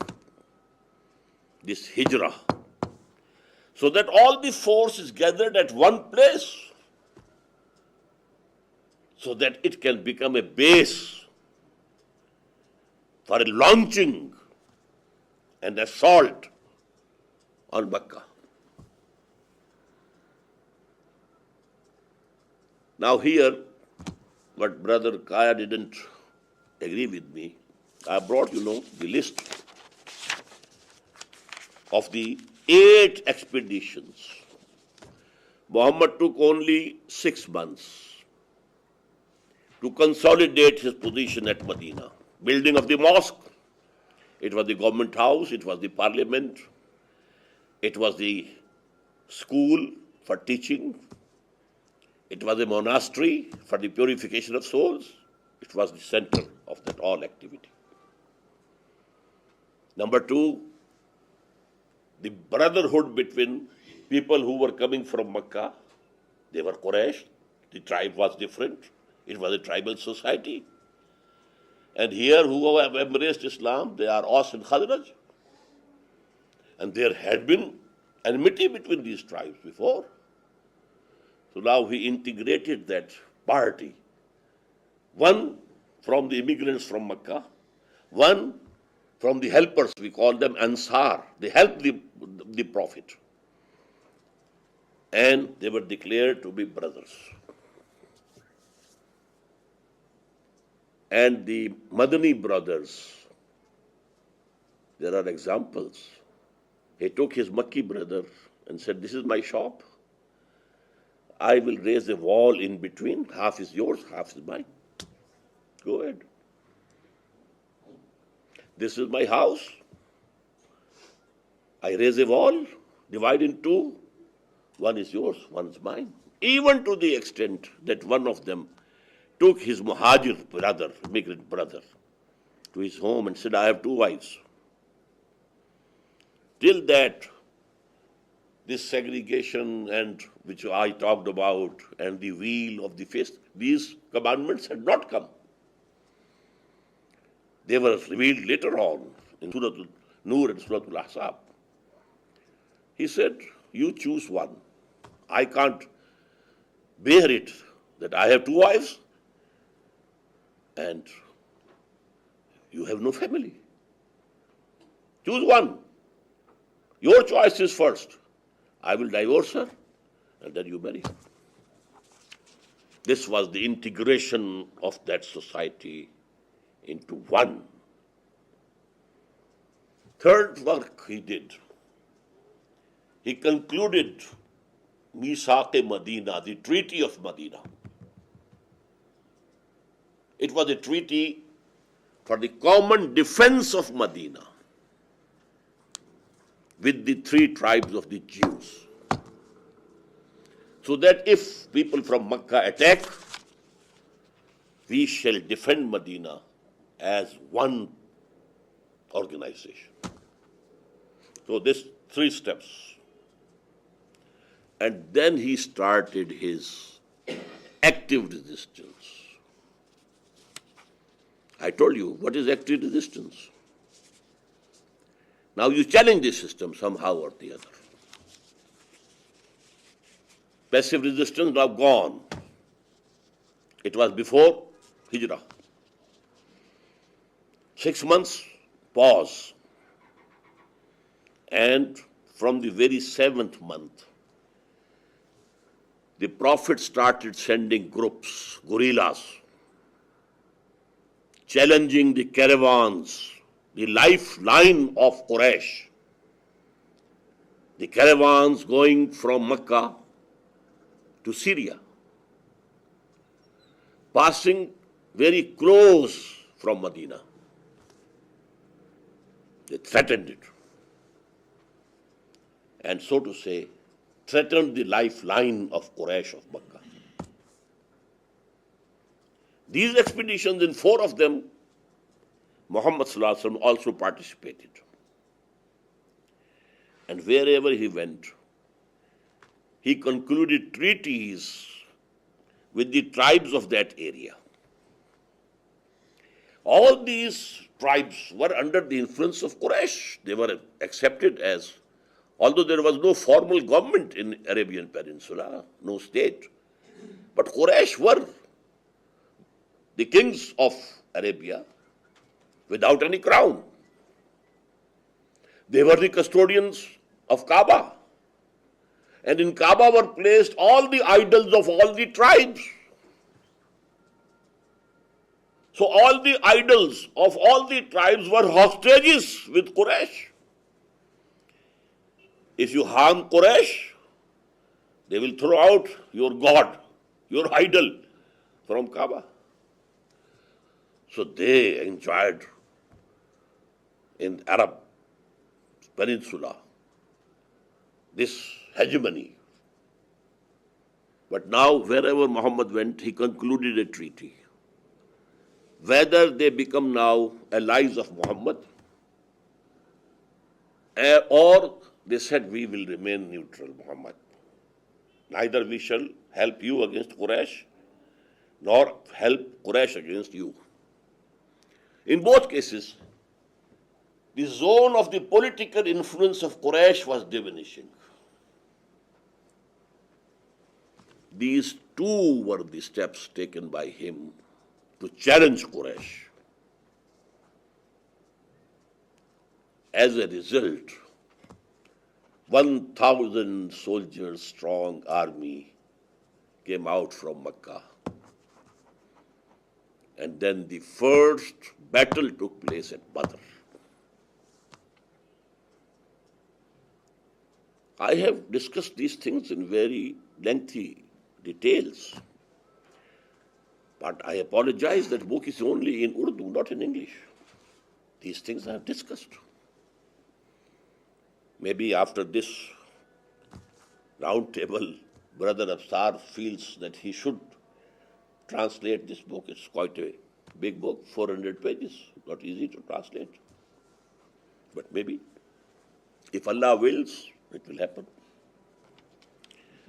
So now the sixth and the final phase of the revolutionary process of Muhammad started. And that was the armed conflict.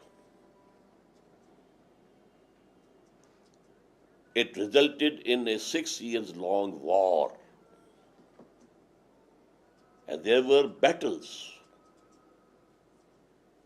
Battle of Badr, Battle of Uhud, Battle of the armies. These were the battles. War was continuous. There were ups and downs also. Due to the mistakes of the Muslims, there were some setbacks also. But finally,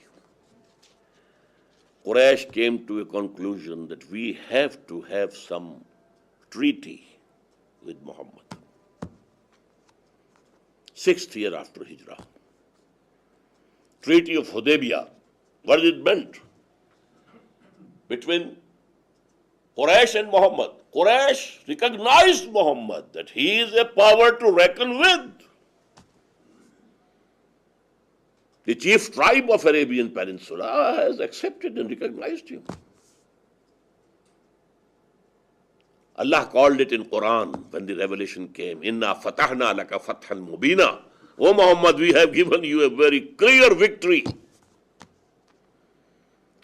And please note, it was from this event, after this event, that the Prophet sent letters of invitation to the kings all around Arabian Peninsula.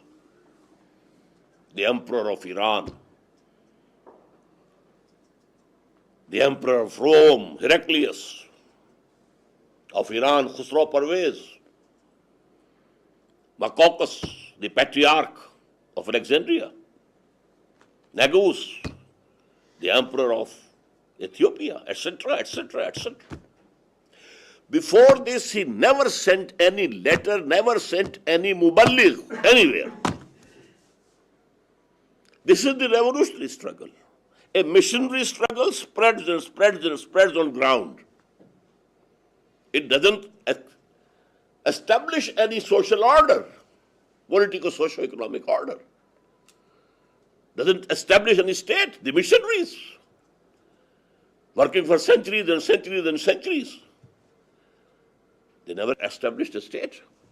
And our Tablighi are now working, going to America, going to Europe, going even to Israel, going to Russia, going to China, South America, going. But not to establish the deen of Allah. Only preaching and preaching and preaching.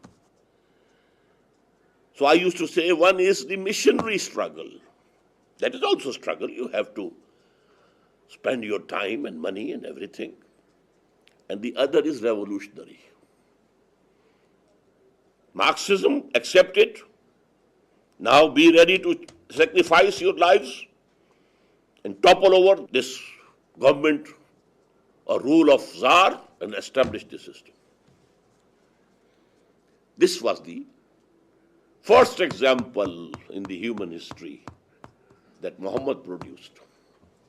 After he had that victory inside the Arabian Peninsula, then he extended his sphere of dawah to outside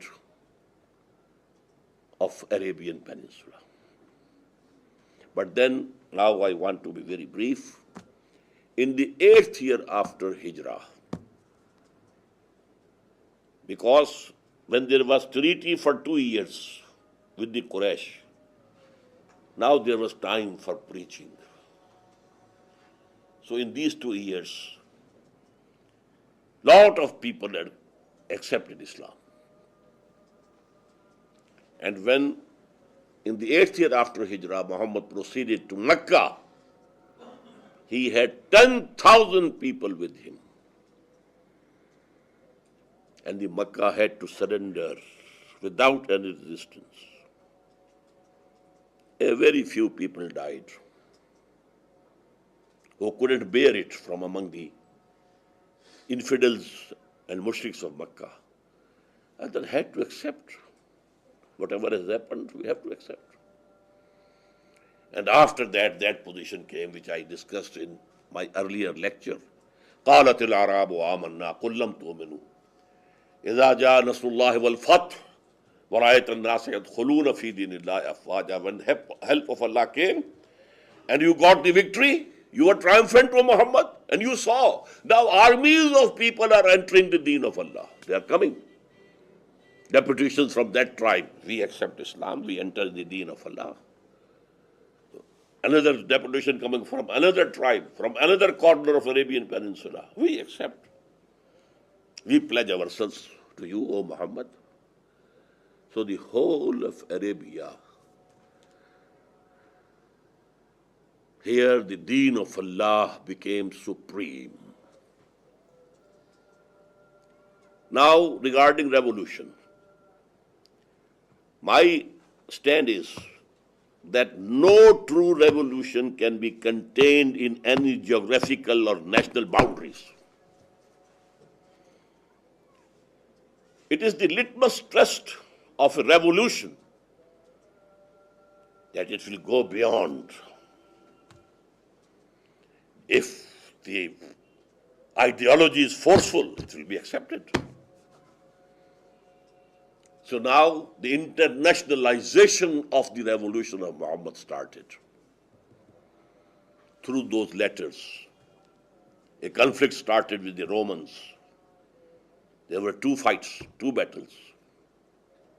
But I don't want to go into detail. Only I want to mention that now, when Arabian Peninsula had been secured, cleared of kufr, all Islam, now he proceeded to internationalize his mission.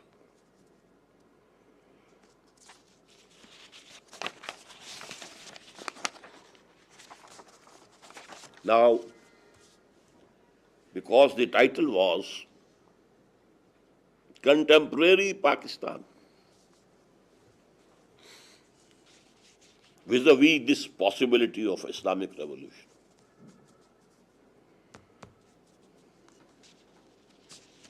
But let me make one point. I accept this total methodology of Muhammad sallallahu alaihi wasallam, except I have made an ijtihad in the last step.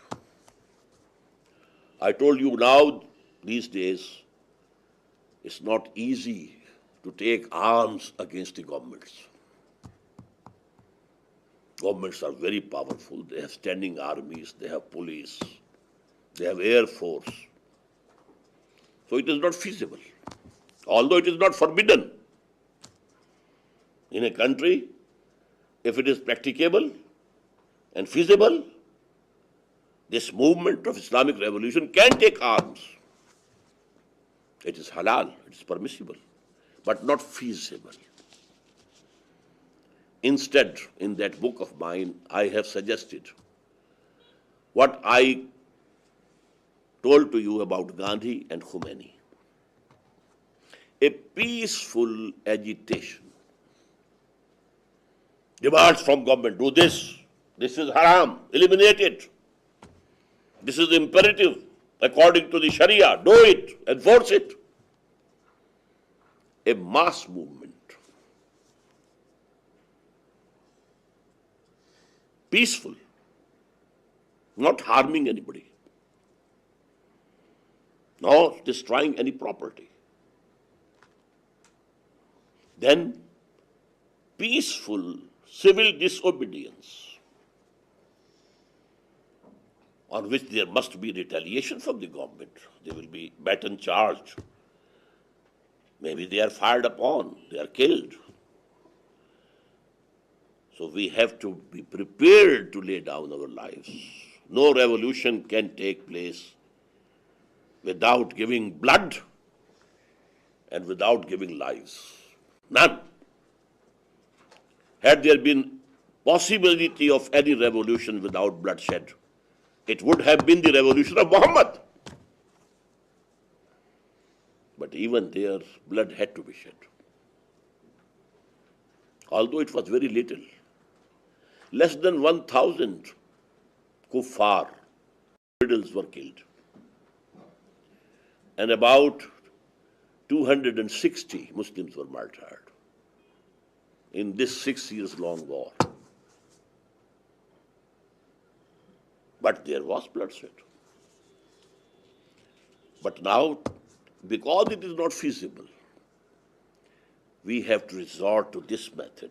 And then an unarmed revolt like the one in Iran. Don't use arms, but be ready to lay down your lives. The army shot them. They were shot from the helicopters. They came on the roads, blocked the system. They laid down their lives in thousands. But then the Shah had to run away for his life. The same case happened here. These two movements were contemporary and parallel and similar. The anti-Bhutto movement in Pakistan in 1977 and the anti-Shah movement in Iran. All shades of opinion had joined hands, leftists, rightists, liberals, orthodox, religious, secular, against Bhutto here and against Shah in Iran. And the military fired here also. But then the military told Mr. Bhutto, we are not going to shoot anymore. Who are they? They are not enemies. They are our kith and kin. They are our youth. Maybe our sons are there. Our nephews are there. Our brothers are there. And then the message reached him. Although a few days before he said, my chair is very strong. But then the message reached him that army won't support me anymore. He had to invite that conglomeration of parties to have discussion. The same thing was happening there. Now Shah was fearing that my army might now shoot me. Why go on shooting these people? They are our brothers from the same nation. We are not an occupation army that we go on killing people. We are of the same nation, national army. It can't go on killing. So they have to give up the support of that system, and that would be the triumph. Now, this detail of what I have given you, a very, very, very brief bird's eye view of the revolutionary struggle of Muhammad. When a revolutionary group shifts from passive resistance to active resistance, now one of the two results are inevitable. We call it in Urdu, takht ya takhta. Either you triumph and you establish your politico-socio-economic order, or you are eliminated, crushed, finished. There is no third way, no middle way. Muhammad sallallahu alaihi wasallam succeeded. Now coming to Pakistan. What I see of Pakistan, what is my view of Pakistan, I have 5 points to make.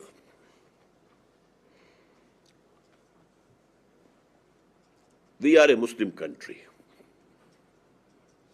but till this date we are secular state.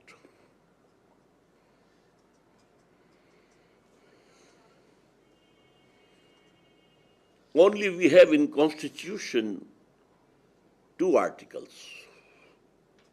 One declaring sovereignty for Allah, and the other pronouncing that no legislation can be made here repugnant to the book of Allah and the tradition of His Messenger. But there are loopholes in the Constitution who have made these 2 provisions ineffective. And that secularism is going on. Number 2, the governing elite, whether they are from the big landlords, the moneyed minority, or bureaucracy, civil and military. These are the 4 circles who have been governing Pakistan alternately. Martial law, then martial law goes, then there is a combination of landlords and the capitalists and the bureaucracy. They are ruling now. These people are absolutely secular-minded. All these groups, by and large. There are exceptions, but they are exceptions only. The exceptions prove the rule. Their value structure is absolutely materialistic.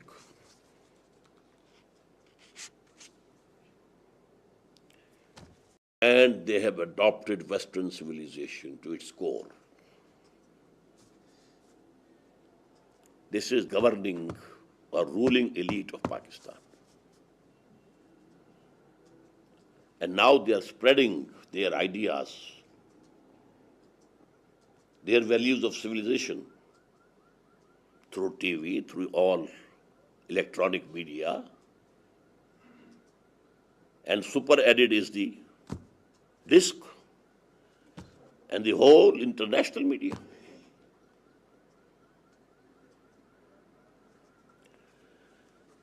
Now coming to the general masses. They have a deep emotional attachment with Islam. But it is emotional.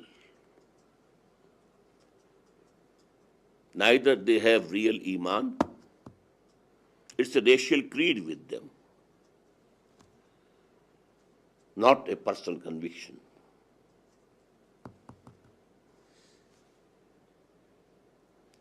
And their value structure is also absolutely materialistic.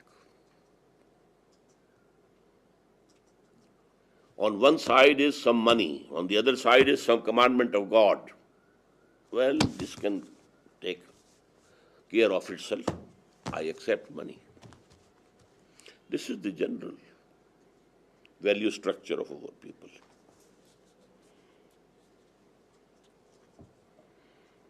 This is the condition of the majority. But emotionally, they can be excited. They can come, agitate in the streets, etc., etc.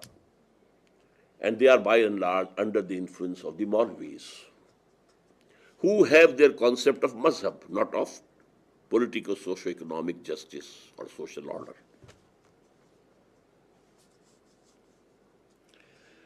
Then now I come fourthly to religious groups and organizations. Most of them are sectarian. They have their own madrasas. They teach people their own sectarian ideas and the fiqh that they follow, the system of jurisprudence, Along with these, there are two movements. As I told you, Tablighi, it has the mazhab concept. No concept of political Islam or a revolutionary Islam, no. The only revolution-oriented party was Jamaat Islami. And I have discussed this in the morning. It has gone astray. It has become a political party. It's stuck up.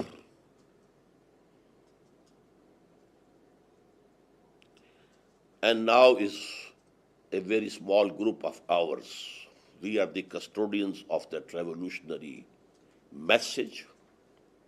We started with Iqbal, about which the first attempt practical was Abul Kalam's, the second was of Maulana Maududi. Although the Jamaat is continuing, but it's not the same revolutionary party. It has been bogged down. Now the last point. Still I have hope that Islamic revolution will be accomplished in Pakistan and the adjoining country of Afghanistan. What I visualize is that these two countries will merge into one. Although the facts on the grounds, there's no encouragement from any side. Total despair. But because of the past history of 400 years, this chain of Mujaddideen shifted from the Arabian world to the Indian subcontinent. Something is there in divine plan. Then, in the last century, when there were intrigues and conspiracies against the Khilafah, Ottoman Khilafah, Caliphate, the protest movement was only and only and only in India, nowhere else. Although if Khilafah was an Islamic issue, it was the issue of the whole of the Muslim world. But a very strong movement in which even Gandhi participated, Hindu. What he had to do with Khilafah. But he knew that if I don't support this movement at this time, Muslims will never support us in the freedom struggle. Number 3, genesis of Pakistan was in the name of Islam. Other Muslim countries, they got freedom from the colonial rule on the basis of somewhere racial, somewhere linguistic nationalisms. Malay nationalism there in Malaysia and Indonesia. Arab nationalism of Nasser and so on and so forth. He threw the Britishers into Mediterranean Ocean, but it was on the basis not of Islam, but Arab nationalism. Mustafa Kemal Pasha saved Turkey on the basis of Turk nationalism. He dug the roots of Islam from the society as far as he could do from Turkey. But Turkish nationalism saved Turkey at least. The whole Ottoman Empire had gone, but this country was saved on the basis of Turk nationalism. Only one country in the world invoked Islam. Pakistan ka matlab kya? I told you, La ilaha illallah.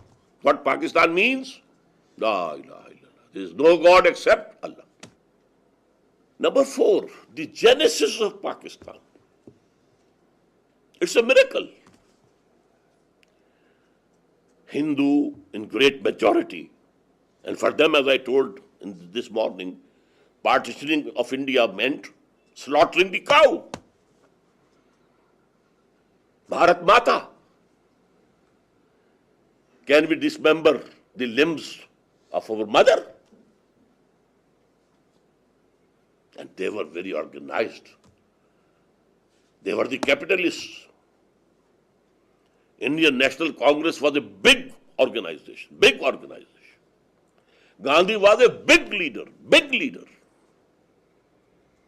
And he said, only some weeks before the partition took place, that Pakistan can be established only on my dead body. From among the Muslims also, very big forces were with Gandhi. Jamiat Ulama Hind, Abul Kalam Azad, Maulana Hussain Ahmad Madani, the Ahrar in Punjab, the Surkhposh group of Khan Abdul Ghaffar Khan, father of Khan Wali Khan, they were on the side of the Congress. How come? How come this division? And please note, had there been the government of the Conservative Party at that time in England, one could say that the English have divided Indian subcontinent. They were pro-Gandhi, pro-nationalism. But still their policy had been divide and rule. But at that time, it was Attlee who was the Prime Minister in England. He disliked Qaid-e-Azam Muhammad Ali Jinnah. He hated Muslim League. The Viceroy was Mountbatten. He had become a disciple of Gandhi. He had family relations, they say illegitimate also, with the family of Nehru. And still Pakistan came into existence. 1 year before partition, Muhammad Ali Jinnah accepted the cabinet mission plan. It was that India should be divided into 3 zones. Western zone having Muslim majority, Eastern zone having Muslim majority, and the central zone, big zone of Hindu majority. But the central government will be one. These 3 zones will be autonomous. A few subjects will be given to the center, foreign policy, currency, communication, etc., etc. Defense. For all other practical matters, these will be independent. Jinnah accepted it, jumped on it. But because there was a provision that after 10 years, every zone will have a right to secede. And Nehru, who was the president of All India Congress, he said, who allows later on to secede? On the basis of this, Jinnah applied the reverse gear. If these are the intentions, we are not ready to accept this cabinet mission plan. And Britishers were in a haste, they had to leave. So they partitioned India into Pakistan, comprised of 2 zones, East and West, and Bharat. Lastly, this Pakistan was sent down from heaven in the Laylatul Qadr. We have the most sacred night of the year, the 27th night of the month of Ramadan, the month of fasting. Because in this night, the revelation of Quran to Muhammad started. That is called Laylatul Qadr, a very valuable night. The decision of partition of India came in this night. And the day was also sacred, Friday. Now, these are the conditions.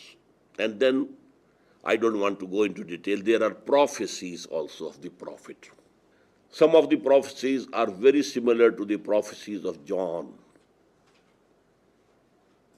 the last book of Gospel, Revelations of St. John.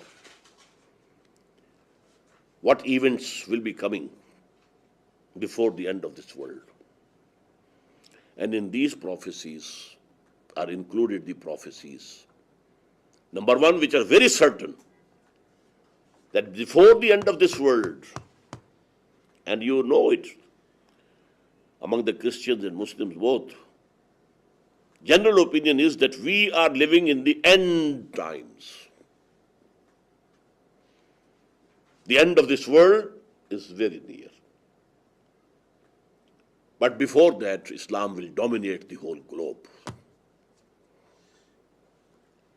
And there are certain indications that that process will begin from Pakistan and Afghanistan. On the basis of the history, 400 years long, and on the basis of the prophecies, I think it's the destiny that Islamic revolution will start from Pakistan. How? I don't know. At the present time, what is needed is as mass movement, demanding and forcing Islamic Sharia, Islamic system. illALLAH guides one of the major movements. Very little hope about Tablighi Jamaat, but I still have hope from Jamaat Islami. If their mind can, and Allah can do it, changes from this electioneering process to this revolutionary process, might be that time comes nearer. Or maybe Allah turns the faces of a great number of people towards Tanzeem Islami. He can do it. Just as happened before Hijrah. What happened? Muhammad had not even visited Yasrib. Only 2 of his disciples went there, and it became the city of Muhammad. As I told you, it was divine intervention. So divine help can come today also. What we think in Tanzeem Islami is that it is our duty to strive for that, keep on striving, keep on striving, keep on striving. Leaving alone the result, it is on Allah. Whenever He likes, there will be success. If not, no harm. We would be able to say before Him when we stand on the Day of Judgment, oh Allah, we did whatever we could do. And that will be the basis of our salvation in the hereafter. I thank you from the depths of my heart that you have been so attentive.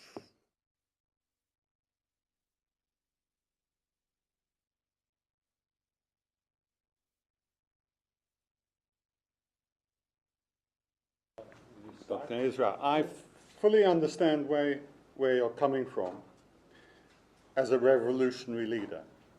And I also understand why your starting point is with Muhammad. In my view, you are part of a pantheon and within a tradition of people in the 20th century who have studied and developed the tradition of revolution. I think, and again it's my opinion, that it is your misfortune that all the 20th century revolutionary leaders were atheists. Some of them have been quite successful. Mao, Castro, Ho Chi Minh are just 3, but there are others. And I think all of them would agree with your prerequisites. The revolutionary ideology, the disciplined cadres, the sacrifice, the training of the cadres, the purification. They would all be at one with you. And what I find, and my question is this: it seems that if you don't study contemporary revolution, there will be the possibility and even the likelihood that you will reproduce the mistakes of others. As the world of imperialism is powerful and also studies revolution and revolutionaries, they have studied these people in depth. And so my question is, why do you keep yourself away from the Maos and the Ho Chi Minhs and the Castros? Because their writing is easily available. I have already answered your question, because they are atheists. And because I'm a believer in God, and I'm a believer in Muhammad sallallahu alaihi wasallam. And I hope, and I'm sure, I, and for that matter, my movement after me, will take the light from Quran and the life of the Prophet. These two things will guide us, inshallah. But as a suggestion, I'm ready to go for some of these writings. And the credit will go to you, that you persuaded me. EMR, come. Yes, please. As this is our last formal session, I would like to thank you for the way in which you've presented your material, the clarity with which you've spoken, the achievement of speaking from a few notes and yet doing so well and so clearly, and with delightful sense of humour and nice touches. It's been a pleasure and a delight to listen to, and thank you very much. Thank you very much indeed for that. Now, I'm not a Marxist, and one slight worry I have is that I think you're a bit more of a Marxist. You don't need to start reading this stuff. I think you're already influenced by the vision of the world that Marx constructed, where you have a sort of entrenched enemy which needs to be overcome. The only mechanism needs to be ultimately resort to revolution or violence, and the whole transformation of the system, so you can't take bit. And that sort of picture, you know, has pervaded our consciousness, and I think has affected the way you've interpreted the Prophet's life.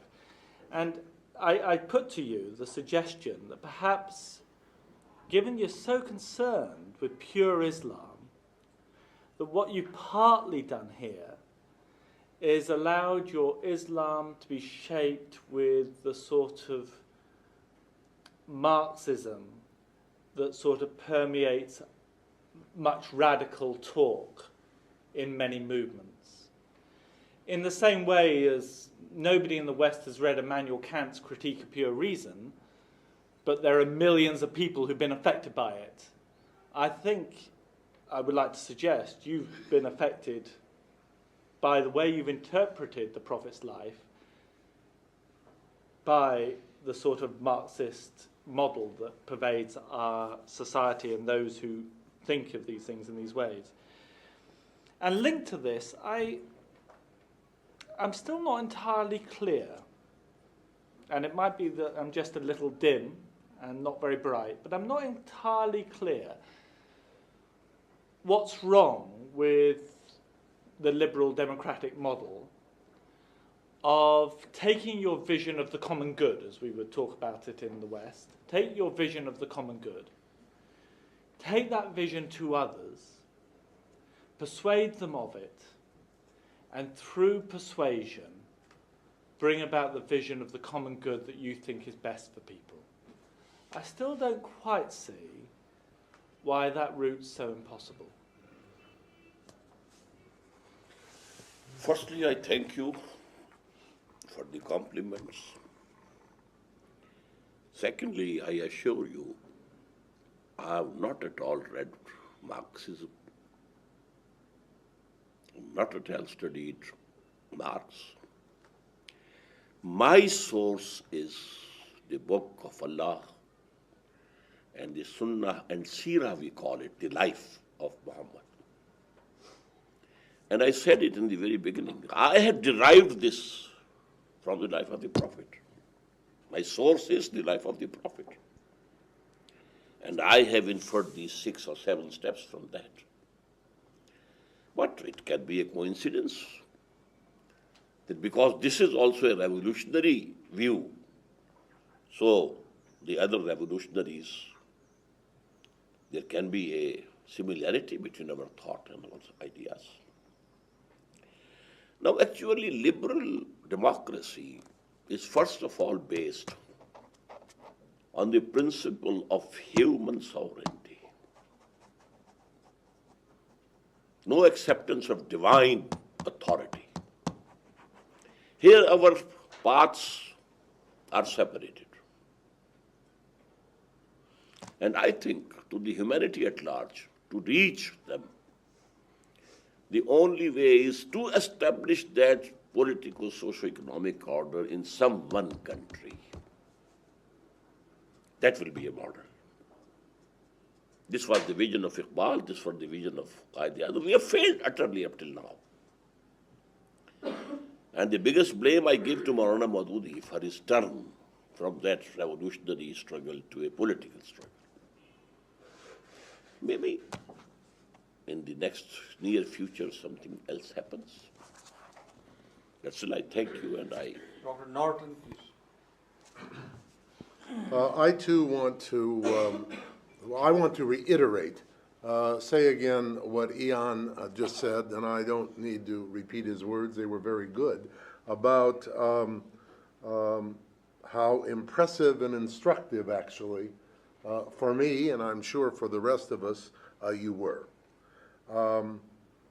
In terms of revolution, as it would not surprise you, I'm sure, it seems to me that given the present situation in this world and also in Pakistan that you described at the end of your discourse today, it seems to me you do indeed need Allah to change ideas and opinions before you can have a successful revolution.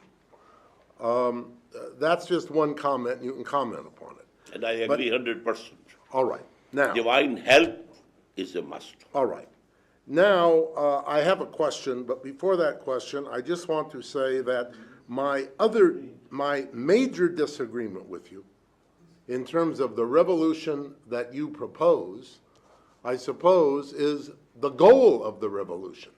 That is, unless Allah changes the ideas and the beliefs, I would say to you, of all the people that exist, then it seems to me that the goal of your revolution, which is an Islamic state, first here in Pakistan or Pakistan, Afghanistan, and then throughout the world, that goal is something to which I object and I oppose, because that goal does not allow equal freedom and equal rights for all people, regardless of whether they believe as you do or whether they believe in Islam or not. And I must also say that if I were in one of the countries and that revolution came, and it came as the end part, as an armed revolution, that I would say that in terms of my beliefs, I would engage in armed conflict against that, because that's against my principles. That also, I'm sure, doesn't surprise you. Now I come to my question.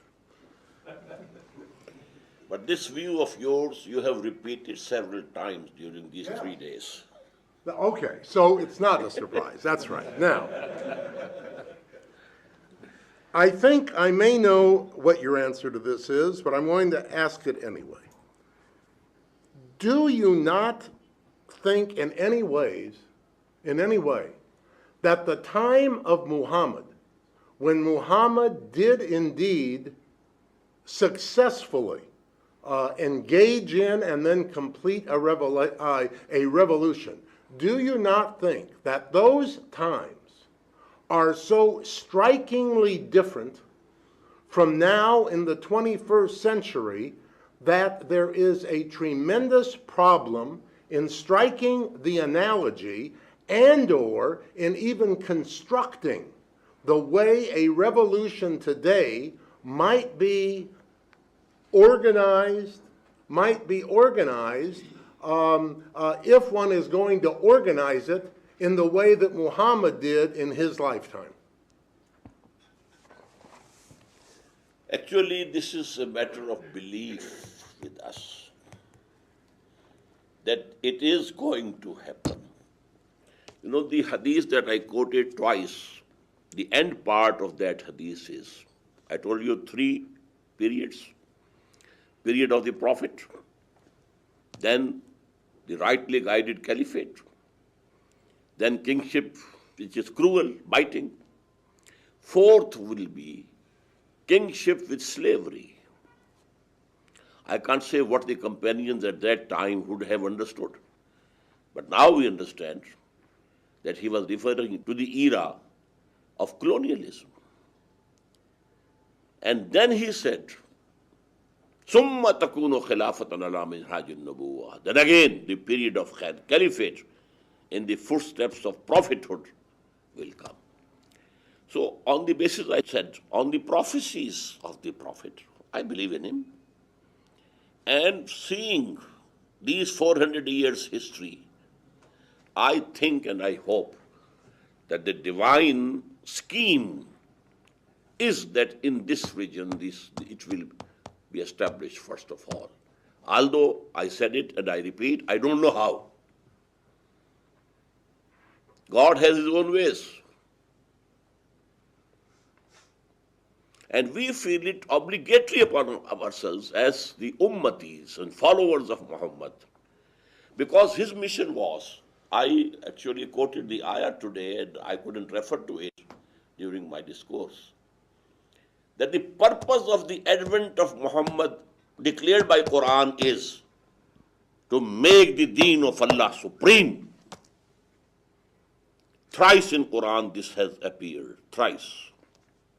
You are not only a preacher, you are not only a purifier of the souls of the people, you have to make the deen of Allah prevail. That was his mission, assigned to him by Allah.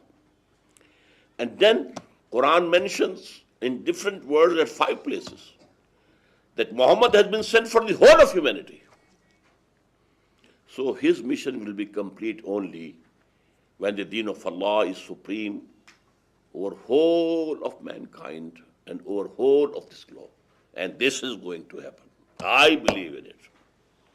And it's my religious duty to strive for that.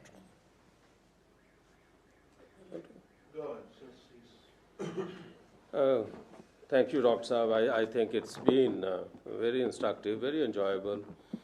And I want to specifically say that your delivery and your style of engaging is fantastic. Your eye contact is almost magnetic. I think it's almost spellbinding. Some brother was saying your body language. Maybe. Okay. Now, I feel sort of mixed kinds of emotions at this point of time, and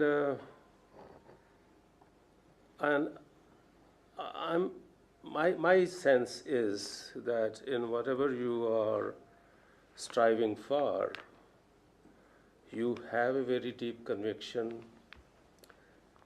You are seeing it as a part of your understanding of the faith and a part of your religious duty to to propagate it, to work for it, and to carry it forward. And try to establish it. Yes, carry it forward. I'm saying carry it forward. You may say, that's my sense, not establish it, but I sense that you are trying to carry it forward. I'll come to that, why I think that way. I also sense that your process, whatever your objective may be, the process that you have in mind is nonviolent, basically. It is for it to evolve and to develop, and hopefully to wait for divine intervention, which possibly will happen, and which maybe it will be needed, because when we walk around the streets of this beautiful city, it looks very improbable that without divine intervention, much change will come. Now, what I therefore have been wondering about is this, that if the objective is in the ultimate to have some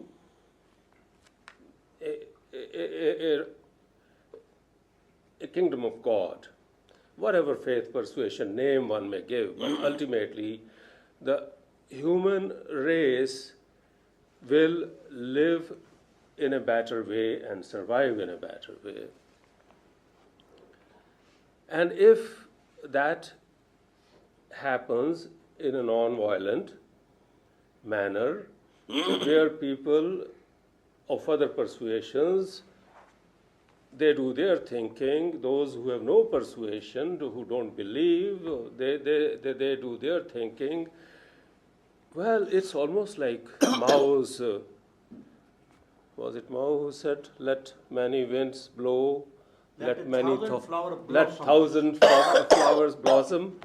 Now, if it is that kind of situation, Mao was a violent person, but if it is peaceful and let 1,000 flowers blossom, I would say that Kida Khak De Padshahi Lashkar Kare Swa. God, in His wisdom, can give the kingdom to the weakest of the weak, down to an ant, a kida, down to an insect, and the whole army God can wipe out. So divine intervention, who knows on whose side it will come, what will happen. So are we really seeing anything concrete here, or are we merely discussing a model? I think, brother, it is for every person to have a conclusion and decision according to his own thinking. I think whatever I feel and think, I have stated. Now you have the freedom to agree to what extent you want to agree and disagree to what extent you want to disagree. I have two questions. The first one is about the similarities and differences between the ideology that you have presented tonight and that of Hizb ut-Tahrir's ideology. Hizb ut-Tahrir, as you know, was established in Palestine in the 1950s, but in Palestine. But it seems to be active in Pakistan, and perhaps Hizb ut-Tahrir has more members in Pakistan than the Tanzim Islami does. And as you know, one of the major ideas of Hizb ut-Tahrir is to reestablish the Khilafah. And I heard that they were banned in Pakistan a few months ago in October. When I was here in the summer, some of them harassed me in the lectures. But do you see any major differences between you and Hizb ut-Tahrir? I don't see any myself. Do you see any major differences between you and Hizb ut-Tahrir? Fundamentally, They don't have any methodology clearly defined before them. And they actually hope the help from army, that some coup by the army, if they agree with their ideas, that will take place, and then their system of choice will be established. And this is not correct. If an army general comes, he is himself. He becomes the theoretician also and an ideologist also. This has to be a mass movement. But for this mass movement, there should first be a party strongly disciplined to keep that mass movement on straight path. Otherwise, mass movements can be hijacked. Just as in Iran. The movement was controlled by 6-7 groups there. The Mujahideen Khalq were there, the liberals were there, Mehdi Badargani was there, then the ulama were there, but in the end, Todo party was there, but in the end, ulama hijacked it. And what a fierce fighting between the two took place after the revolution. After the revolution of Muhammad, there was all peace, pardoning, general pardoning. No one taken revenge from. So that is the beauty of the revolution of Muhammad sallallahu alaihi wasallam. Now the second to add another to supplement what he said, because we have a dialogue with them in the United States. There's another fundamental difference between Hizb ut-Tahrir and ourselves, and that is their methodology is strictly based on Sharia and not on, like ours, on the basis of Iman, if you know what I'm talking about. This is very fundamental. They do not believe that you have to go through a phase of purification of the soul first to get the Khilafah. In their opinion, every Muslim is a mu'min and every mu'min is a Muslim. They do not have the distinction between the two. And this is fundamental. This is very fundamental. Dr. Faris Kaya is growing impatient. Yeah, first of all, I would like to express that my language is not enough, to express my feelings first. And secondly, I feel shy to criticize what you've said, okay, and to say anything about your sayings, because I cannot be a student of you in terms of Quranic knowledge. Now, if we study, for example, Quran and Hadith, the word of Islamic State and Islamic government, we may never get chance to cross it, okay?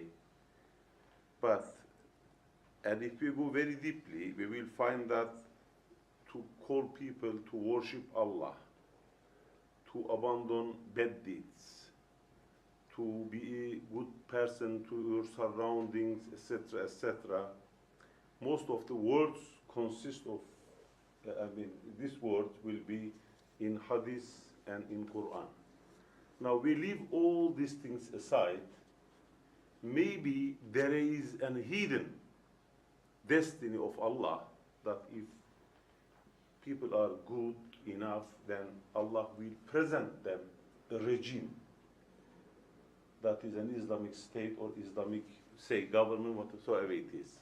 But it is a present by God. It is not, it cannot be achieved. I don't think that Prophet ﷺ first started, when he first started, he was looking for a regime.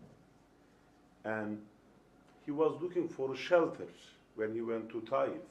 But when he was stoned and rejected, then he felt himself at the deepness of weakness, okay? And then he went to Allah, and then he prayed that, oh Allah,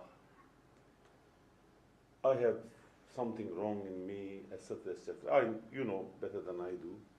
And then a few days after this incident, he was taken to Miraj. which is very important. So if we study all prophets' life, like for example, Prophet Yunus, he reached to the highest degree when he felt himself at the lowest. If we study, for example, other prophets, Prophet Ayub, Yaqub, all of them, and similarly, Prophet Muhammad sallallahu alaihi wasallam, he was ascended to Miraj when he felt himself at the weakness, at the lowest point of the weakness, as you know. So similarly, I think I really had in my imagination that I would hear something also about his devotion to Allah, his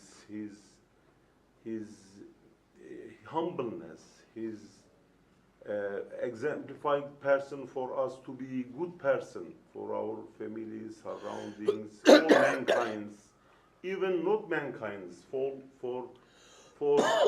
animate beings, for all our surroundings, environment, etc., etc. Now, similarly, I really cannot express myself.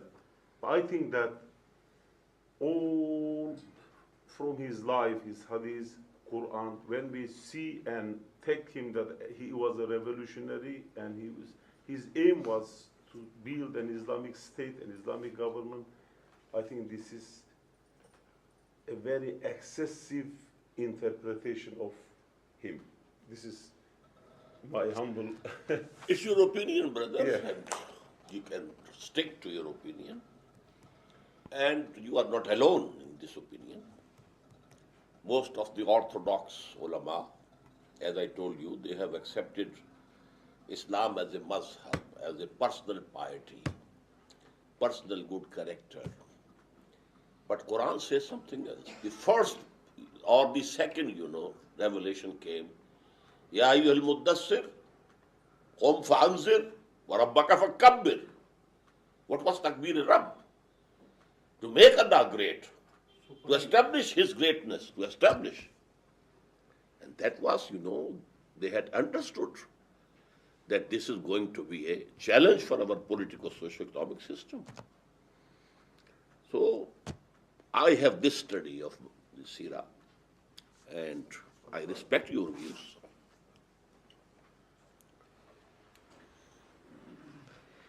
Dr. Israr, I have a question about the permissibility of Muslims killing Muslims, because in this revolution, at this time, Muslims would have to be killing Muslims in Pakistan, as opposed to the time of the Prophet, when the Prophet's goal was to make the Arabian Peninsula a Muslim land. They were non-believers. We know all of the excesses of the Arabs of the time. It was a whole different scene. And so, while I don't think that it's permissible to kill anyone unnecessarily, the Prophet was killing, the Prophet's forces were killing non-believers who were attacking them. There was the history of the torture and the persecution that you discussed. So I think that it was a different time. The other difference that I see is that at the time of the Prophet, warfare was very different, and forces were fighting each other pretty much face-to-face and one-on-one. Now we're living in the age of the nuclear weapon. And the revolution that you talk about, I think could easily bring about the end of days. Because the forces that we've talked about, the opposing forces, would potentially use those sorts of weapons. And of course, Pakistan has that sort of weapon. So how do you understand this? How do you explain this? Thank you. For the first question, let me say that the methodology that I have suggested is that the Muslim revolutionaries will never kill anybody. They will be ready to sacrifice their own lives. So that is the prescription. And this objection cannot be applied to it. Number two, you can't say that very soon America might explode or implode. It can happen to America. The moment Americans disobey Zionists, the Zionists have the power to shatter it into pieces.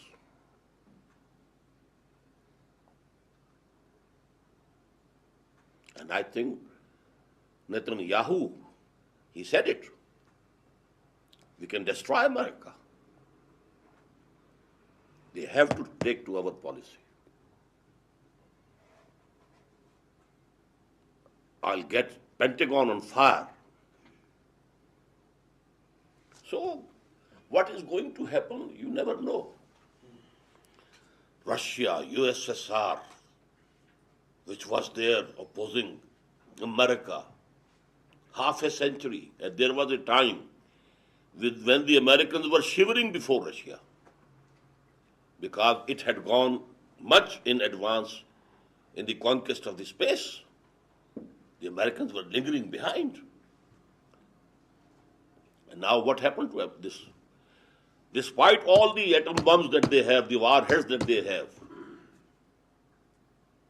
they had to prostrate on the ground before America. So, my humble opinion is we have to strive for that, finding it to be a duty towards Allah. If I'm faithful to Allah, I cannot join hands with the people who are in rebellion against Allah. And an un-Islamic state is in rebellion against Allah, challenging the divine authority. This age is peculiar in this way. Before that, there used to be shirk only. And every system of shirk accepted the biggest Lord, one. God with capital G, one. Omnipotent, omniscient, omnipresent. But under him, gods and goddesses, armies of gods and goddesses. But they never denied the supreme God. He is one. Mahadev in India is one. There can be no two Mahadevs. But Devis and Devatas, there are so many. In Arabia, Allah was one. They believed in one Allah, Supreme Allah.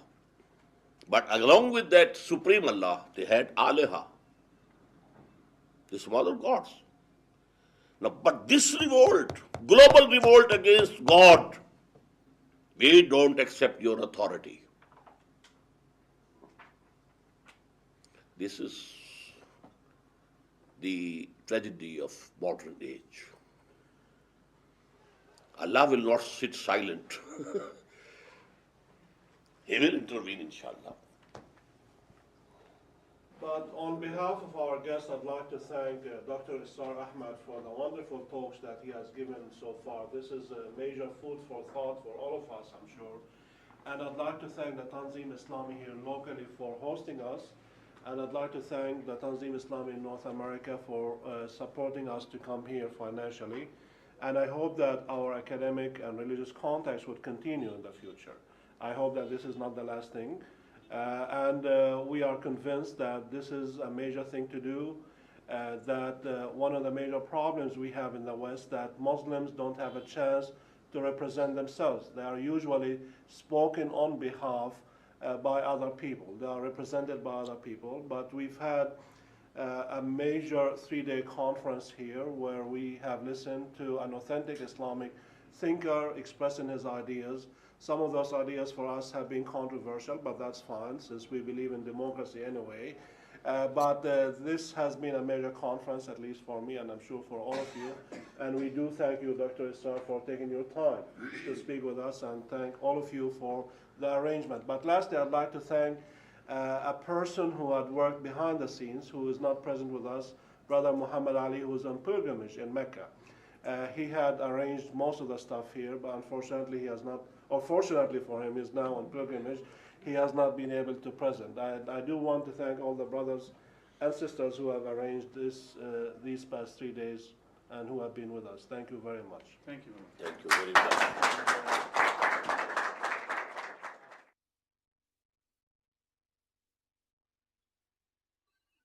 الله